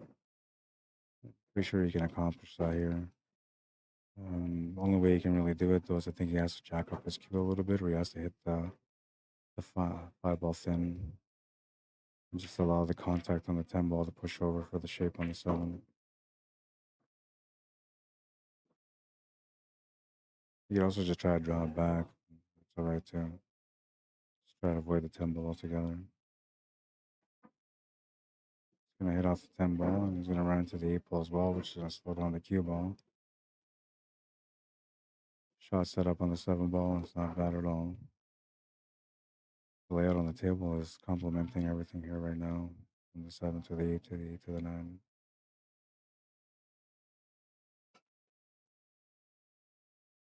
I want to be over top of the 10 ball though, and he's just gonna get around it. Just play this natural top spin and should get on top of the 9 from there. Draw option is also available, but I think it's just gonna go tops. I'm just gonna draw it back. Man, it's not bad. He's got the shot on the 9, natural shape for the 10 ball almost. A little bit of left hand draw will enhance the angle for him.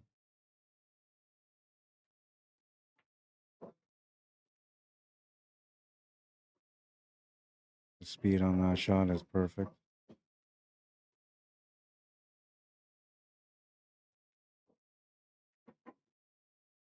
I'll take another game lead. 7-4.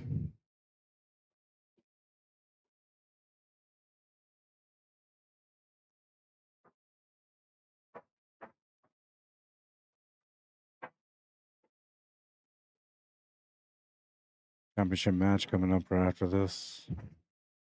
Well, depending what's left on the other semifinal, because they're playing right now too, and I know that one of them is at 5. I'm not sure what the other one is at. One of them's at 5 right now.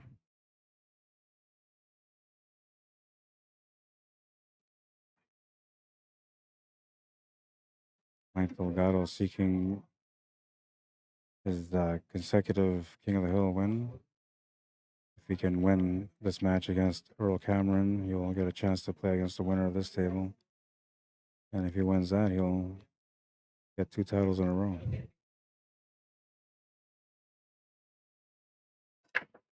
He's gonna have a tough opponent on both these players because both of them can play really well. And both have good breaks, good cue ball control, and most importantly, they both have strong mentality. Plus, safety play is really on point too for both of them.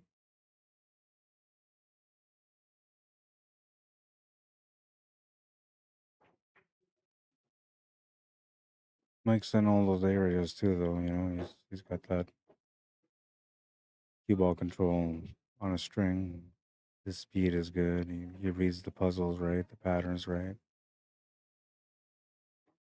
Safety play is good. And he mainly plays 9 foot, so you know when he plays on the 7 foot, it's a little bit easier for him. The only thing that changes is the speed of the table, but he's at first he used to have a tough time with the bar boxes. Now he's a little bit more used to the speed. So you know, usually that's what happens with a player that's a good player. They adapt to their um, to the surroundings, I guess we'll say, to whatever the table is that they're playing on, the speed, um, even the rail speed.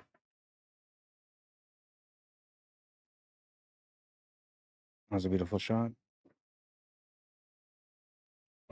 Made a couple of nice shots like that.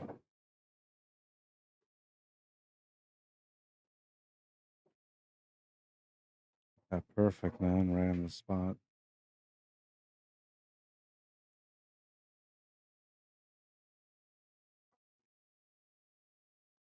I'm sure what he's gonna do here though. Depends on how much you can see of this ball.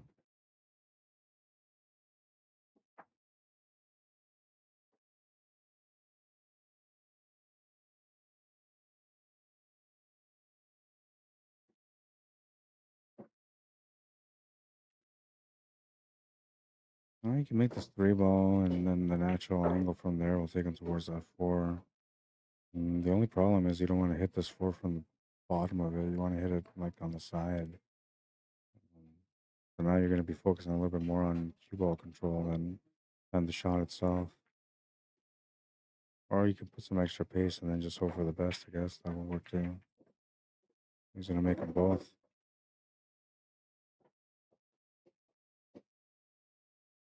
And he gets a shot on the 5 ball.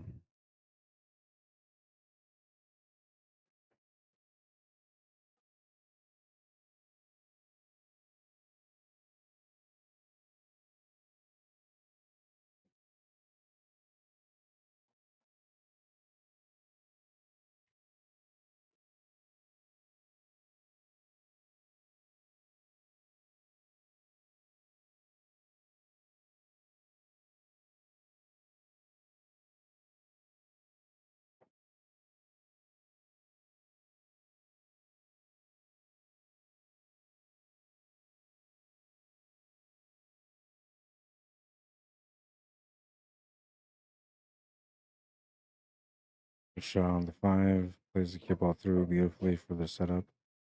And the 6 ball, I'm just going to give him a 3 rail setup also for the 7 ball, or 1 rail through if he wants to go that way.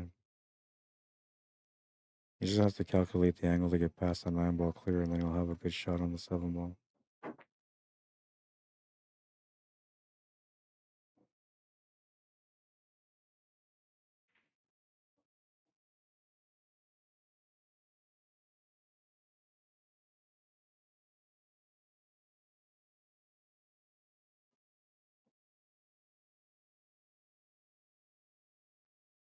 Oh, and he played in between even better, but a little bit too much pace, but still all right. He can still make the shot. Still get position on the 8 ball, so he's in a decent position anyway. It's just going to require a little bit more effort, more stroke, if you will.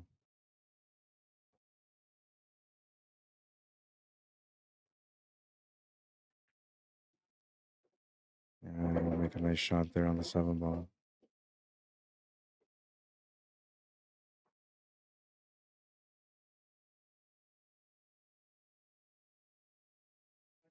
Got a nice line here too on the 8 ball to get back up for the 9.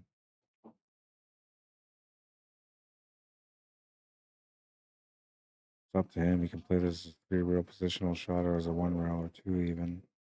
It's up to him. He's going to play a 1 with some extra pace. Nice stroke delivery on that one.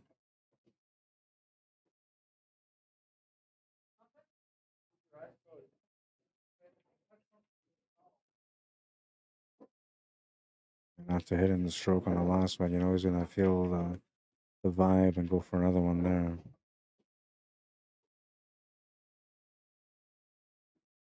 Makes the 10 ball.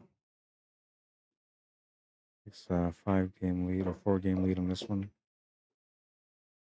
8-4.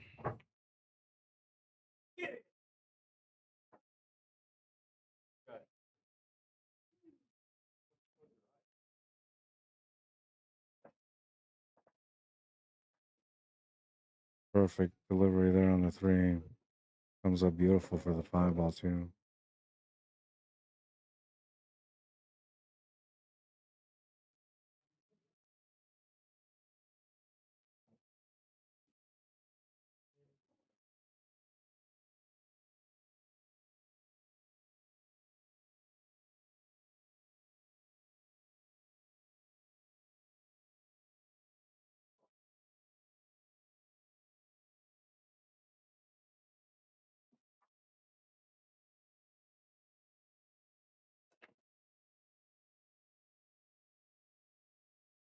Hit that pretty good, and he's gonna make a ball off the break.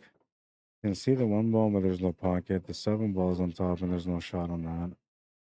So he's gonna have to play smart here on the opening shot.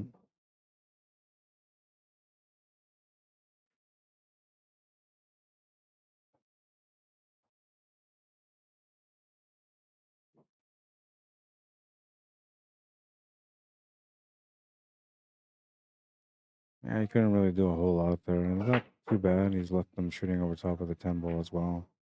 But there's a combination option, there's a safety option, there's a bank option, there's a few different options that he can play from here.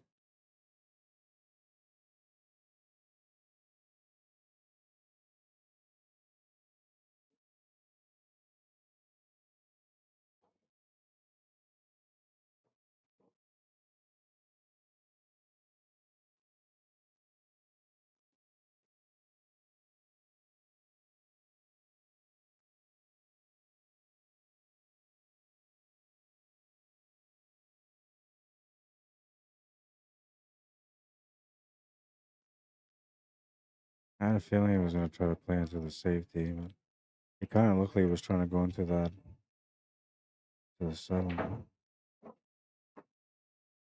Randy's turned the table, but he's going to take a little break. So I'm going to try to see if I can get this camera set up for the other table quickly.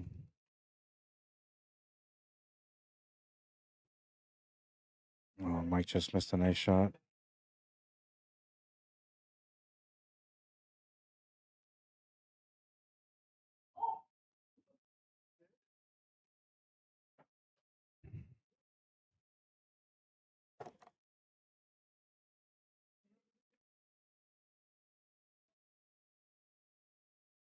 All right, so this is the other semifinal.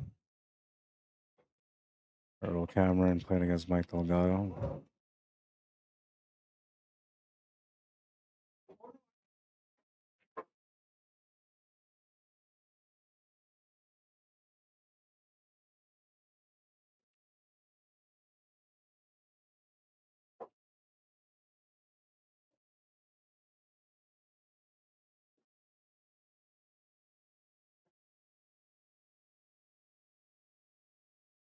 Earl has never won King of the Hill yet. So he's one of 4 that has not won a title, the King of the Hill yet. Mike just won his first one the last time around and just won a couple of times. And I want to say that Randy won too, but maybe he hasn't. I tried to remember. There's been a lot of King of the Hill since I first started the King of the Hill. I remember he ended up playing the final against Johnny Baptiste when it was 10 ball at the University of Manitoba. I don't remember who won that one. I think that's the one that he won, but maybe it was Johnny who won that one.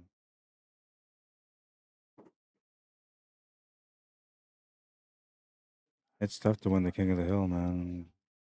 Especially a long race format, you know, race at 13. And that's why, like, it's better when it's at 16 players than it is at 24. Well, these guys are back to their match now.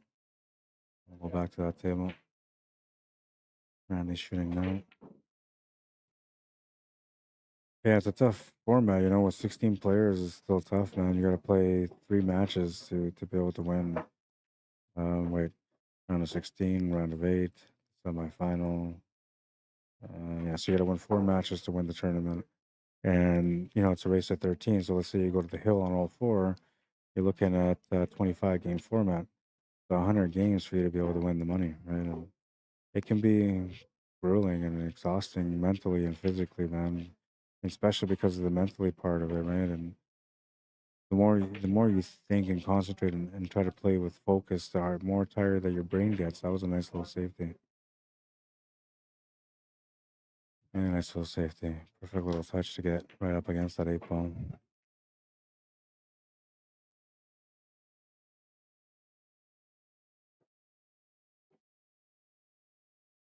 Oh, nice try, Randy. That's what he was going for. He almost made it. This is a nice little safety, man. I mean, look at the effort.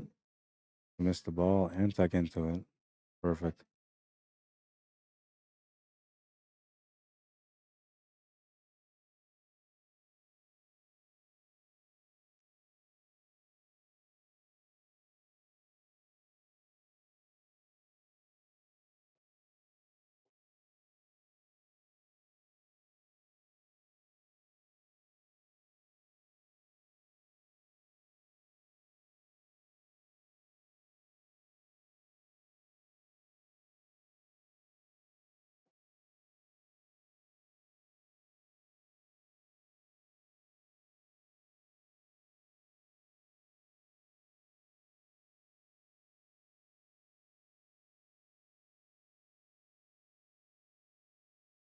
Let's go to the corner if that's the way he played him.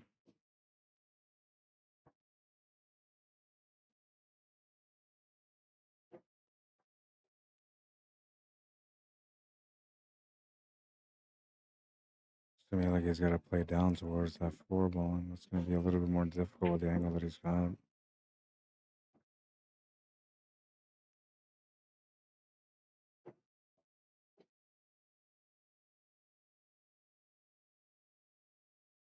Play the safety instead. I think my batteries are down on my remote. It's not working for me.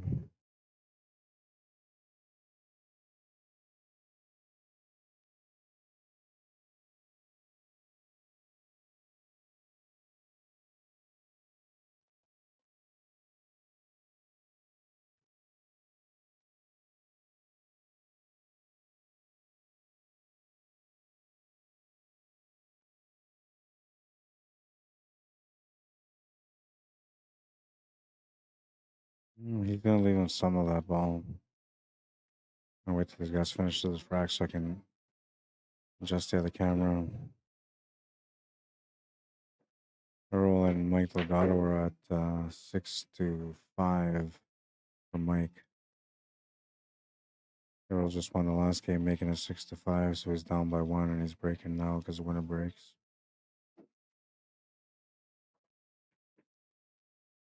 Oh, Jeff's able to make the shot, but he's going to scratch.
Randy will take another game here. 9-5 now, or 9-4. Sorry. I'm all over the place with the scoreboard today. Apparently, it's 9-4 though, and I forgot the timer, so I started the timer again now.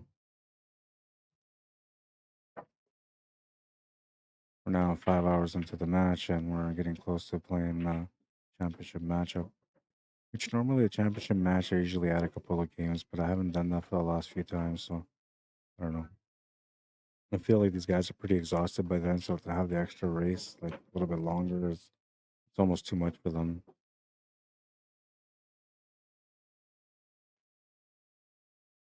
But I always like the idea, like if you play whatever race to 9, for example, and the whole tournament, then when you get to the final, you play like a race to 11.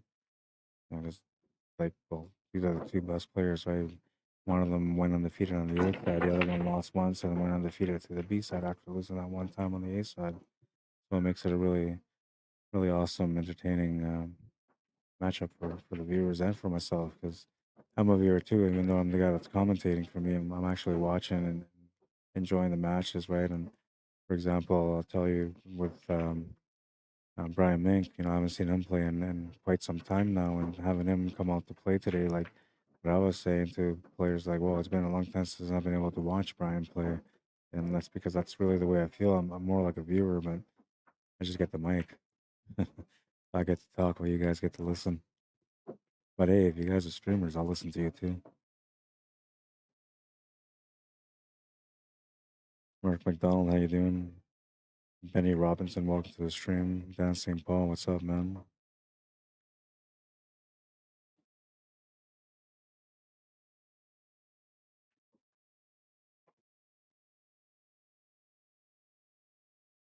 It's good enough for him to get the shot on the 2 ball, and he's got a natural line to get over for the 3 balls. So this track's looking alright for him.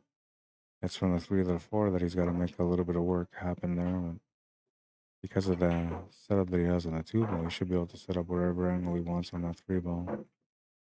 And he's laying into the 8 ball to make sure he's got a nice running angle to come down to the right side of the table, make that 4 ball in the bottom left corner. And the only thing here, he's got to figure out like how to get back from there to the 5, and then he's almost out.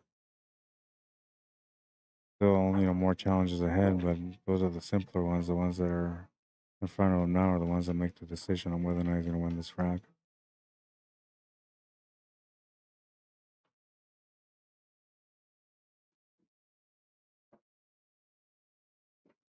And he's trying to get some angle there on the 4 ball, but the cue ball around a little bit, and it's going to be tougher to get back up for the 5 ball, but he's got some angle. Still kind of work.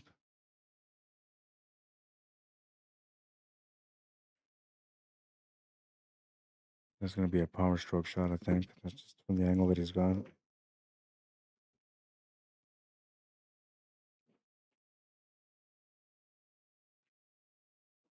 And a little bit extra power. Does not want to clip the horn. Oh, he clipped the proper horn, though. Got lucky there on that bounce.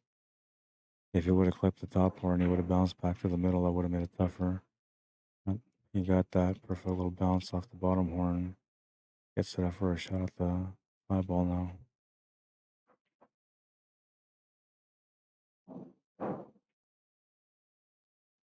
Be good not to move that 7 ball.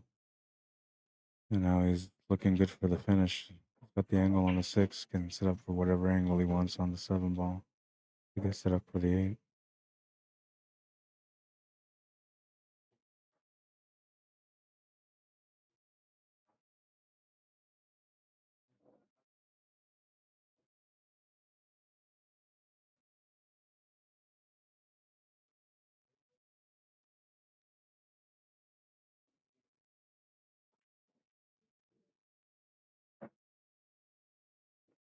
And that's not too bad. Running into the 8 ball, pushed it off the rail a little bit more. So now he can actually set up for a longer shot here on the 8 ball and just make it simple on the 7.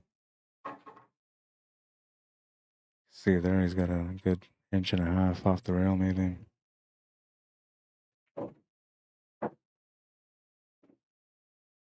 He wanted to be a little bit straighter on this, so he had a fall through angle to be able to make the 9 ball in the bottom right corner, but he might have to 4-stroke this a little bit.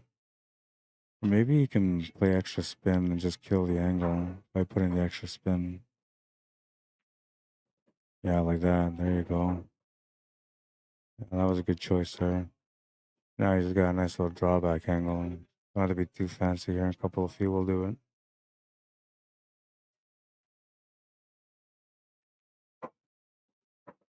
Yeah, there you go.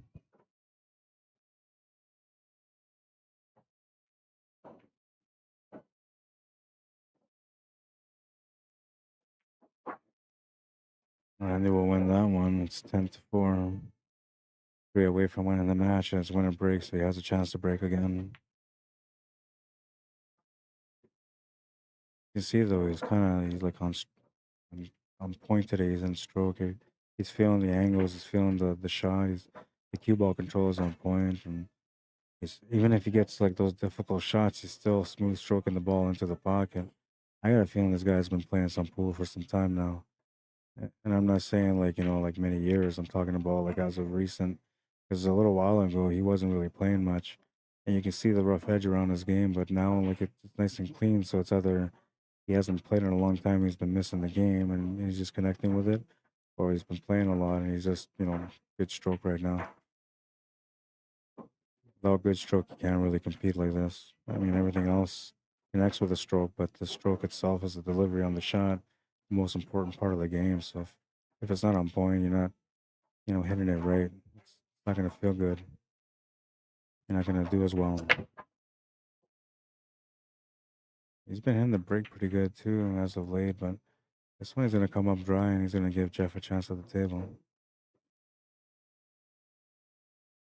Jeff is the kind of player that can get back in the match if we give him a chance. So let's see if he can capitalize from this opportunity.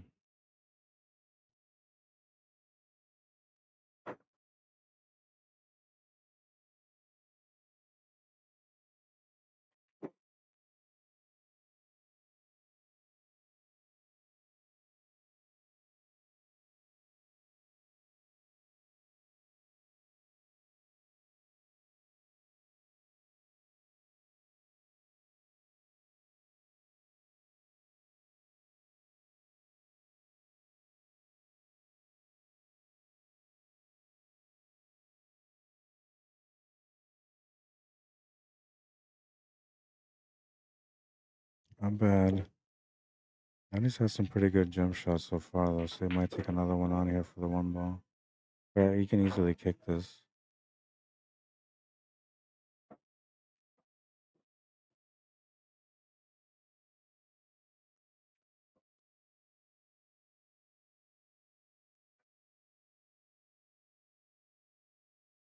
He's going to hit that perfectly.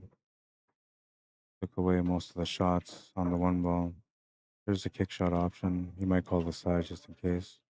He's going to go corner.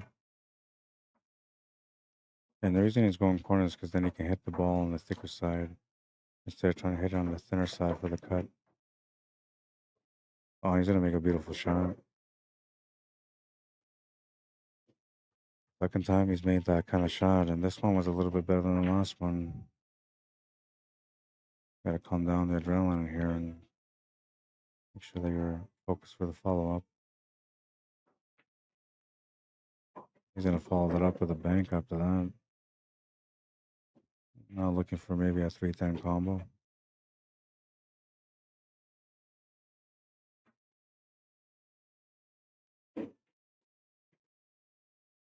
Oh, he's going to miss that one, though. And he's going to leave the shot on the 3. I mean, look at this beauty, man. Absolute beauty kick shot. Right to the heart of the pocket.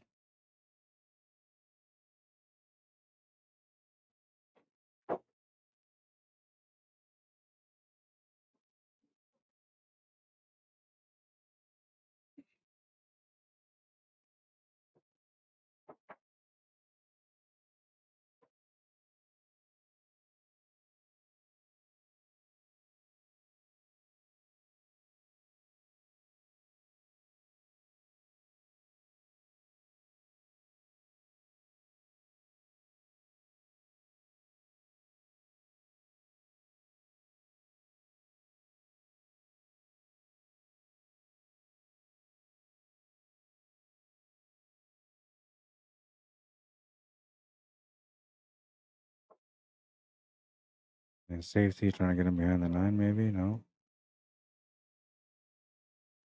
Small attempt at a combination here on the 4-10 because it looks like they're kind of lined up.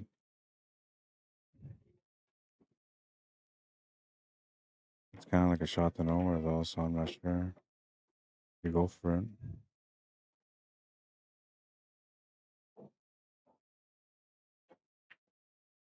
Sign not to go for it, playing the safety instead.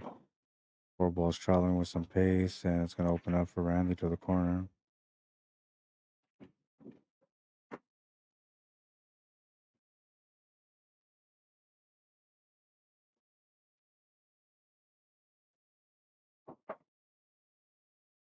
Lazaro, Valera, Andreo, welcome to the stream. Michael Fuller, how you doing? Welcome to the stream.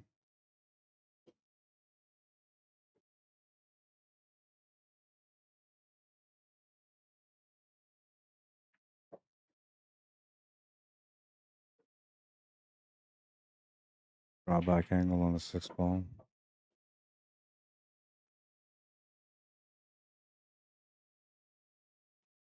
And maybe play it through too.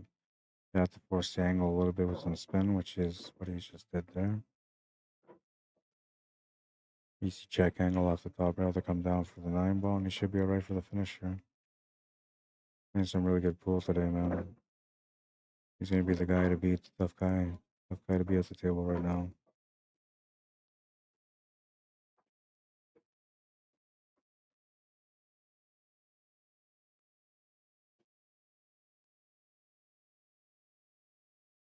Two away from winning at the semifinal matchup number 1.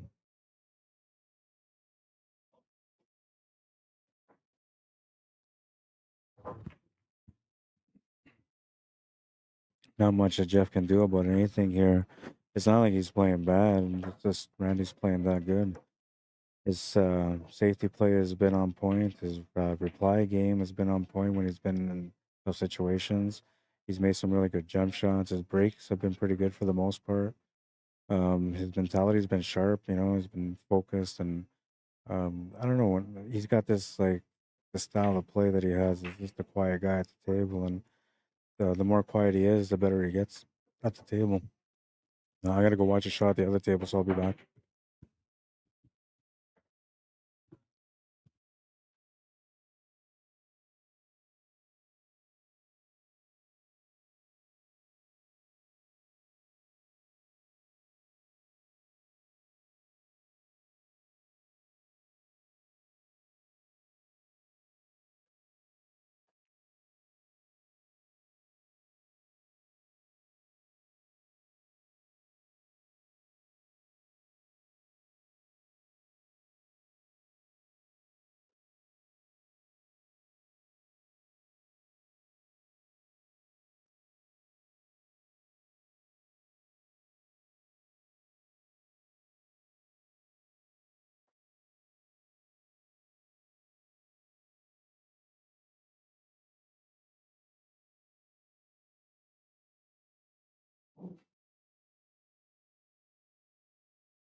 All right, and we continue on this matchup.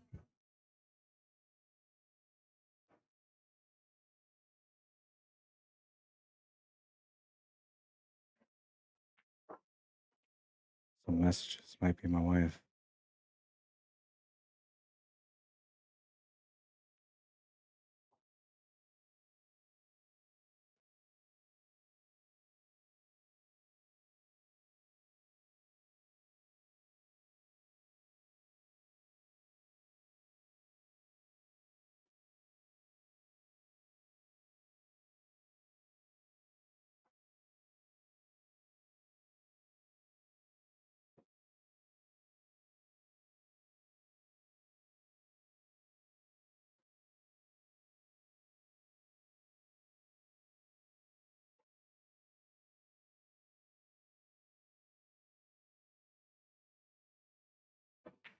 Mario LaFon says Randy's a fantastic player. Oh yeah, no, he plays really, really nice pool, man. And he's got, you know, a good background in different things too. It's not just like a standard player. And if you look at most of the players that are like 700, they all have a little bit of extra something going on. But for Randy, he's got that 9 foot experience, plays a lot of nine ball, 10 ball, tons of bar box experience, really good bar box player.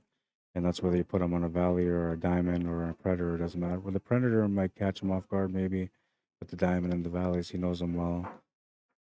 His safety game is good. Like I said, he plays. He had a background in snooker as well. Played a little bit of snooker for a while, and that cleaned up his game a bit more. And he's a dangerous player, man. I'm telling you. But so is Jeff. Every time you give him a chance at the table, he can get going, man. And with winner breaks, anything can happen.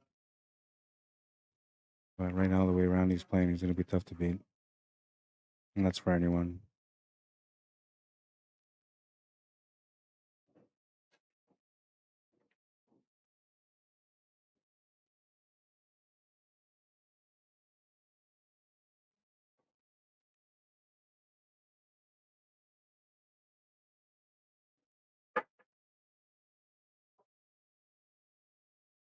And he's getting the rolls to go with him too a little bit. I mean, the effort there was just to hit the ball properly, which he did, and then the reward was up in the air, but he got rewarded decently here. Let's see what Jeff decides to do. He's got an option to go off bottom rail kick shot or to do a jump shot or even another kick shot, and it's up to him. Kick shot off the back rail is available too.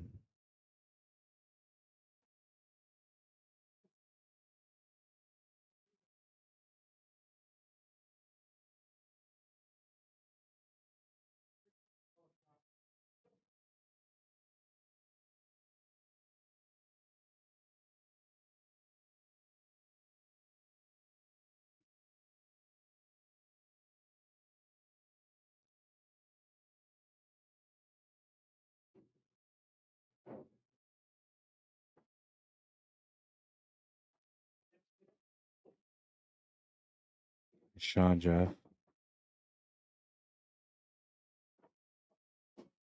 He's been hitting a lot of nice shots too, man. That's what I'm saying is you can't count him out, especially with the winner breaks.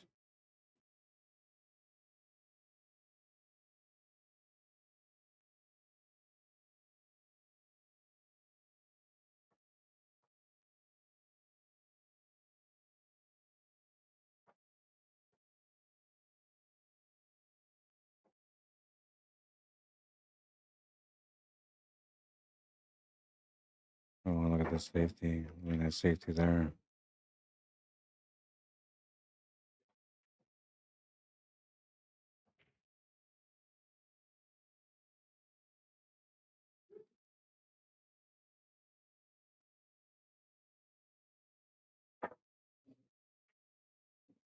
Nice hit.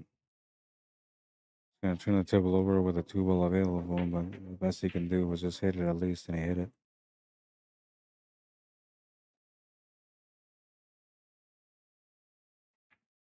What's up, Julius? Welcome to the stream.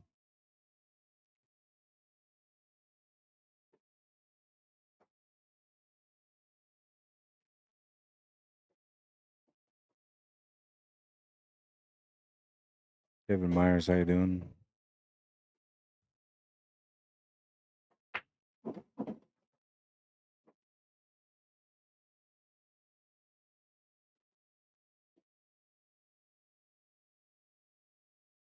Anya Hoffman, how you doing? Welcome to the stream. Says hi, Rod. Thanks for the stream on Facebook. Is Eric watching as well? Welcome, Eric. YouTube is caught up.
I'll make 10 ball, gets on the board. 5-11, down by 6 points right now. But it's winner break, so I'll get a chance to get going.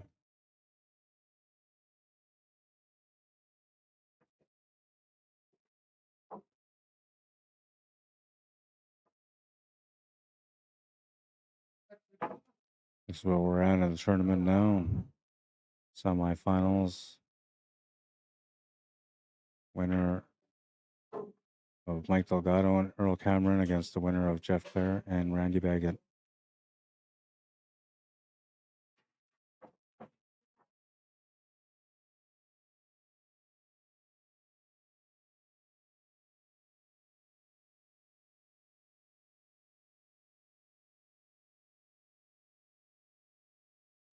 Smash and break. He'll make a ball to the corner and he'll have a shot on the one ball. And a really nice spread on this table.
It's the 10 ball. He wins another game. 6-11, down by 5. If he can replicate that break from the last one, then he'll be on a good chance to be able to get a little closer in this matchup.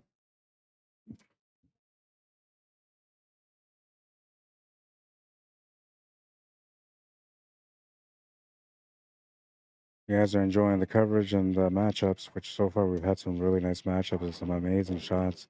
You guys can like and share the stream. It's a good way to support the players, the event, the establishment, and of course myself as a content creator / commentator.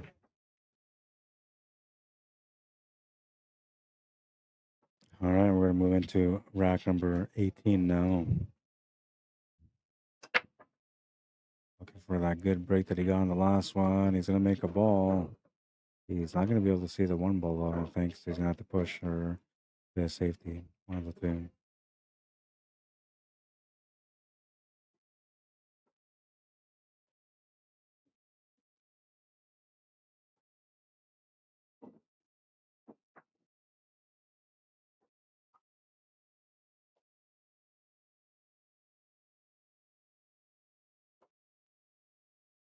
Hey, Kepler, how you doing? Welcome to the stream.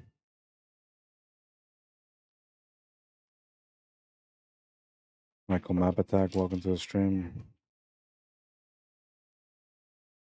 Aljoy Larea, welcome to the stream.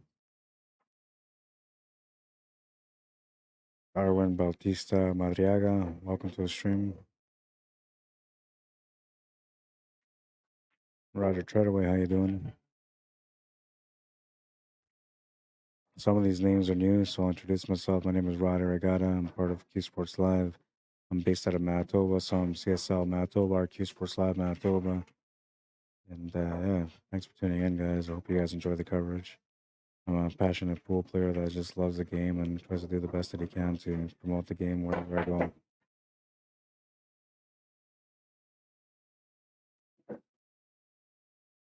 And a nice jump shot from Randy.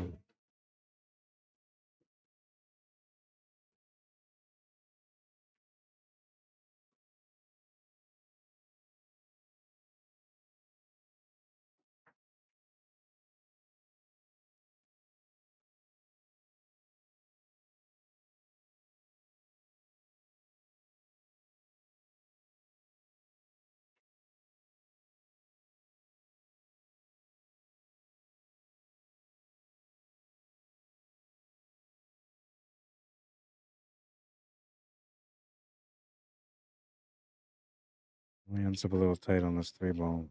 Shot's still available, and there's a couple different options around him, but where he ended and where he wanted to be are 2 different points right now.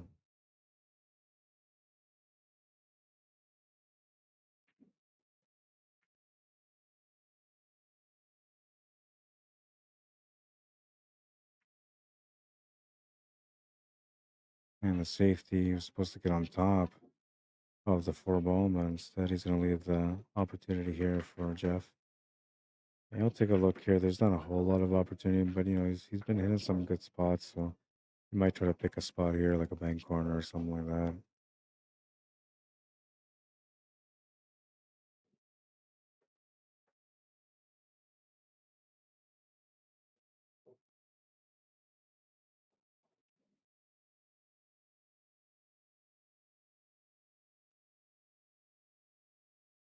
Hello, Samantha Jane, baby Jay. Welcome to the stream. I love you, Jay. I'll come see you after this, after we're done here. Tim McCain, how you doing? Brent Denner, Taylor Yellow Dirt, welcome to the stream. Brad and Tisha Shaw, welcome to the stream. And the Sayers, how you doing?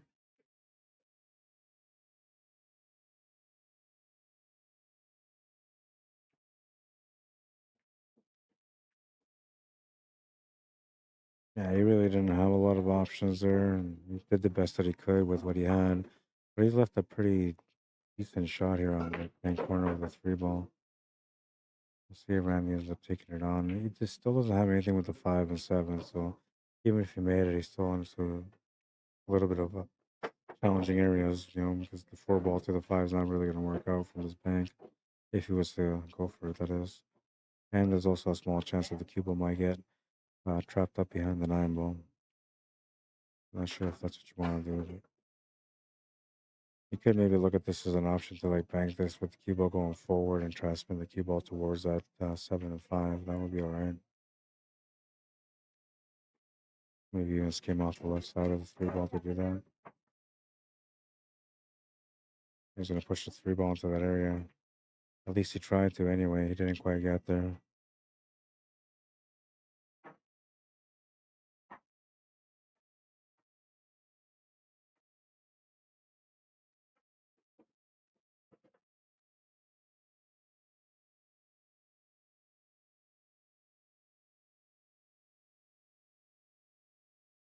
Going to be a tactical battle in this one.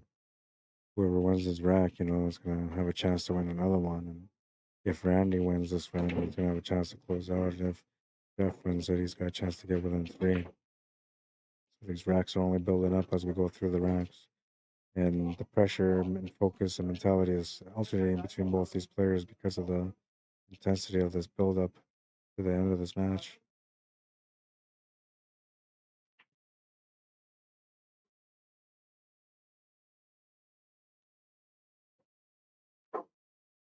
One player is doing his best to stay focused and calm in order to find the finish, and the other one is just trying to survive every rack using his knowledge as best as he can to be able to survive each obstacle that he faces along the way to that comeback if he can make it happen.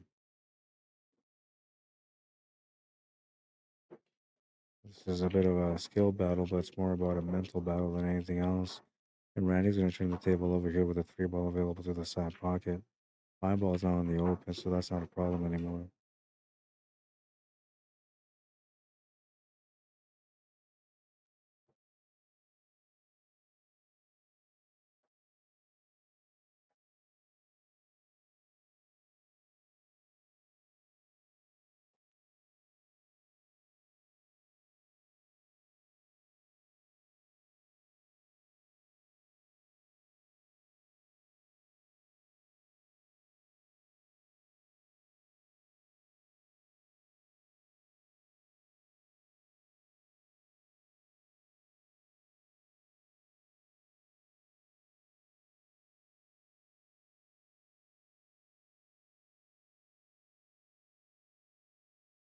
Something he's not sure about, so he's trying to calculate that before he goes ahead with the shot.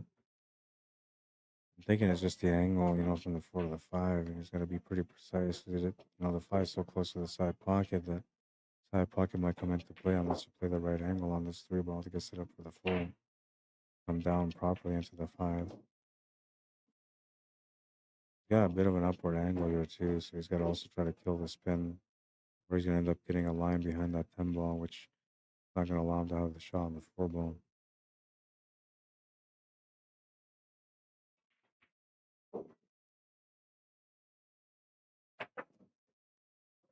I like this shot here. That's a good option to play it through. And now he's got a nice follow through angle too if he wants to play it off 2 rails back down for that 5 ball. He can also play off the 1 rail back to the middle, which would be all right. Anywhere to the middle will be fine. But, lower the better. More to the left the better.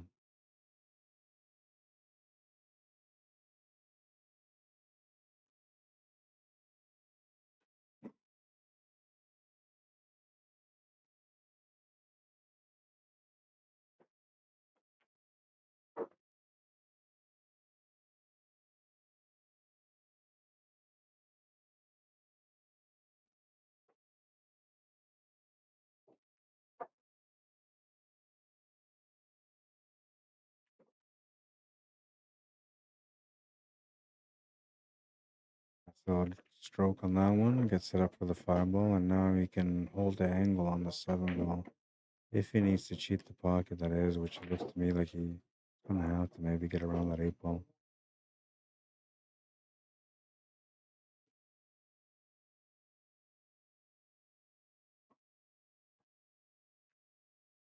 I like this option here, playing below the 7 ball. Just makes more sense because now you're not really taking a chance. Now it's more about the accuracy on your shot. And 7 to the 8, natural setup here. So good decision by Jeff to get set up for the shot the way that he did.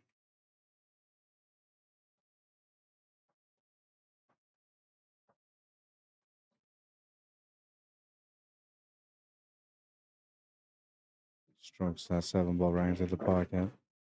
Gonna run into the 9 ball a little bit, but it's not gonna change things here. It's gonna help him out a little bit for the finish.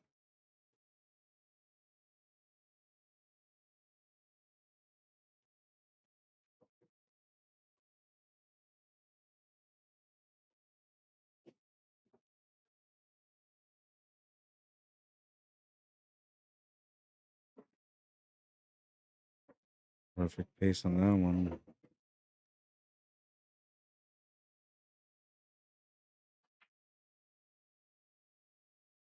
He's gonna win a 3rd game in a row now. 7 to 11, down by 4. And this is what I'm talking about. This is where the mentality, the pressure all kind of goes back and forth. One player is like, okay, well, this guy's winning a couple of games in a row. Now I got to close out. So the pressure of trying to close out kind of builds up.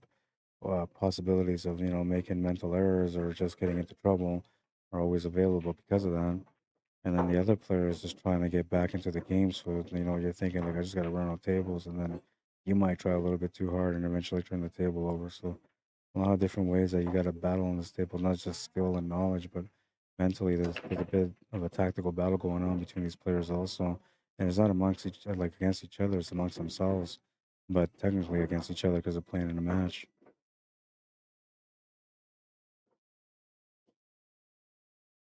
And these guys have all been there. They know, like there's gonna be moments where your opponent's gonna come in and swing a few racks too. So you gotta be prepared for those moments. And if you can grind out a win, then you're gonna find that finish. But if you get a little impatient, you might turn the table over, and next thing you know, you might regret that.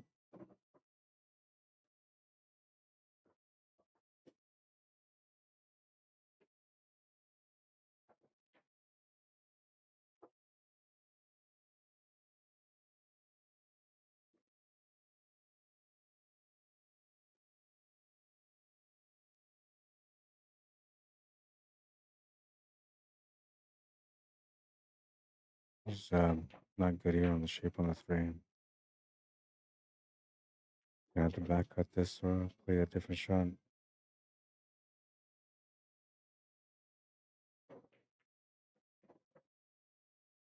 Oh, he was kind of sort of playing that as if the 4 ball was going to go in for sure. 4 ball's going to stay up in the pocket, and that's not going to be a problem.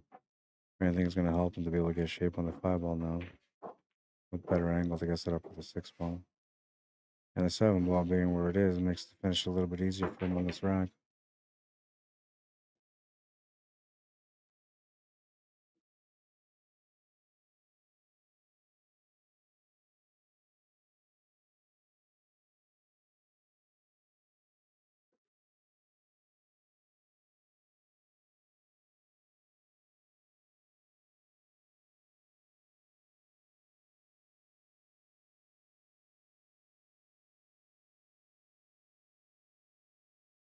Yeah, he hit that 4 ball clean.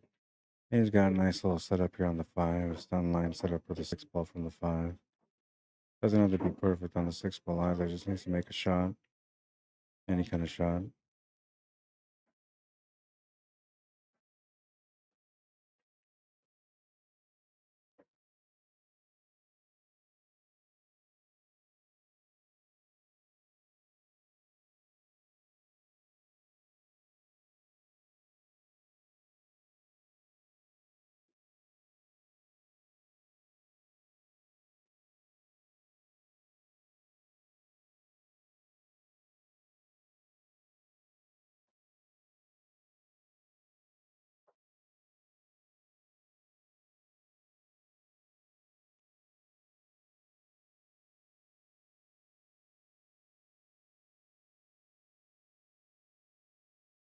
Perfect. Wait for the 10 ball.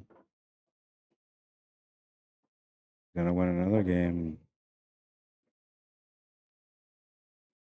4 games in a row now. 8-11. And that's the thing about winter breaks, man. If a player gets going and the break picks up on time, they can get right back into a match, no problem. I always think about that Raj Handel and Rodney Morris matchup. You know, Raj Handel looked like he was going to be out. Comes back, ends up winning the match. It was a race to 9, down 8-1. Winner breaks, wins 9-8. You just never know, man. It's all about the player and their mentality and how good they hold up when they're being challenged, right? And the game's always going to challenge you. There's always going to be moments where it challenges you mentally and skill wise too. He's going to make a ball into the side pocket. Don't think he can see the 1 ball at all. That's the push option though if he wants to go that way. Yeah, it doesn't look like he can hit it directly. He can definitely, hit it off the top rail, but likely he's going to end up playing the push here instead.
All right.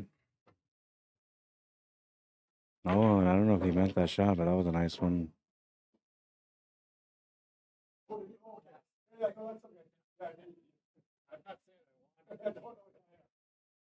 Yeah, it looks like he did. He did call that.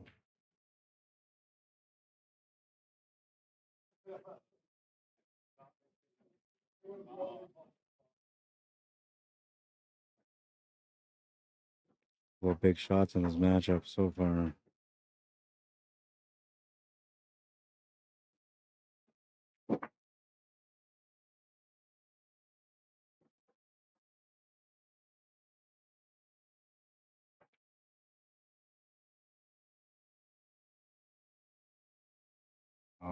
man, did he roll into the 3? I'm not sure if he got him or not. Looks like he might be able to make this one then.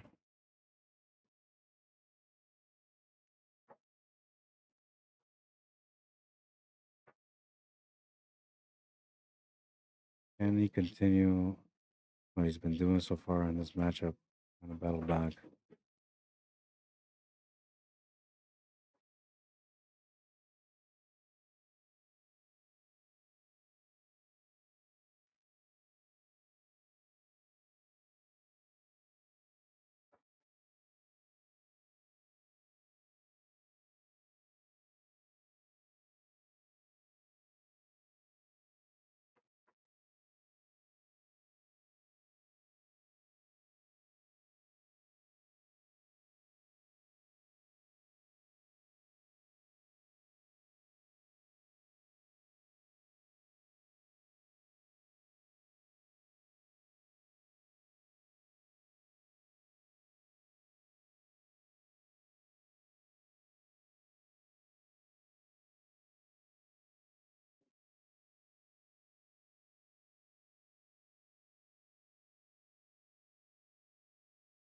I can't tell how much angle he's got available here, but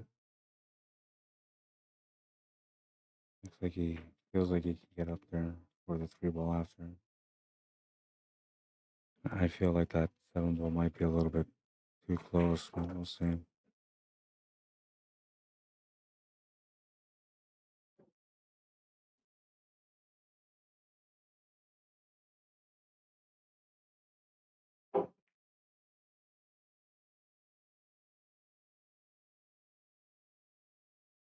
Too much pace on this one.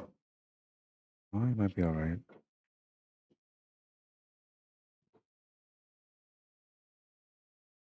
So the goal here for him is to try to make this 3 ball, nick the 5 and 10 open, and get the shot on the 4 ball. He just needs to nick the 5 ball, not the 10 ball. But if he has to throw this cue ball in, which we'll take a look at this side angle right now. It looks like he can hit this no problem without having to throw it in there. He should be able to get that out.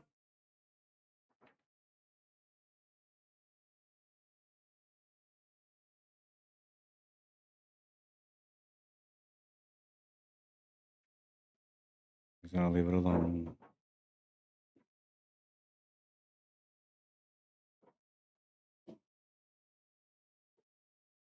He's thinking about maybe getting set up for a bank corner option on the 5 ball. Because there's no breakout from here. If that cue ball would have gone up a little bit higher, or if that 4 ball would have got a little closer to the pocket, then he could have had the angle to be able to get up to the break it out. But from here, like, he's limited. You can only really set up for a safety or a bank shot on the 5 after this.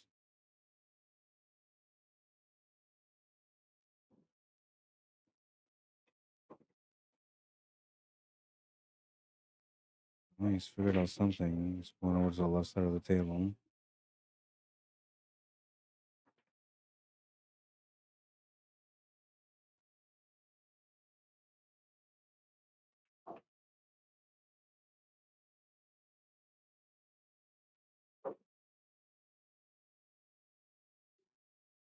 Yeah, he didn't really have much, so safety option is what he was looking for. And he's gonna take a quick breather.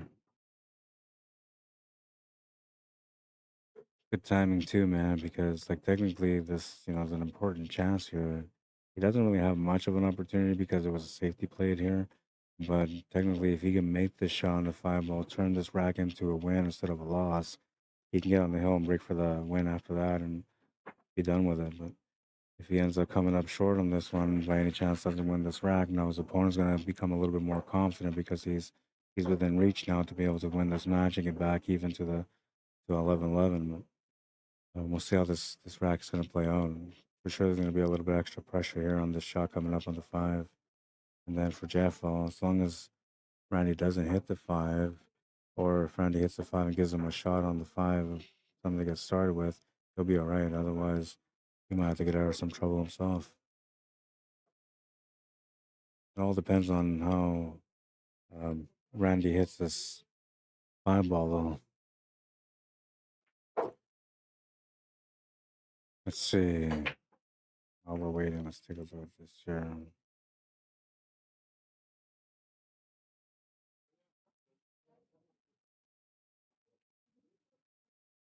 So technically here, like you want to hit down here, you want to be able to come up like this way, and then from the rail come into that fine. Like that would be the ideal way to hit it, because then you're more or less guaranteed to be able to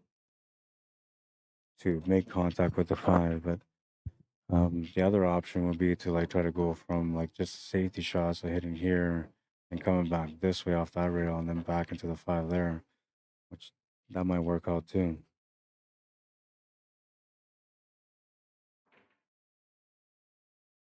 Option number 3 would have been a jump shot, but he's pretty close to the 10 ball, so there's really no option there.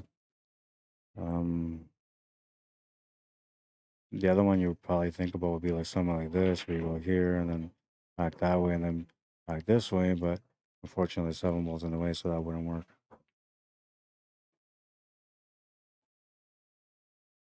Highest percentage to be able to at least make contact with the ball would be to go this way. Let's see what he decides to do.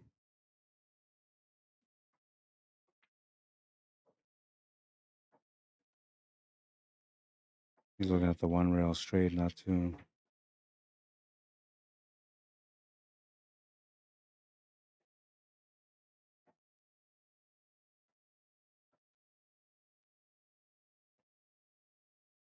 Now he's gonna hit it. Step 1, and oh no, he's not gonna get the lucky leave. I thought maybe from the hit he might get rewarded with a good leave, but instead the 5 ball's gonna come out to the open somewhat, and Jeff will have a chance to make that 5 and maybe be able to get this win as well. Mike Delgado and Earl Cameron are still in the battle. Mike was at 9. I'm not sure what the score is now.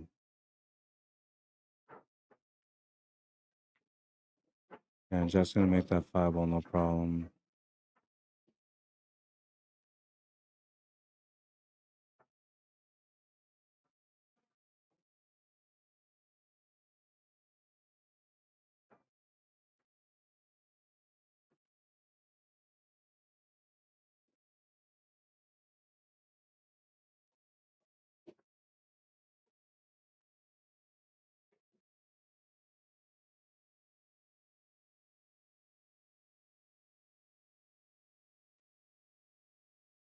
Keeping it simple with some extra spin.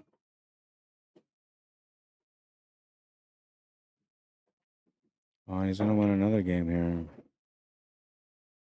9-11, down by 2. Chance to be able to get within 1 now.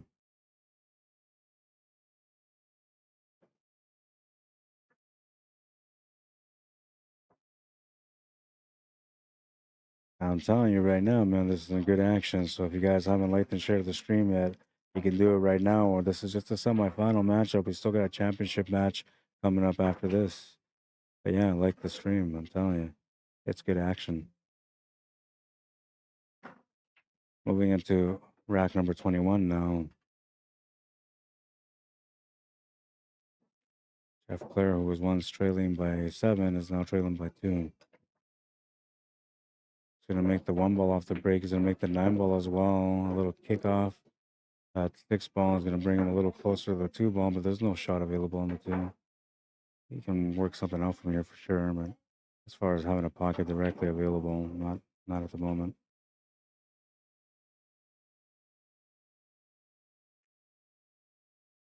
Want to go check out the comments on YouTube now. Defy Perception, how you doing? He says, why are these 2 trash playing for the King of the Hill? They don't even deserve to be at the base of the hill. All right, well, you're a nice guy. How you doing, man? Thanks for tuning in and bringing in that sunshine. We appreciate it. Castel, how you doing? Says, hola, Ron. ¿Cómo estás? Bien, estoy bien. Gracias. ¿Cómo está usted? Bienvenido. Happy holidays, it says. And same to you.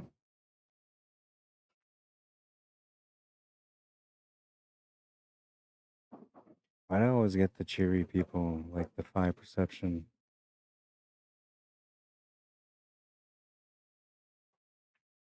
Okay, though, man. You took the time to tune in, so I appreciate you still.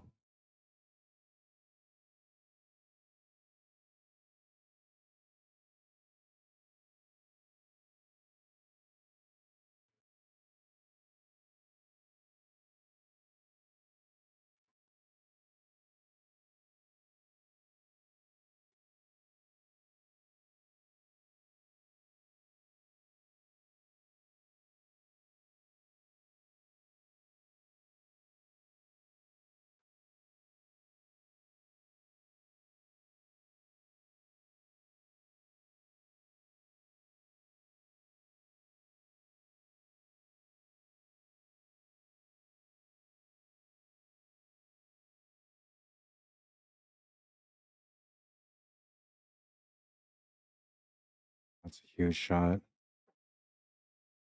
That was a massive shot. It's a risk, right? If he doesn't make it, he can get in trouble there, but he makes a beautiful bank. It's on the 3 ball, no problem. Gotta find the finish though.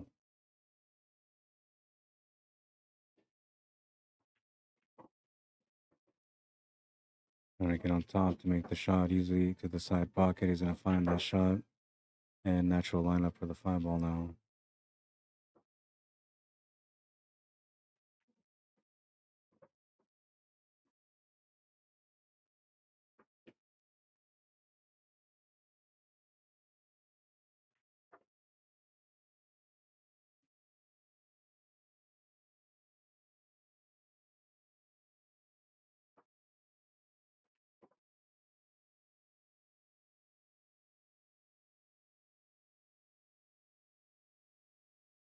Gotta draw it back a little bit.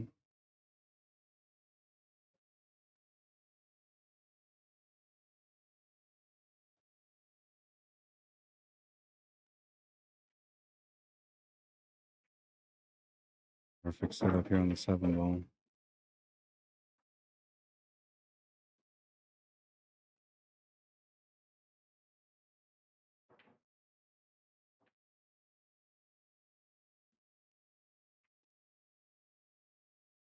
It's gonna come across beautifully for the 8 ball.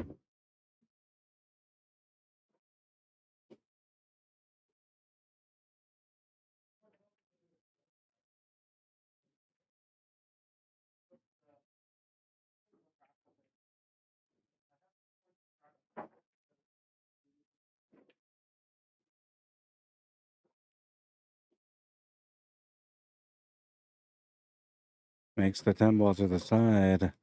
Is down by 1. Winner breaks, he'll be breaking next.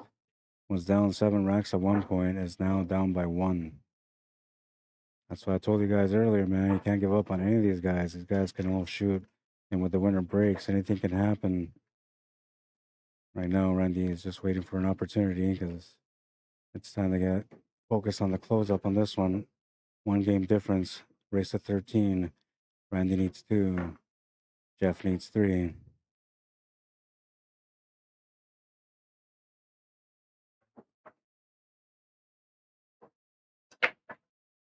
Oh, and he ripped into that one. He's going to make a couple of balls off that break. And he's going to get a setup on the 1 ball.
Oh, a little bit of extra movement there. Didn't want to run into anything there, but he did. As long as they didn't run into anything, he might have been fine. But as soon as he ran into that first ball, it changed the path a bit. And now he's still okay because he has a shot on the 4 ball, but the table's changed, so there's a little bit of something going on in the mindset right now. Let's see if he can reset to find the focus to be able to make the 4 ball.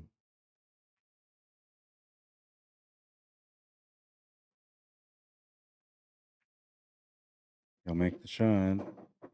Settles for a longer shot on the 6 ball.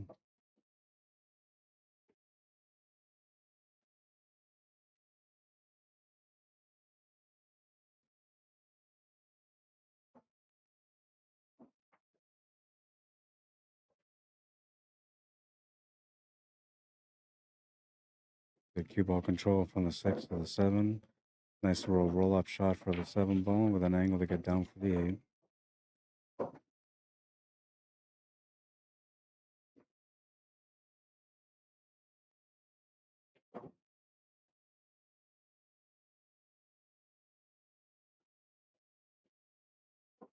Makes the 10 ball and he'll tie up the match 11 to 11. Make a wish. 11 to 11. And we continue this matchup. It's now a race to 2 between these guys. Was down 7 racks at one point. Managed to find the path to tie up the match. And now, well, this is where the pressure comes in for both players now because it's do or die every turn, every rack. You want to make sure you capitalize every turn. You want to make sure that you win every rack. And, well, when winner breaks, this match can be over quickly. Or it can go back and forth. We'll see. It's a race to 2 now. He's going to smash into that break like he has so far. The 1 ball's going to go in. 2 ball's going to come and maybe give him a peek. So you might be able to see it.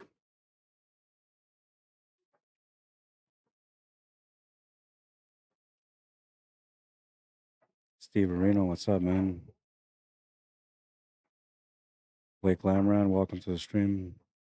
LJ Moran, welcome. Andrew McPherson says, thanks, Rod, for the stream. You're welcome. Thanks for tuning in, man. I appreciate it. Matt Aslan, welcome back. Mike McKinney, Chris Stralen, welcome, guys. All right, so we had that question earlier. We're going to go to YouTube. I forgot about that poll, too. We'll just end it now. All right. And you guys had lots of time to be able to get your poll in there, right? So, like, you maybe you forgot about it. I don't know. The question was, who do you think will win the semifinal matchup between Jeff and Randy? And there was 28 votes. 64% felt like Randy's going to win it. And 35% felt like Jeff Clare would win it. And if I ask that same question now, I wonder what the answer would be. Let's do it.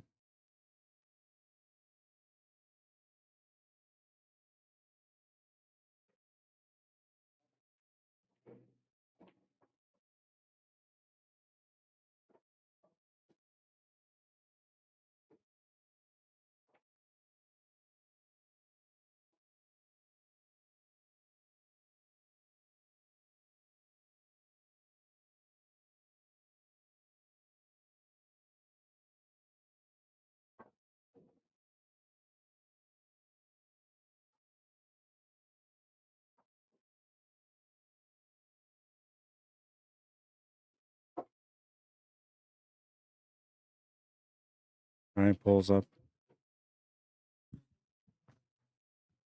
Who wins this match with a race to 2 left in the match? Jeff Clare or Randy Baggett?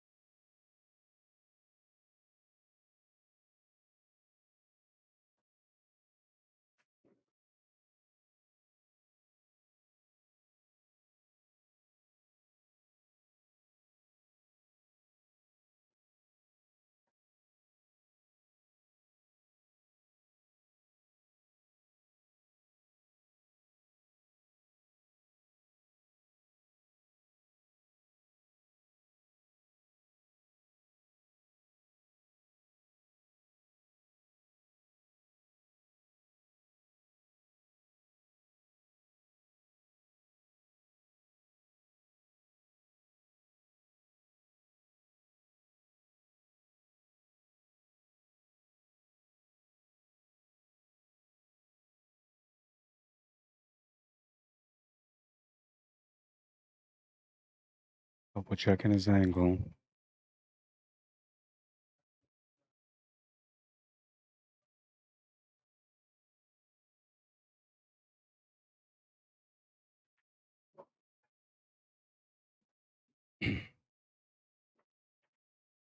Well, he's gonna need a really good shot on this one now.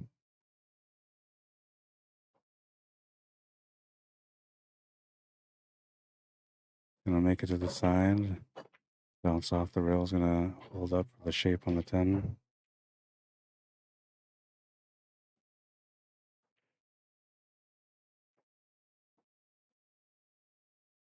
He'll make the 10 ball. He's on the hill.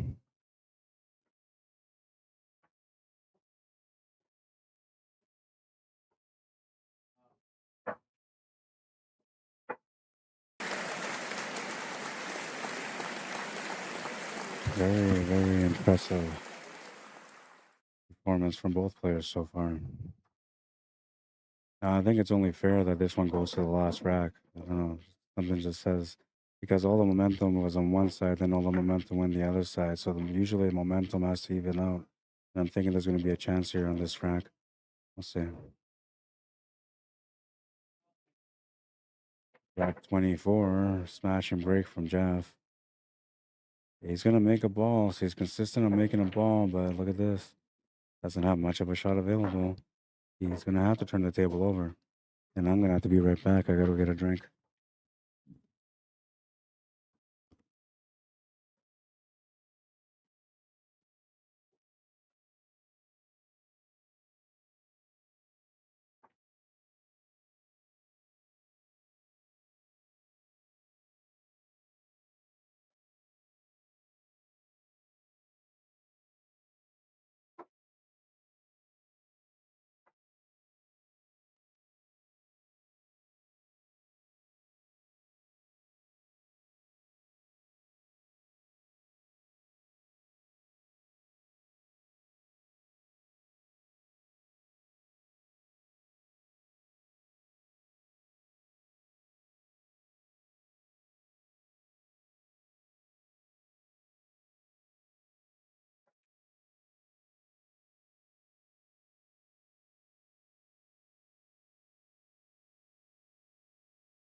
Oh, he's gonna make a ball, man. I had a feeling. I'm telling you, I just know better. I watch enough pool in my time to know when the gods are in the house and what their little plan is. They want entertainment, and we got it. Hill battle on this one.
At the beginning, these shots would have been flying in from all angles, and there would have been no hesitation whatsoever on how they would approach the shot. But now that we're hill, and there's been this big long battle, like every shot is important, every rack is important, and we're now down to just every shot. The racks are now off the table. Comes down to who can finish this rack first. And well, Randy wasn't able to make that one ball, but he got good on the leave here with the 10 ball blocking the cue ball. See what Jeff decides to do. Jump option, kick option, a couple different ways he can approach this.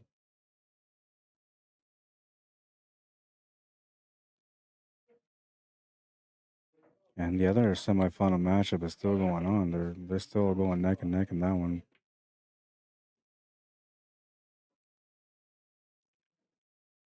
Mike Delgado was about, I think he was 4 wins away from winning the match, and that was about an hour ago. So it's been Earl Cameron that's been fighting back, and I'm assuming that match is got to be like pretty close, 1 game difference.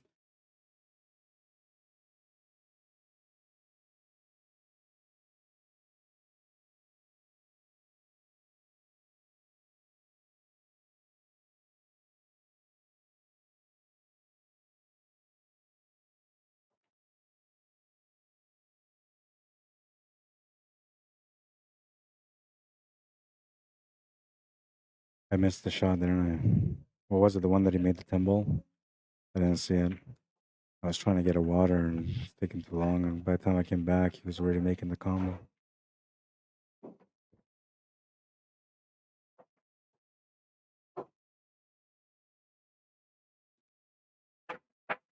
Oh, and Jeff is not going to make the jump shot. First error in the match for him after being down 7 racks and eventually taking the lead. He's now giving Randy Baggett a ball in hand and a chance to close out.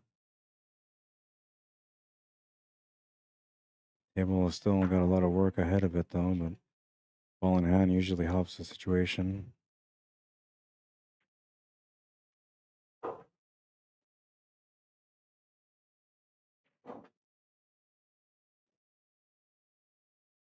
Sab Triple P.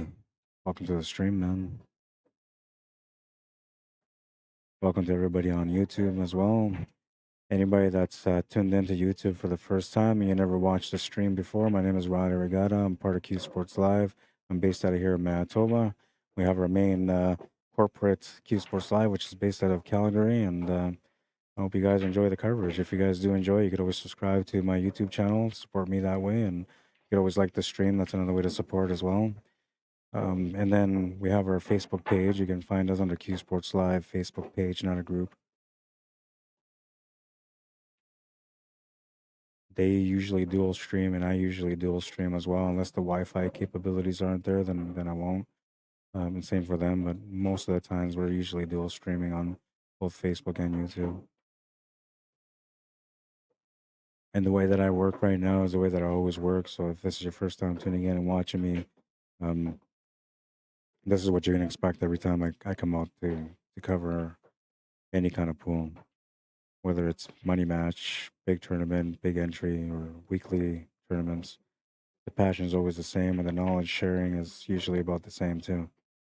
Sometimes I like to share a little bit more. Sometimes I feel like, well, you know, you might get too good on me, so I kind of hold back a little bit.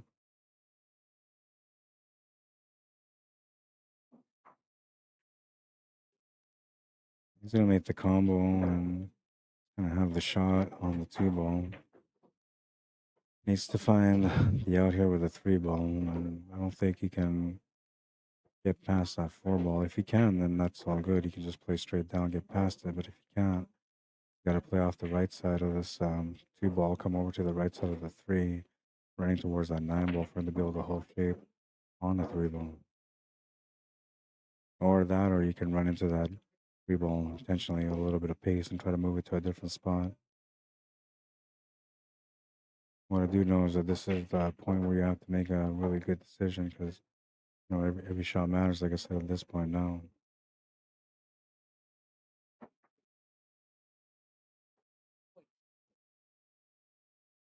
Did you win? You guys had a good battle there.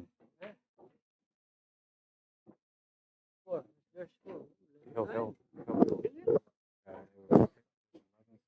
Andy. No, sorry, 11-4 for Andy. And then Jeff got to the hill first. So now it's Hill.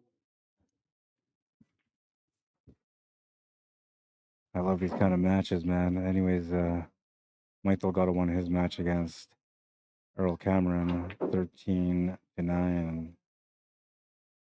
So Mike Delgado will have a chance to defend his title. He's now guaranteed into the championship match. Waiting for the winner of this table.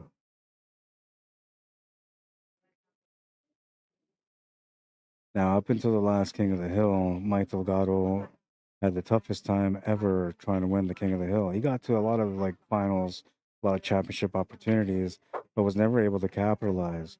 And on the last one that he played in, he finally found the way to win, finally found the way to capitalize, and got his first King of the Hill title. Now we move a few months later, and we're here again for the King of the Hill at the end of the year, and he's found himself battling all the way through to the championship match again. This time he's got the experience on how to win.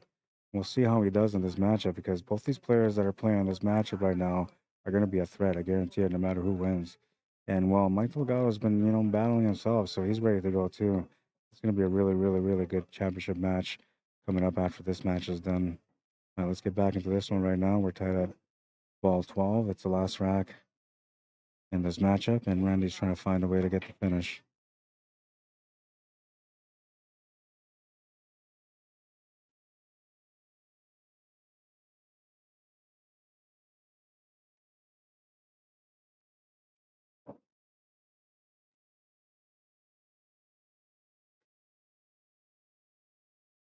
Oh, no. If he hit that ball, he would have been fine because he was guaranteed a safety. But him not hitting that ball and scratching the cue ball, that's no good. That gives Jeff Clare a ball in hand, and he's got a better table than Randy had. So he can maybe capitalize on this one. Now, I kind of figure the pool guys are going to be fair here and give both players a chance to be able to win. Yeah, man, good shooting, bro. But, you know, you never know what's going to happen. I didn't expect scratch on that one. I kind of figured it was going to be a safety and then go from there. This is a really, really good opportunity for Jeff Clare. He knows you're not going to get a better chance than a ball in hand right now with 6 balls remaining, especially with the spread that he's got available. He'll get to work. Makes the 3 ball, gets lined up for the 4. Set up for the 5 balls there. You can go side, corner, or corner. It all works. Or side, or corner, corner.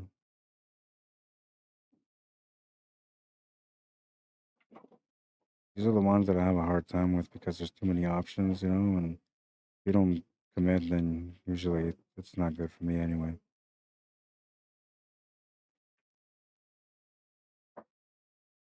He's going to go with side option number 2. That was the dangerous one because of the smallest window, but he found it. Now he's got a natural line to go down table. Came up a little bit short on the pace on this one, so this will be a bit of a tester.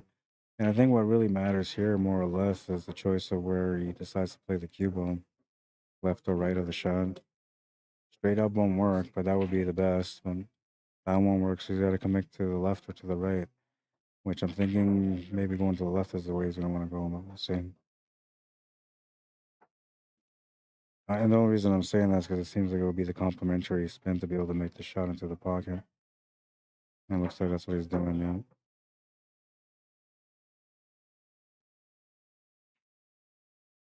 He puts the extra pace on it too, just to make sure that he makes the shot. He's got the shot on the 9 ball available now.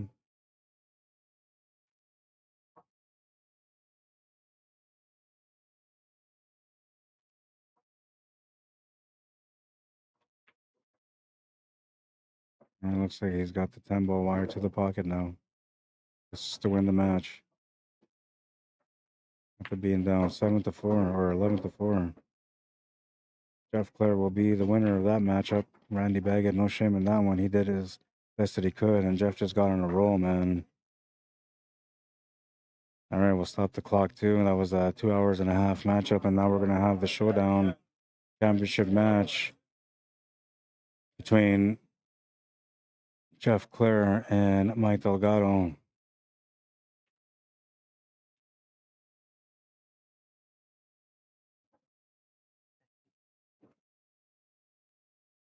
All right, we'll bring that down. We'll reset scores. They're gonna get straight to it. Mike Delgado.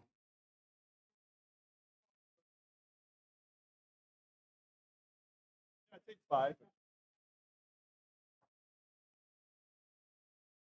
They're gonna take a couple of minute break.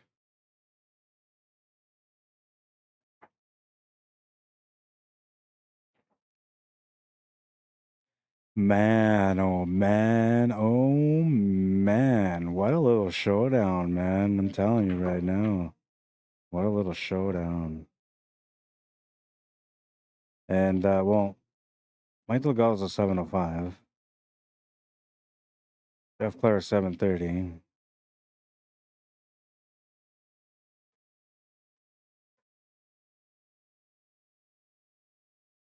So statistically, Jeff is supposed to be able to win the match, statistically. All right? Technically. But Mike Delgado's been surviving all day. Anything can happen. I gotta update the bracket here. What a matchup, man.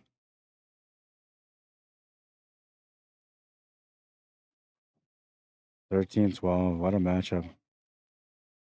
All right, and well, let's do a couple of quick things here while waiting for these guys to come back. Why not, right? Let's just get in the moment, man. Winterfest, Dakota Nation Winterfest Pool Tournament happening January 31st to February 2nd here in Winnipeg, or not Winnipeg, here in Manitoba. I don't know why I always want to say Winnipeg. They got singles, they got teams, they got women's, they got A, B division, they got everything you want to get into. If you want to get into that event, message me, Arriagada, and I'll get you connected with Sean or Taylor. His number's on the poster here as well, though. You can just, pause it, look at the number, give him a shout. I'll be there to stream that one. And it's mandatory 1 female per team. So you got to find a female player. The Laura Moore tournament coming up in March 7th to the 9th at Sonic's Bar and Grill. They got a CSR format for this one, which is a little different. You can see the CSR points there. If you're 7,400 and up, then you get 0 points on your spot, and then it moves up from there. So 7,200 and under is 10 points. 7,000 and under is 20 points, and it goes on from there. If you guys want to get into that one, you can call Active Pool League directly at 204-233-7665, also known as 233 Pool, or 204-233 Pool. Yeah, man, yeah. That's all I gotta say. What do I got?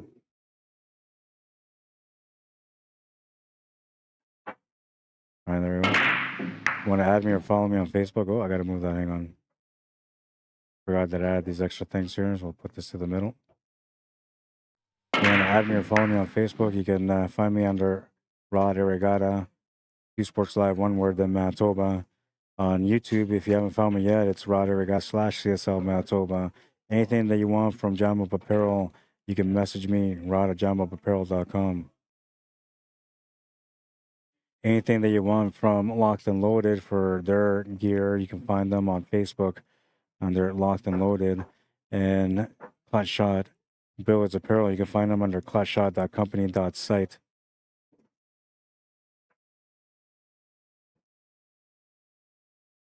All right, let's reset the clock. I'm in a mood now. Are you guys in a mood? I hope you are. Because it's go time. Oops. I'll leave those logos there for now. It's championship match. And we have a showdown, race to 13 between Mike Delgado and Jeff Clare. Jeff Clare just broke. He's the first guy to get going on this one. I'm excited. I don't know about you guys, but I'm excited, man. I know the crowd is feeling it too. The viewers around here, they're all watching this matchup right now. It's a good showdown, man. I'm telling you right now, 705 Fargo rate Mike Delgado versus a 730 Fargo rate and Jeff Clare. It's going to be some action-packed championship match. Trying to spot. I didn't bring my ball spotter either. I usually have one, but not today, man.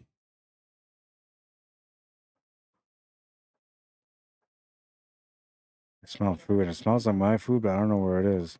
I can smell it. I just know it's there. I don't know where. But I'm like your puppy when you come home and you're starting to bust a munch, and then the dog is looking at you. Your puppy's looking at you like, "Feed me the crumbs." That's me right now, man. I'm smelling the food. I'm like, "Where's the crumbs?" Oh, I see them. Oh my god. Is that me or is that not me? I gotta find out.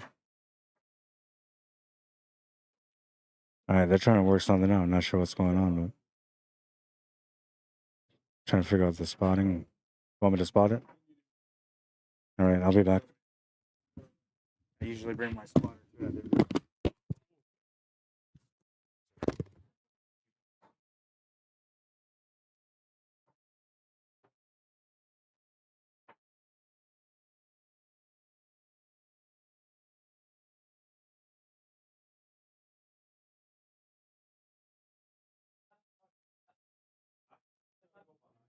Yeah.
Right. Apologies for dropping the headset earlier too. I'm sure that was loud for everybody that was watching.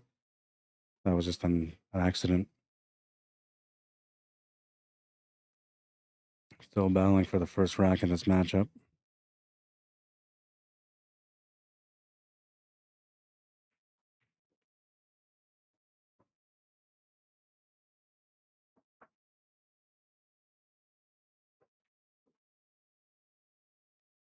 Comes up quite short from the shape on the 7 ball.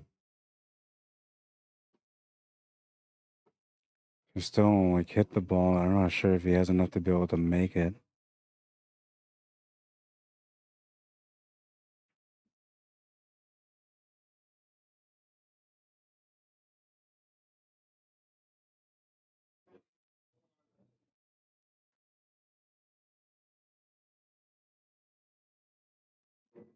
He's gonna be able to make it after all.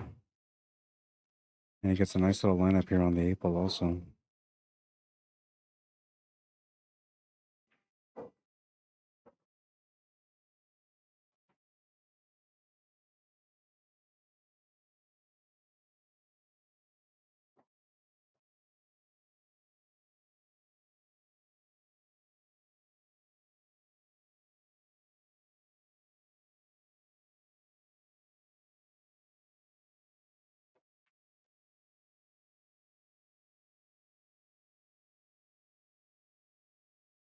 HR Biggs on YouTube says it's the eye of the tiger. More likes, please.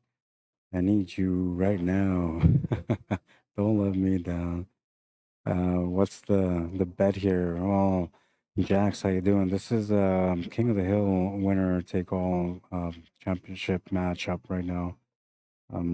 They're playing for all the money. There was 14 players in. $100 from each player goes towards the pot, so it's $1,400 on the line. First place winner take all, no second place or third or fourth. And it's race to 13 single knockout, long race format. HR Big says the bet is that the loser has to farm chickens and eggs for 1 year. Funny. Funny. And Jeff will take that first game.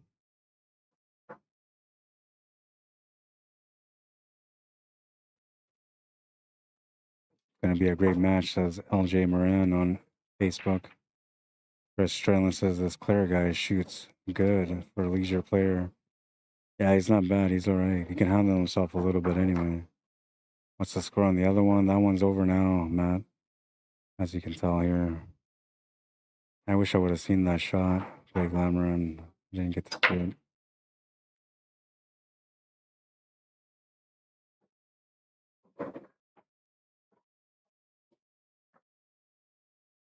Single elimination, so this is a 1-set final only, race to 13, winner breaks. For those of you that are just tuning in, we'll put that up there in a minute, the rules so you can see them.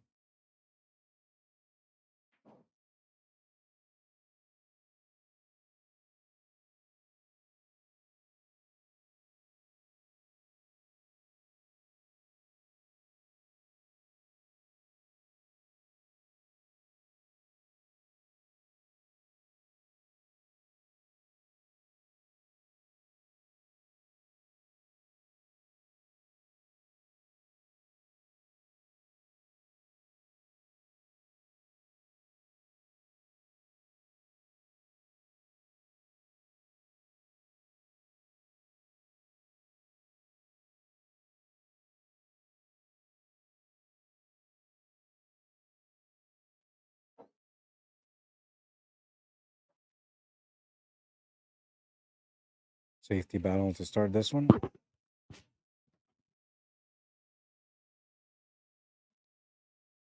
Last match of the night. Time is now 9 p.m. They've been playing roughly about 2.5 hours, so this has the potential to go till 11:30, maybe 12 o'clock because it's a championship match.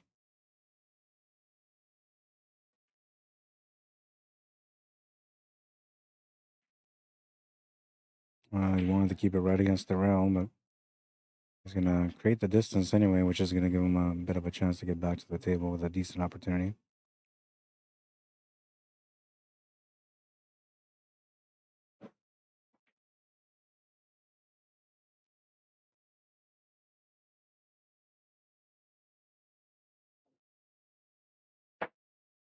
Oh, he almost nailed that one too, but he's gonna scratch the cue ball instead. Ball in hand for Mike Delgado, a decent spread to work with. Would like nothing more than to tie up the match for one and get a chance to break next.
Looks like he's figured out what he wanted to do.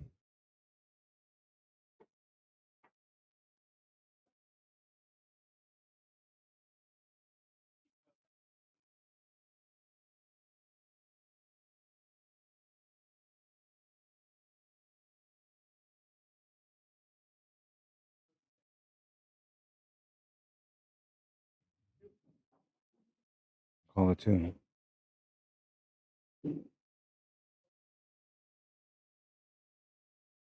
They call the four now.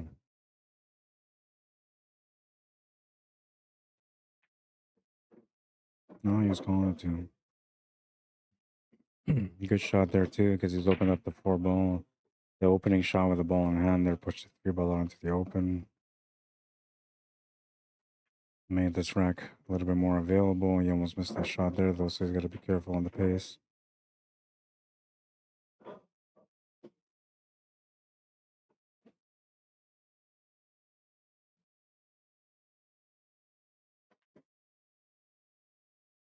Not going to get the pace that he wanted on that cue ball, but can still make the shot on the six ball. He's going to have to make this cue ball travel up and down now, though, for the shape on the seven. Or inside spin it with some kills. And that way he can kill it maybe at a halfway point where it normally would travel. He did put some kill on the shot, but he put some outside on it. It's going to give him the shot to the corner.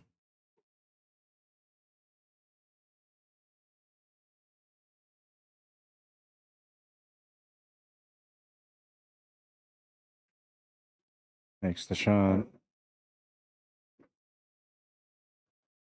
Great shape for the eight ball.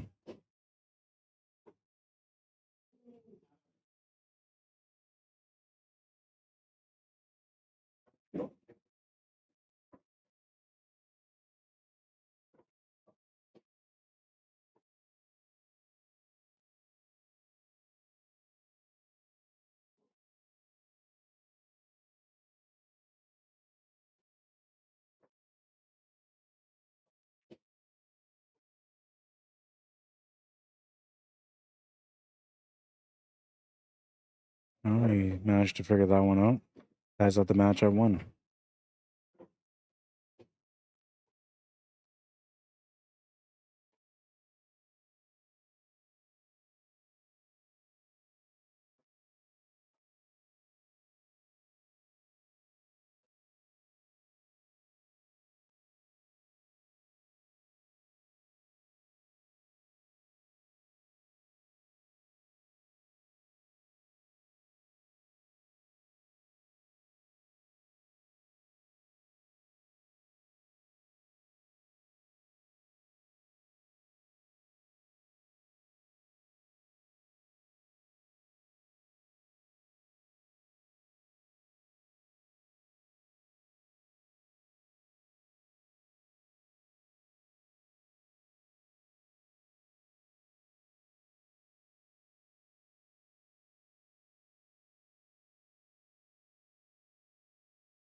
All right, poll time.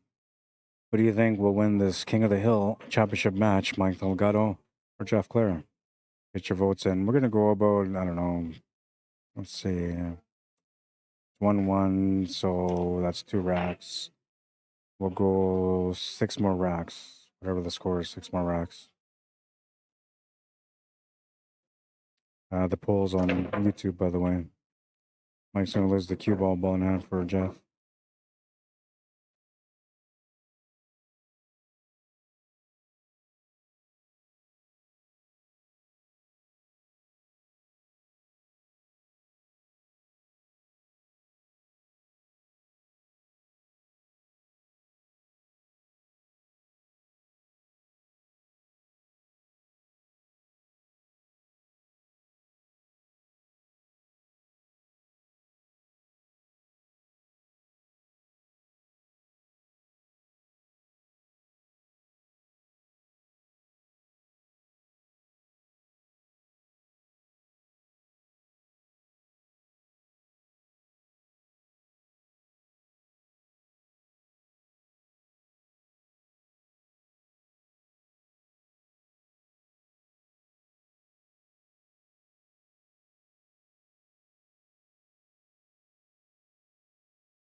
Tough spot to be in.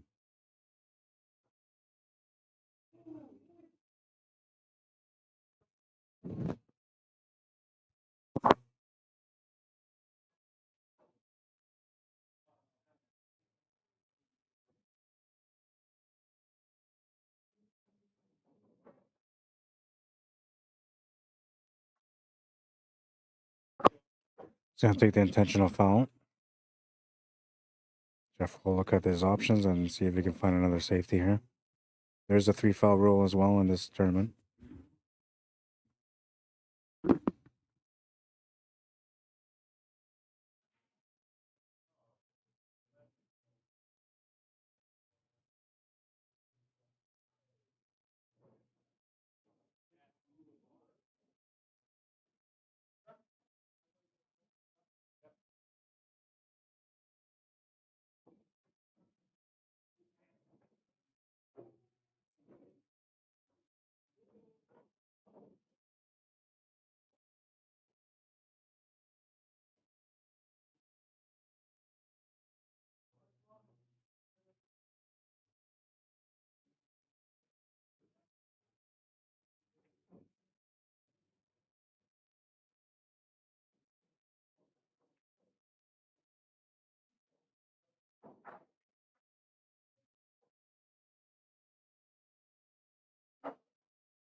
Two to one on a 3 foul.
Took away a lot of the options there on that leave.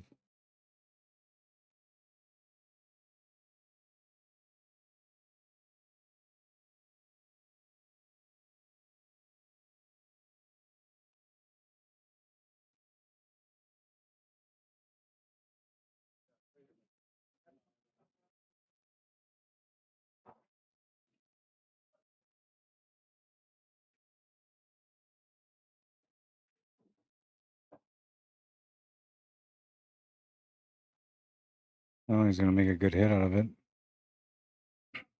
Going to leave him the shot on the one ball, though, so like still going to get an opportunity out of it no matter what.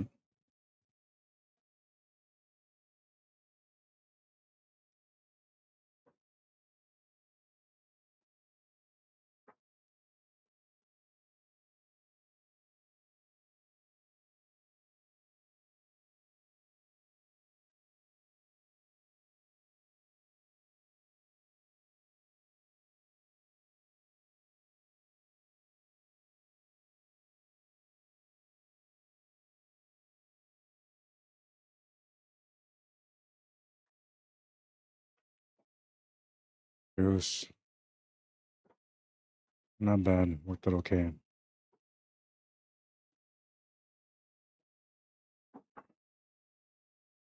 I think he was trying to get that 5 ball out in the open, and more, I feel like he's going to have to chase a 5-10 combo.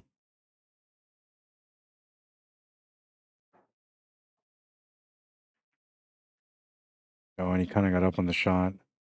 There's a little bit of insecurity there as far as what he wanted to do and how he's going to do it. And I think he shot a little bit prematurely because he ended up coming up short.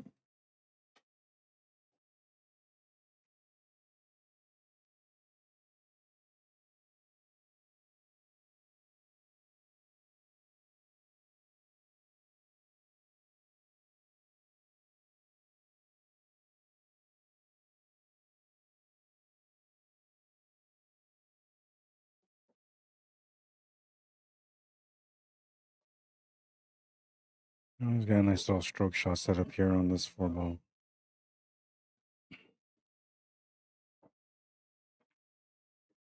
Yeah, and I felt like no matter what, the 5-10 combo was going to be a reality on this rack.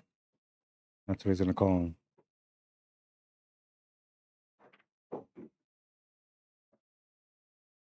Makes the 10 ball. 3-1.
Mike's normally a good jumper, but he's going to miscue that one. Ball in hand for Jeff.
No surprise here that Jeff is feeling and stroking his matchup. He just came off from a match on this table, so he's had a really intense match too because it went to the hill. Not only did it go to the hill, but he was down 11-4 at one point, came back to eventually win the match.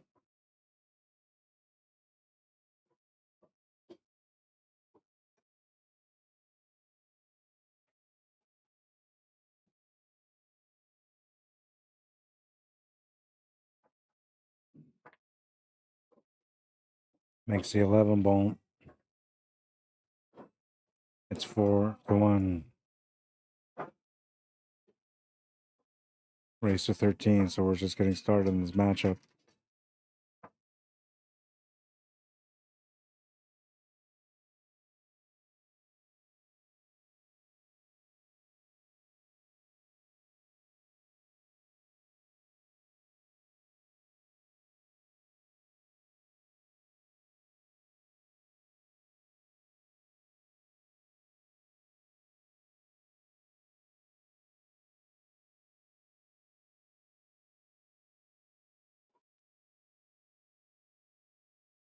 Big part of the success for Jeff today has been the break.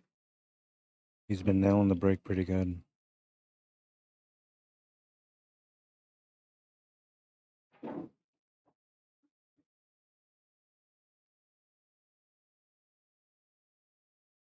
Trying to hit that light so you can control the one ball. Comes up short on the 3 because of it.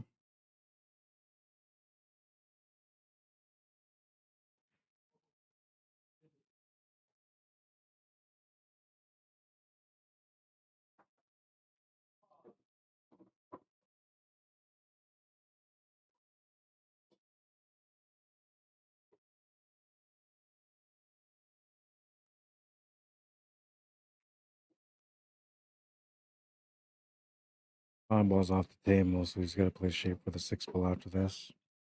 Oh no, wait, the 4 ball. Sorry, the 4 ball's by the side pocket.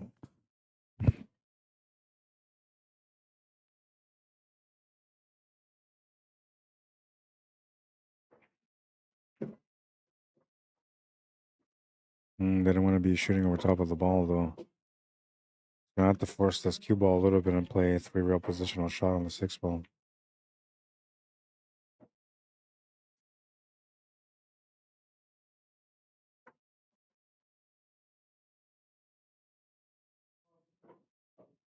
And it's not bad. He could have used a little bit straighter there, but the angle that he's got will run him into that 10 ball, which should set him up for the 7 ball after.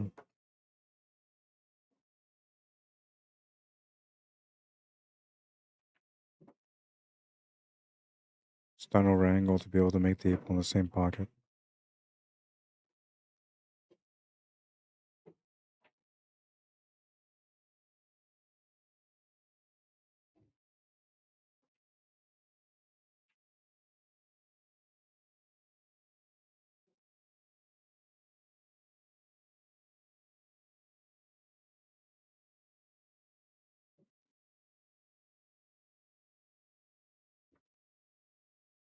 I thought he would have used the stun over angle to make the 8 ball in the same pocket, but he left himself in a really, really tight shot here on the 8 ball. Definitely makeable though. Doesn't really have to worry about the scratch angle either because he can just check off the 2 rails to come down to the middle. He might be telling himself it's time to play smart though.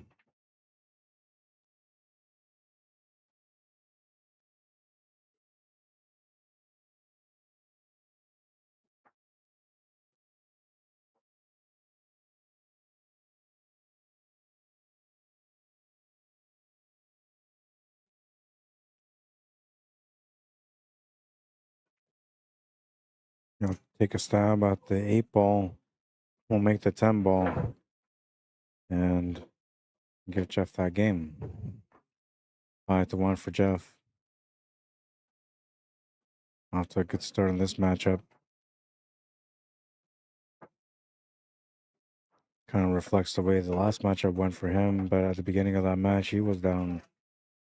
This time, he's the guy that's up.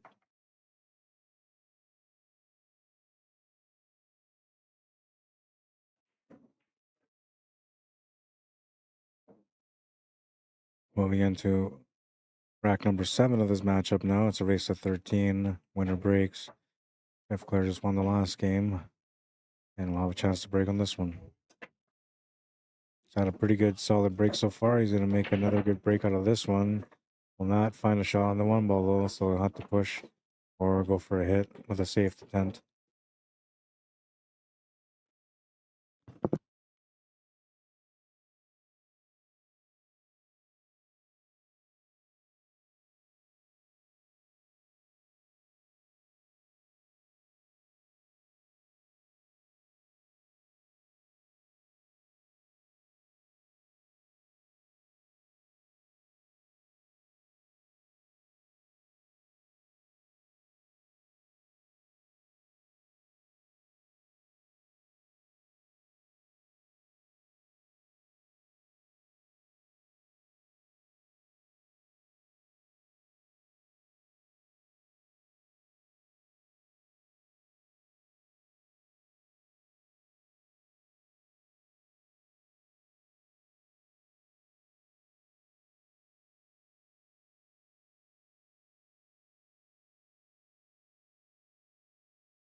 Mike says he's going to give him the table back.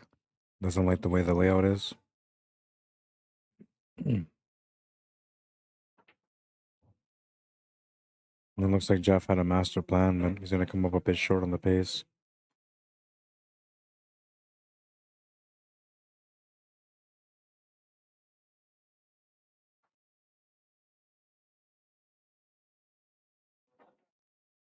It's going to be a foul, ball in hand for Jeff.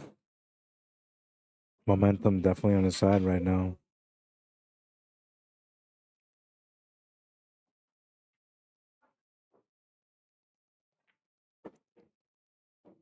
It's partially momentum and partially him just finishing a battle on this table. So he's got a good understanding of the speed of the cloth, the rails, and he's sitting all right now.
Right, so we're now at 6-1, and Jeff Clare's going to be breaking because his winner breaks.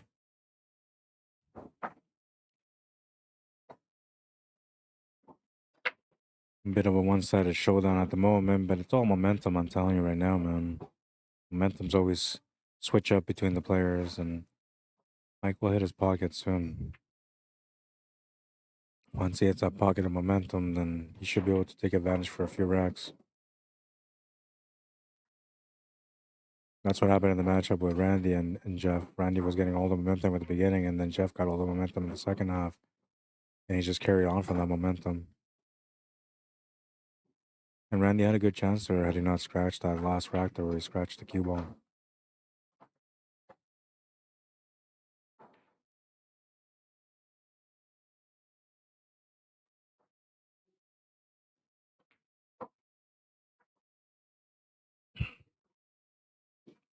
Nice display of the draw skill from Mike.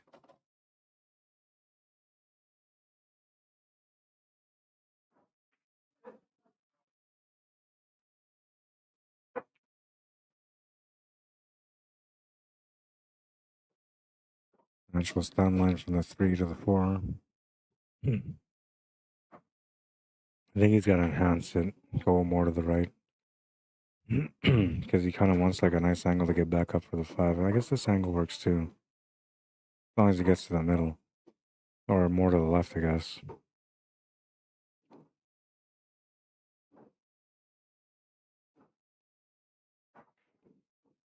Ideally, just a stop shot for the 6 or a drawback shot from the 6 will work. But see what he comes up with here.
At the crossroads here, you can take the shot to the corner to the side.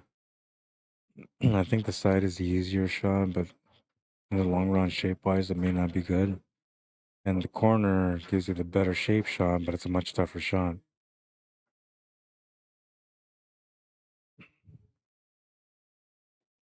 You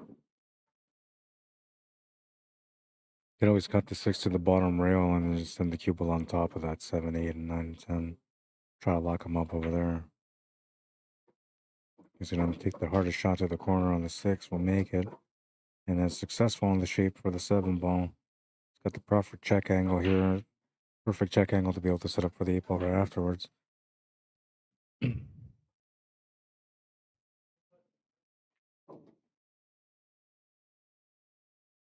Checks off the rail, comes across a little bit short on the 8 ball, but can still make the shot. He just would have liked to have a better option there to set up for the 9 ball. He's going to have to maybe draw this back. Or bump into the 9, that will work too. He's going to draw it back. We'll have to power stroke this one, I think.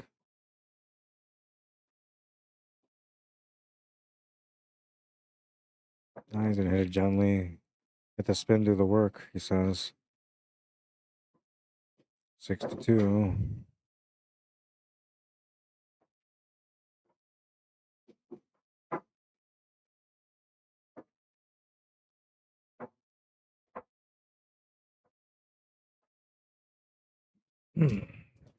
All right, so that's the 8th rack.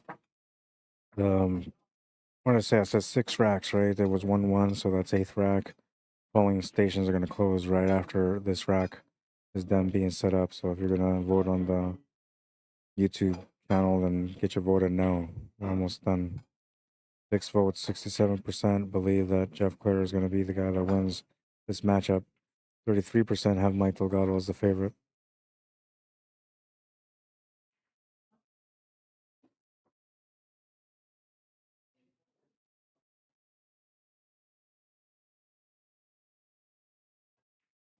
Danny DPOC says, what was that? Was that my mic earlier? Probably that. I accidentally dropped it. Robert Griffith says, Jeff, smooth shot, Claire, champion. Yeah, he's pretty smooth, isn't he? Pleasure to watch every time.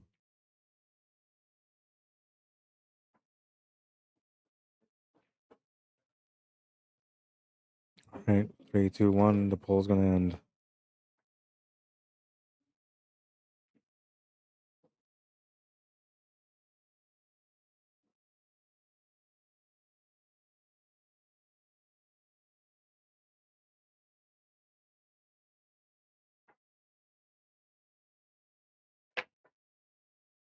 He's gonna smash into that one. A ball's gonna go in. And looks like you might be able to see some of that one ball. I just don't know how much. Hmm.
Should be alright for the shape on the 5 here.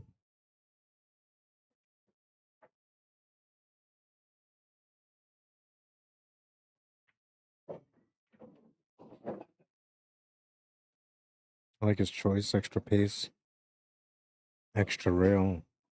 Comes up perfect on the 5 ball.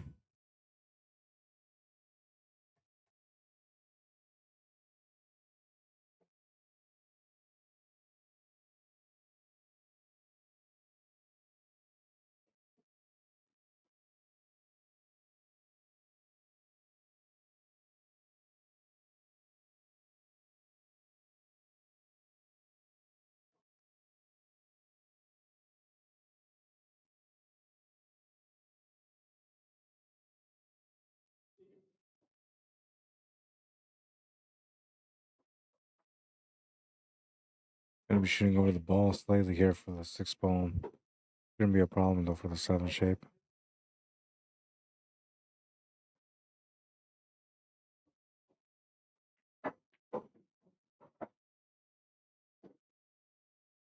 Yeah, he's good. Would have liked the follow through angle to be able to get set up for the E-pole, but he's not bad. He can still follow through, just can't get downward from there unless he puts extra spin on it.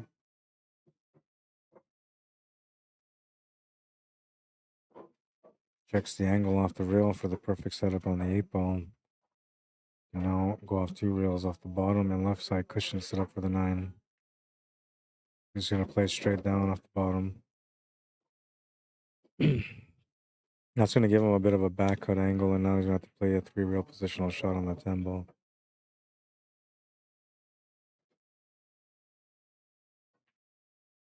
He's gonna miss the shot for the 3 rails. And he would have got up there too. Unfortunately for him, he's left the shot here for Jeff. He's gonna get a lucky break in this matchup.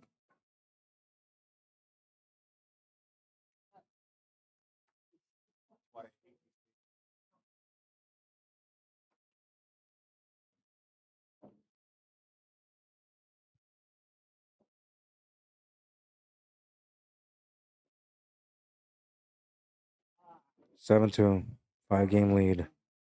Looking for 6 to win the match. It's winner breaks, and I'll be back. If you guys are enjoying the stream, you guys can like the stream. Good way to support. Those of you that are watching right now on Facebook, we're at 7 hours and a half for this stream, so the stream's gonna shut down shortly. If you want to continue to watch this championship match, you're gonna have to go to YouTube. And what I'll do is I'll track down my YouTube channel here. I'll put the comments or the link on the comments section, and then you guys will be able to follow the link from there in order to find the YouTube channel.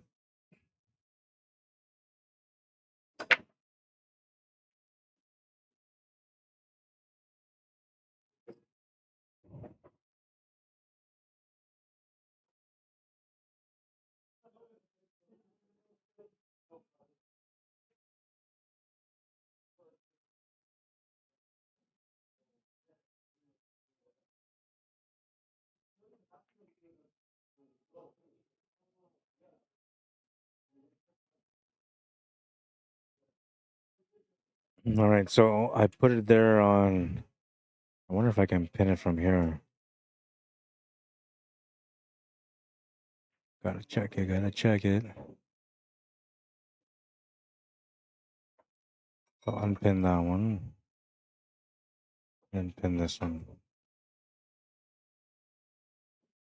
Alright, so there the link for the YouTube channel is now pinned on Facebook. All you gotta do is just click that link, it'll take you automatically over to the YouTube channel. And if you guys want to subscribe to the YouTube channel because it's 1080p, better quality, and less restrictions with music, you can definitely subscribe to the YouTube channel. Like how I advertise for YouTube there. Like I wish they would advertise for me, that would be cool, man. But I guess they're giving me advertising, so that's almost the same. I don't know. I feel like they gotta do more for me though, but they're better than Facebook.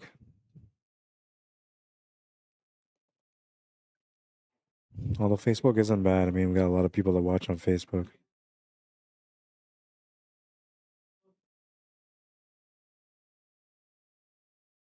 He might have got good.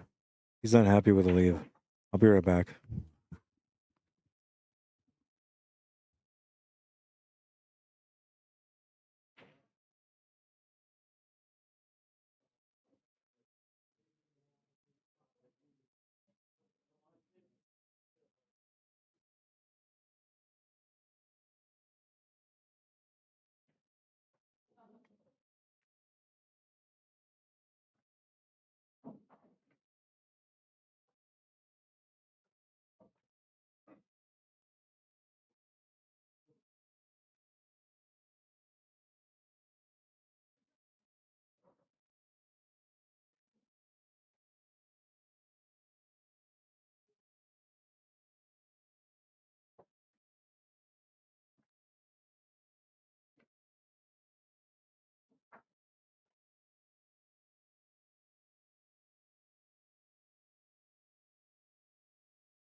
All right, score is 8-2, and Mike Delgado is at the table. It doesn't look like he's got a lot of shot opportunity here on the 3-ball though, but he's calling it.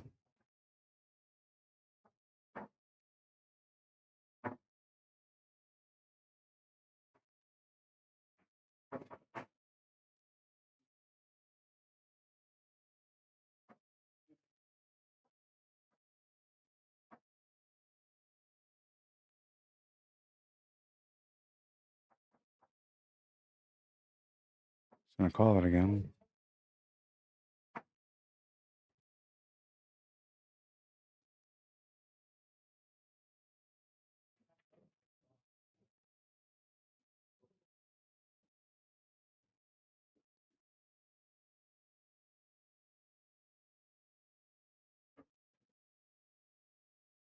He was able to hit it anyway. He's gonna get a good leave out of it also.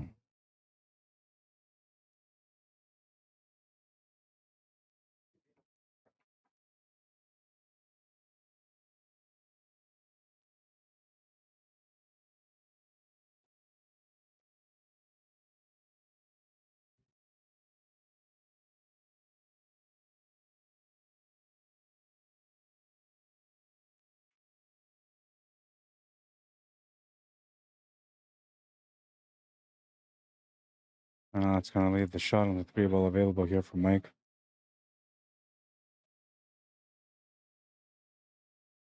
He's got a little bit of angle to work with also.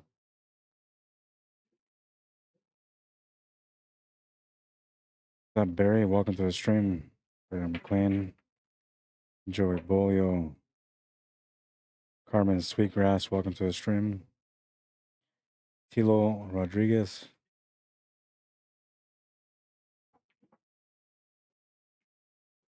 Eduardo Mendoza Saldana, welcome to the stream. Bienvenido.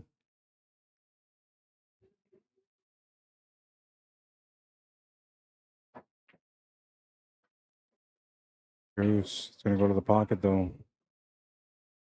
Ball in hand for Jeff. The momentum keeps rolling his way so far.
Mike says that's good. 9-2. Jeff Clare 4 away from winning the match right now.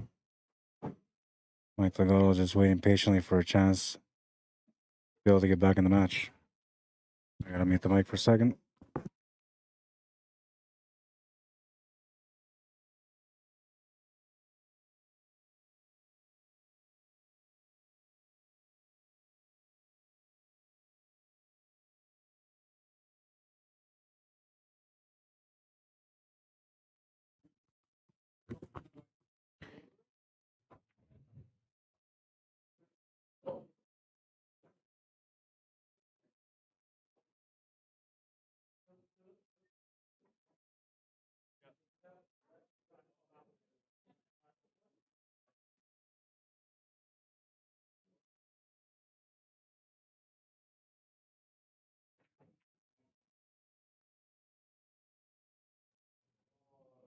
Boss Mustang, how you doing? Says go forward, no scratch.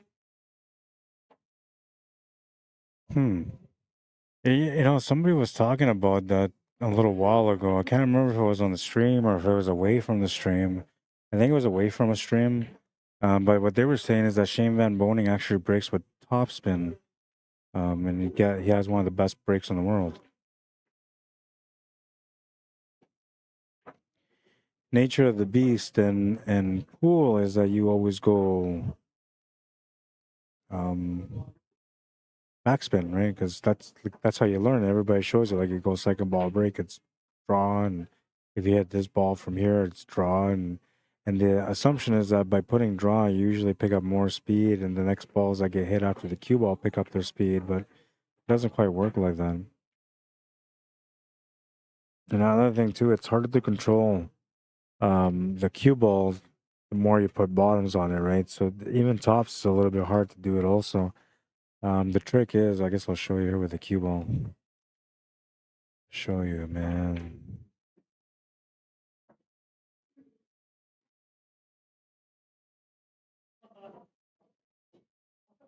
Okay, oh, that's good. Oh, that's not this one. So the trick is you want to hit it just below center, like that. You don't want to go much lower than that. That's usually about all you want to do, and then that's gonna allow you to have like the most swing. Now, the only reason guys or professionals like aim down here is because by the time they end up hitting the ball, it actually comes up to here, so they have an upward swing. But Shane Van Boning does it like this, just a little bit above center.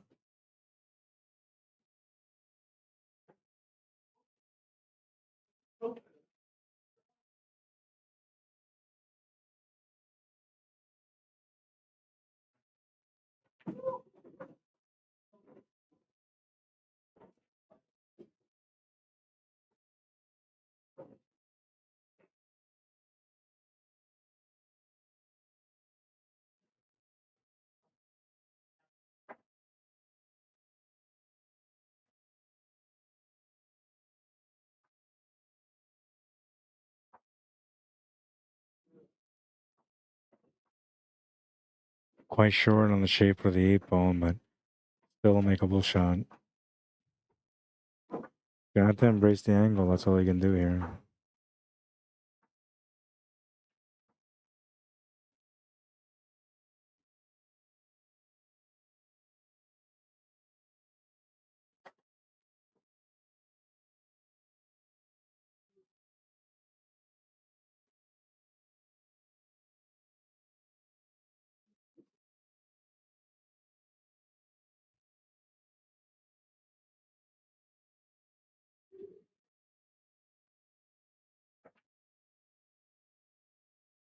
So option one would be to like make the shot. No, you just gotta make the shot. That's all there is to it. The way I'm looking at it is like after contact, after this ball goes here, the cue ball will go this way, and then this way, but then it's gonna keep going this way. So like I was thinking like you might be able to get set up for that nine ball to the top left corner from there, but I don't know, man. Tough situation to be here, to be in here. I actually kind of feel like I might play a safety shot here instead, but we'll see what he decides to do. Yeah, that's what he's gonna do. He's gonna play a safety shot instead, and I don't blame him. He's left a good percentage of this 8 ball available, so it's not a full safety. But that's what he was thinking. That's what I was thinking too, just because the control on the cue ball was going to be very challenging. And it just wasn't worth the risk, especially when your opponent's got the lead on you. You usually try not to take those kind of risks.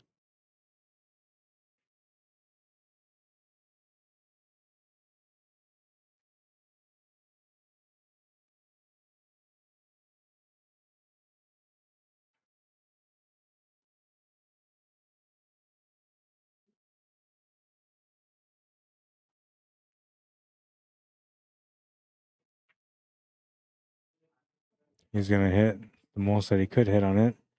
And unfortunately for him, he's going to leave a shot on the 8 ball here for Mike Delgado.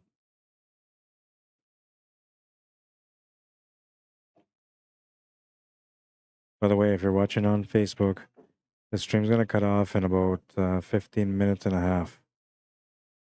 If you want to continue to watch the stream for the championship match, all you got to do if you're on Facebook is click on that pinned comment that has the YouTube link on there. That will take you directly over to the YouTube channel. And you may not want to, subscribe to the YouTube channel. Maybe you do, maybe you don't. But if you don't like to miss the action, then it's probably best that you subscribe to the YouTube channel. Then it's also easier for you to be able to find it whenever it's going down. Mike's going to miss that shot. He's feeling a little bit frustrated at the table right now. Things just aren't working out for him.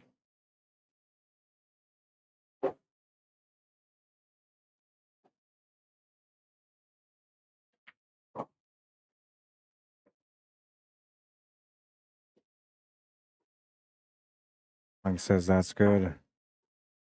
10-2 for Jeff Clare. 3 away from winning the match.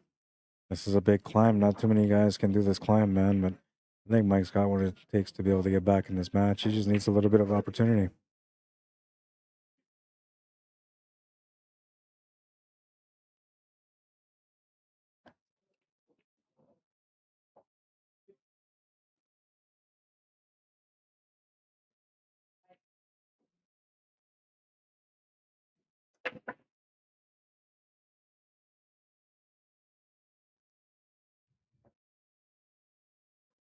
Well, he's been consistent with his break so far throughout the day, and he's going to be consistent here again, making a ball off the break.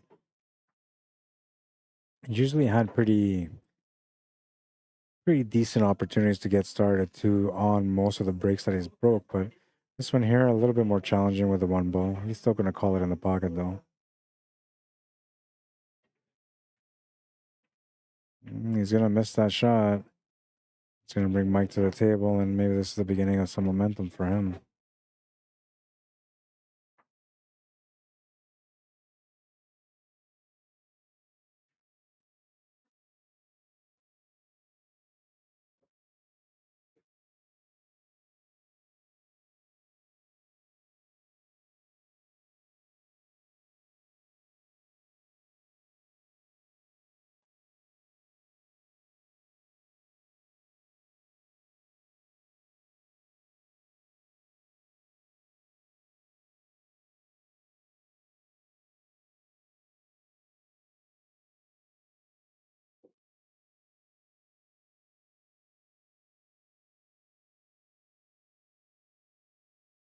Not bad. He's got options for the side or corner. I'm thinking corner probably gives him a better setup for the 3 ball, but he's probably going to want to go side because that was the way that he was playing the shape. Originally was for the side.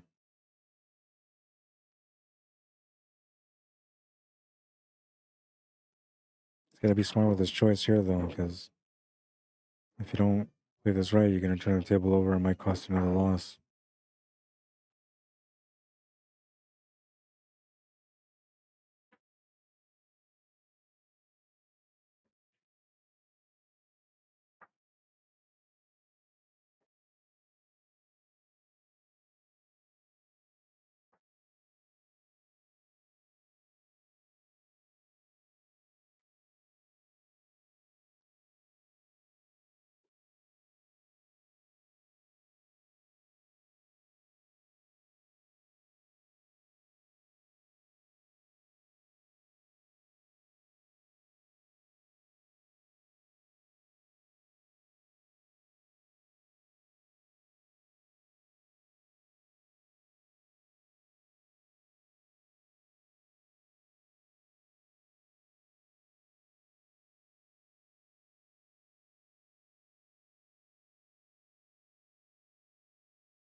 I mean, both of them at the same time.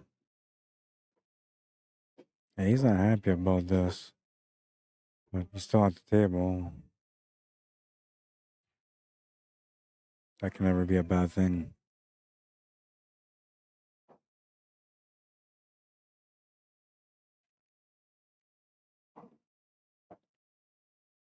Michael Romeo Lego, welcome to the stream. Marlon Dotek, welcome to the stream.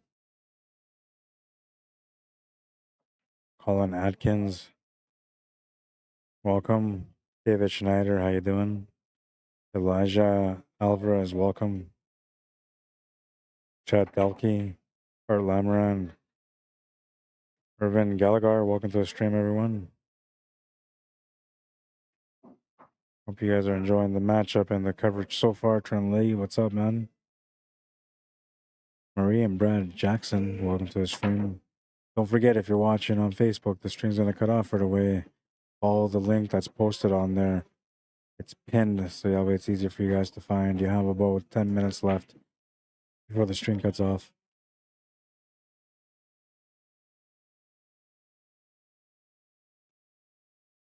I would stop the stream and start it up again, but they're deep into the match, and you know, by the time I reset the stream, get it all going again, there's a small chance that that match might even be closer to being done or done by then already. So that's the only reason why I'm just going to continue on YouTube. And now, if the matchup ends up being like the last matchup where Mike gets on a roll and ends up coming back to top the match and eventually win it, then there's still going to be enough time on YouTube for you to be able to watch that match to its completion, and you won't miss any of the action just by following the link. Don't forget to subscribe to the channel if you guys want to support the work that I do. It's one of the best ways to support my work is by subscribing to the YouTube channel, which helps me to be able to make a little bit of money from advertising, and the algorithm supports me by spreading my stream out to different people that normally wouldn't watch that stream, but that are pool fanatics, so it helps me to be able to get extra exposure as well.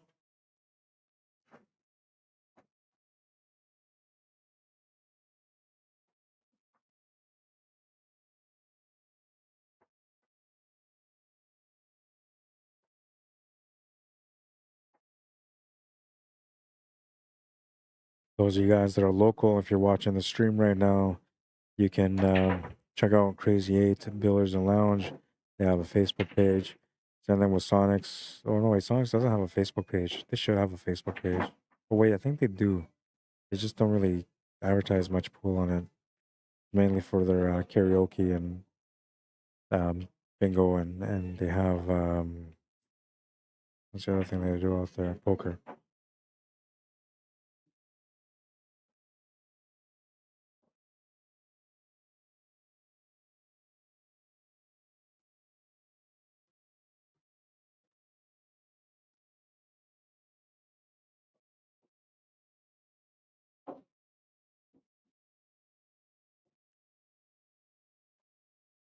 Too much pace on that one. He's gonna slow down that cue ball just enough. I don't know if he can make the shot anymore, though.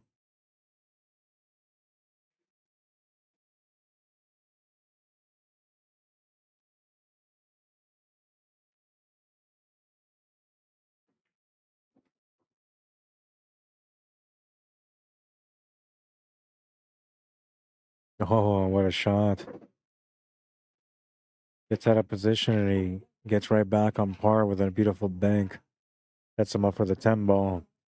It's 11-2.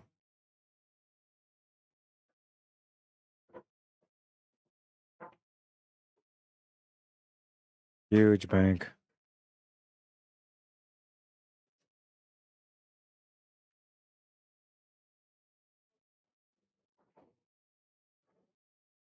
And we continue in this matchup. Rack 14 coming up now.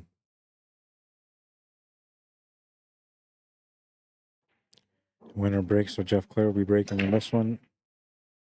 Been consistent on his break, but it looks like he's going to come up dry. 1, 2, 3, 4, 5. 1, 2, 3, 4, 5.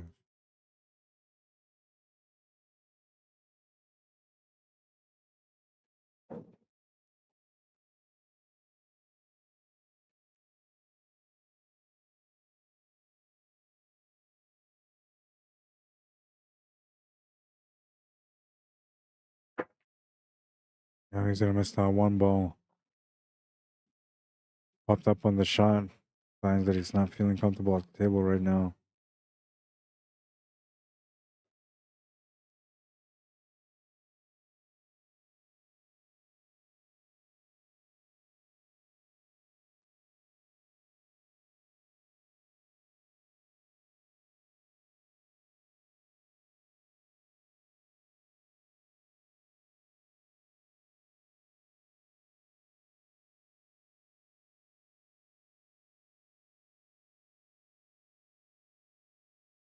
David Schneider says, "Hey Rod, thanks for streaming. You do a great job explaining the shooter's options. Thank you, I appreciate that. I try my best to kind of keep the knowledge sharing consistent. I try not to go too deep because sometimes, you know, if you go too deep down the rabbit hole, you might lose a lot of people. But I try to keep it, you know, um, on the good side of things. Let's say I try to give you guys the options. And sometimes, like people say, like if you give them viewers too many options every time, it's harder for them to be able to focus on what the player is doing because they're looking at all the options and they're picking the option themselves. But the knowledge sharing when it comes to the options, it's more or less just to open up your eyes for those of you that are, you know, up and coming on the game that don't understand or don't realize that, you know, there's always different options for every shot, and the choice that you make in each shot is going to be what helps you to be able to find the finish on those matches that you're playing in. He's going to play the bank here. He's going to come up short. He's just not feeling it right now, man. And the problem for him here is that Jeff just came off a match, an intense matchup with Randy Baggett, where he was down 11-4 and eventually came back to take the lead. And then it got tied up at Hill Hill, and then he found a way to win at the end. So like Jeff's got some good pressure build up so far, and he's what you would call seasoned in this tournament at the moment with pressure. So he's probably the one that feels the most comfortable in the situation right now.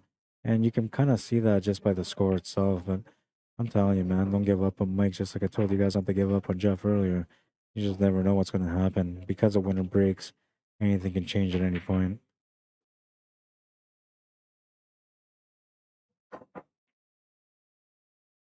Mike's going to make a good hit out of that. He'll turn the table over though, and the 2 balls available for Jeff. He'll get a chance to get on the hill now. Stream is going to cut off in 3.5 minutes. If you want to continue to watch a championship match, you're going to have to go to the YouTube channel.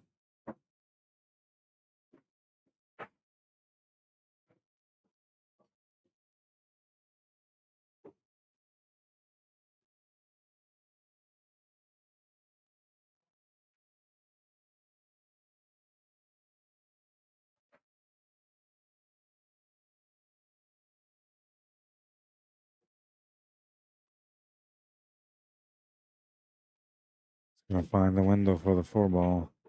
Got a nice little carom angle here off the 7 ball. If he just places with top left, he should be able to kiss off the 7 ball and get set up for the 5 ball to the right side middle pocket. He can also just try to draw back a little bit and set up for the 5 ball in the top right corner. No, he's gonna go for that forward one. He's gonna miss the shot because of it. Mike Delgado, a lucky break here. And he capitalized and take advantage of this opportunity.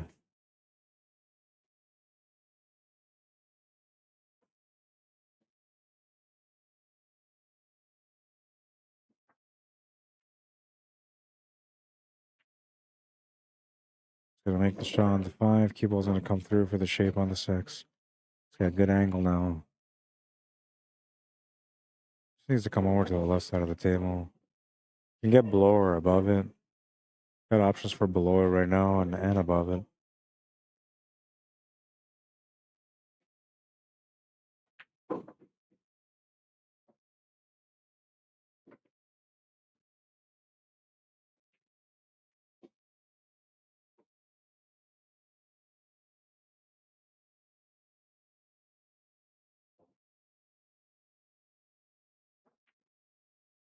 Taking a look at his options here for the 9 ball.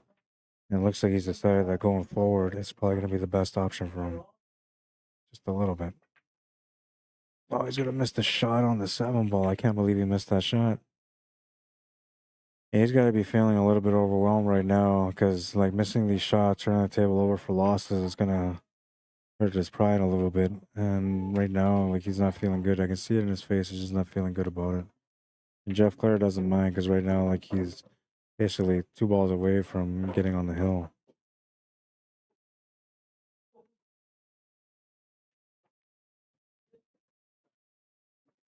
Ten ball is good, says Mike. He's on the hill.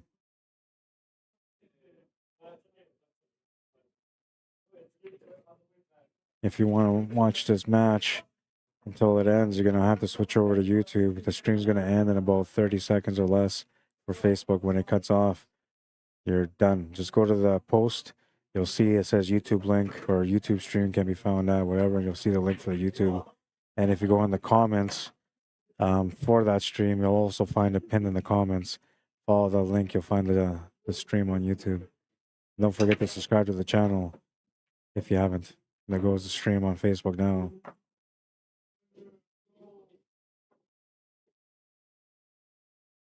They're pretty consistent, Facebook. They don't even flex a second, man.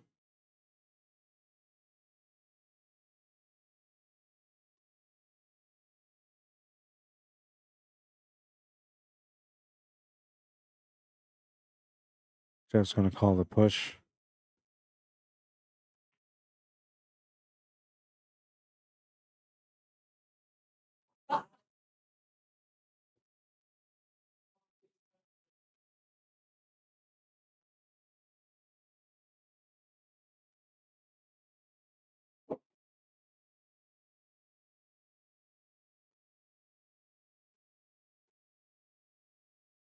So we got an update on that Dakota Nation Winterfest pool tournament that's coming up at the end of January, beginning of February, January 31st to February 2nd.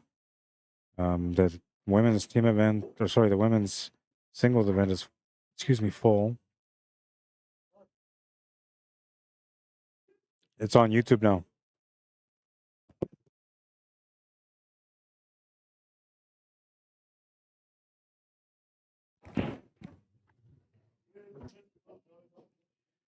Yeah, so the women's event is filled up for the singles. They have a waiting list going. The team event is now full as well, with a waiting list started.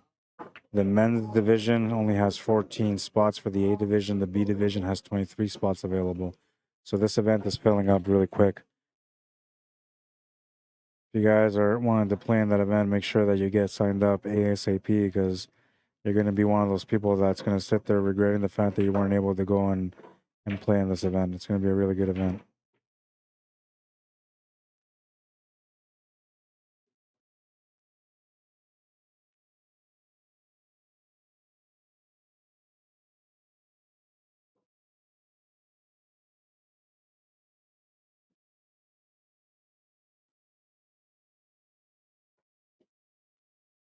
And you can see the table's still kind of messing with him a little bit. Can't think about those kind of things though when you're in a match. You just gotta do your best to adjust and just compromise a little bit on your pride. Whatever you got, and make it work.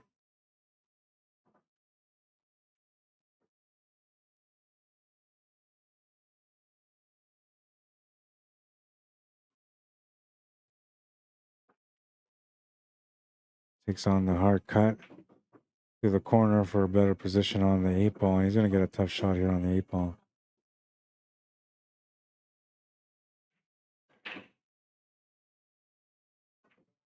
He's gonna make the tough shot on the 8 ball. He's gonna get shape. Just enough.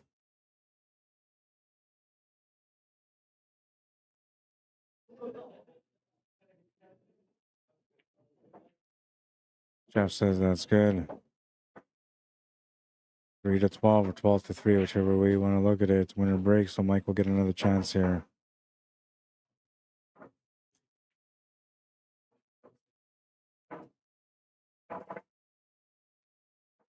Almost got hooked behind the 10 ball, and that would have been the breaking point for him there because now he's giving his opponent a ball in hand with 2 balls left for the match.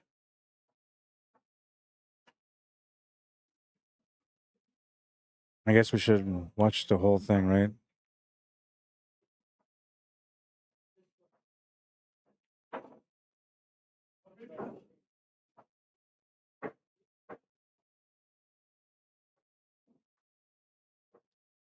All right, so watch it from the beginning. Here's the tough cut on the 8 ball. Nice delivery.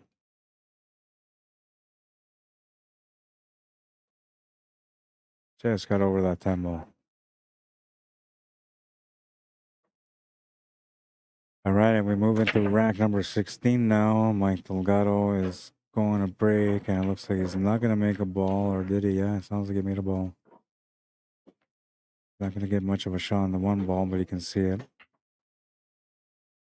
And he just realized, he looked at the coins because he just moved his coin from 2 to 3.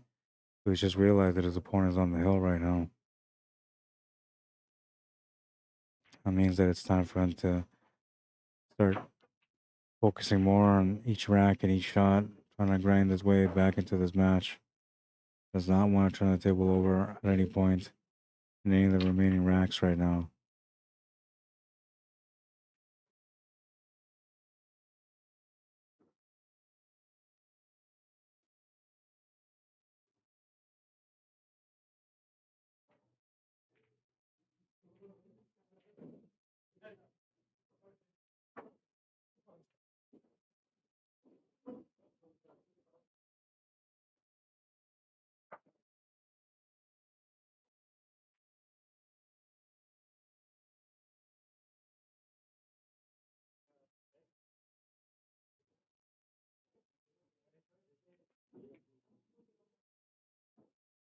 Flips that 1 ball perfectly, but he's going to leave a shot here for Mike.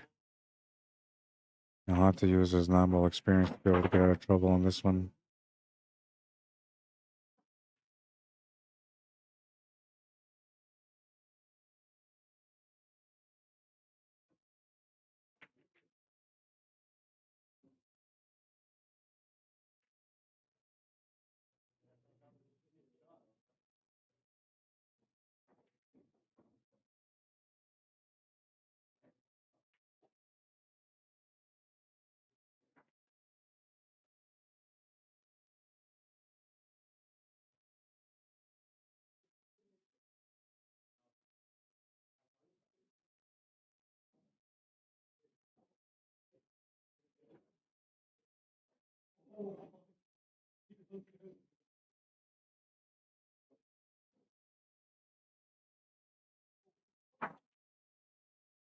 That's it. He's going to get a little bit of a lucky bounce there, too.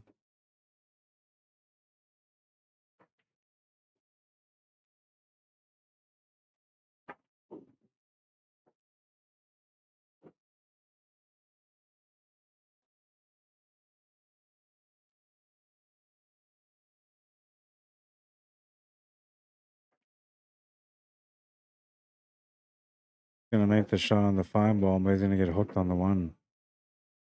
This is not good for him. Not at all. The table is wide open. He needs to hit this 1 ball, or it could be the last shot that he takes in this match.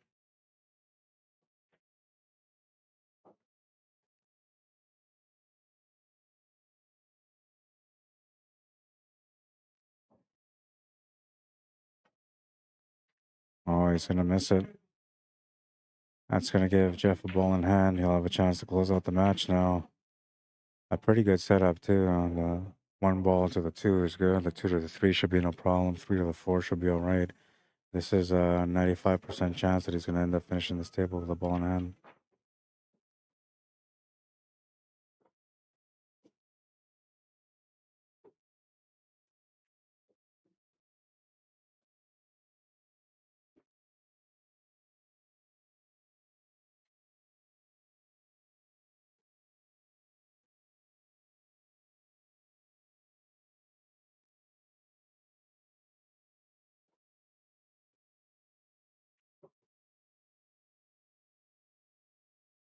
That coast is clear for the finish now.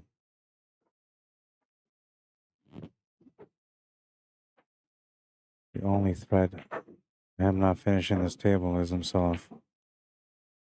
Everything is open. All the angles have complemented the next shot coming up. And this angle here on the 7 ball is going to do the same for the 9. Natural setup here for the 10 ball to the left side middle pocket or the top left corner. Left side middle pocket it is. That's going to be the match. Mike says that's good. Final score 13-3. And it was only 9 minutes that the Facebookers had to watch on YouTube. So you guys didn't betray your platform. 1 hour and 30 minutes for this matchup. And it's been a good little showdown, man. Let's see. I'll do one more thing here. Update the bracket. Put Jeff Clare as the winner.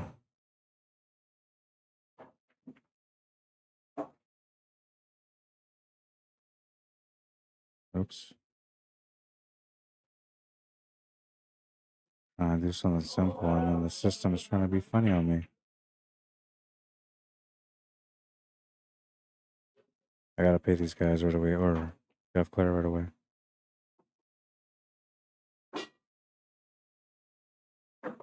Deep inside of me.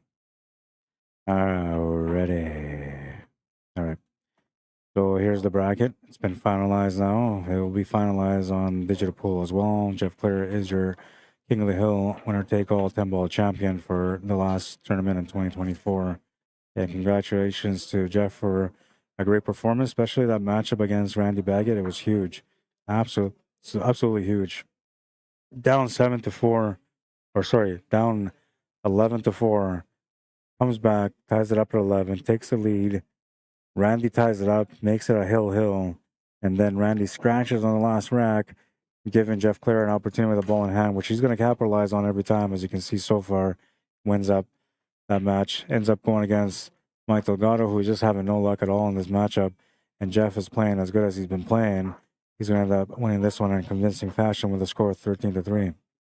Don't forget to check out those tournaments that are coming up. Winterfest. If you want to get into that one, it's January 31st to February 2nd. You can contact Sean or of Taylor at 204-721-1042 if you want to get in that one. There's limited spots available. The women's singles is full, but they're taking waiting list. The team event is full, but they're taking a waiting list too, just in case. You never know. Get into this event. You're not going to want to miss it, man. I'm going to be there to cover it too, so we're going to have some good times. If this is your first time coming out to play an event where I'm at, make sure you come by and say hi at the booth, man. Maybe we do a little cheers or something, you know? And then the other one is a Lower Moet. Don't forget that one's happening March 7th to March 9th, 2025 next year, happening at Sonic's Bar and Grill, 423 McMillan Avenue. The format is all there for you guys. If you want to register for that one, call Bob or Scott at Active Pool League at 204-233-7665 or 204-233-POOL. All right? Sakabo. It was a good time. We'll just put this up. It was a good time. Tough challenge. But Jeff Clare answered the call, and he's going to be your champion for this one. Let's check out the last highlight. It was a fine shot from Mike. Almost hooked himself on the 10 ball, but he didn't. Le Pool Wisdom brought to you by USA Pool League and Willie Mosconi. It's not the will to win that matters. Everyone has that. It's the will to prepare to win that matters. And not everybody has that, I'm telling you, man. Everybody wants to be a champion. Nobody puts in the effort. You got to commit, man. If you're going to go out there, you got to commit. Just like those times when you're down in the count and you think that you're not going to be able to come back in the match. If you just commit to your game and believe in yourself, you'll come back in that match and win. If you just commit and believe in yourself while you're practicing and dedicate yourself to it, you are going to be the champion within, I promise you. It's just a matter of time, man. All right, and well, my name is Arriagada. If you guys want to add me or follow me on Facebook, you can. You know how to find me. YouTube, you know how to find me. Want to email me? Maybe you want me to come out and cover an event for you? Message me, CSLMANITOBA@gmail.com. It would be a pleasure for me to come out and cover your event. I love what I do, and I'm telling you, there's a lot of people out there that love what they do, man, but I'm probably the most passionate out there, and likely the hardest working, because I'm always solo, man. A lot of people just go out there and get on the mic. Some people just stream. I do it all, including the graphics and everything else. I even sing. Yeah, no, let's not start that again. But yeah, anyways, that was a good time. I hope you guys enjoyed it. We will see you guys at the tables next time, which is going to be, I'm not sure when now because I'm going out of town for some work. I was thinking about doing something for Boxing Day, but I'm not sure yet. I got to figure that out. I still might, all depending if I can get this work done for when I go out of town, or at least the majority of it. I'll let you guys know about that, I guess tomorrow, what I have to do, or Tuesday, one of the two. Anyways, thank you for tuning in. Thank you for liking and sharing the stream. Those of you guys that did, and those of you guys that didn't, you could always do it next time. My name is Rod Arriagada. I hope you guys enjoyed the stream. I love pool, man. I'm telling you right now, if you don't know it by now, then you haven't been watching my streams. I swear to God, I love it, man. I love it. I love it. All right, that's enough love for today. Let's give it a break. It's over. Let's do the shutouts now while we're on this one. Any shutouts? Let's see. Robert Griffith says, thanks much, Rod. You're very welcome, Robert. Thank you for tuning in. Thank you for your support. Thank you for always watching the streams. I really do appreciate your support. Same with everybody else that tunes in and watches the streams all the time. I really appreciate you guys doing so. If those of you that take the extra time to like the streams and you watch it, man, you guys are the 110%. I'm telling you right now, you're the ones that go above and beyond. And without you, I'm just a crazy guy on a mic, man. I'm promising you right now. Ask my wife. She says you're a crazy guy on a mic.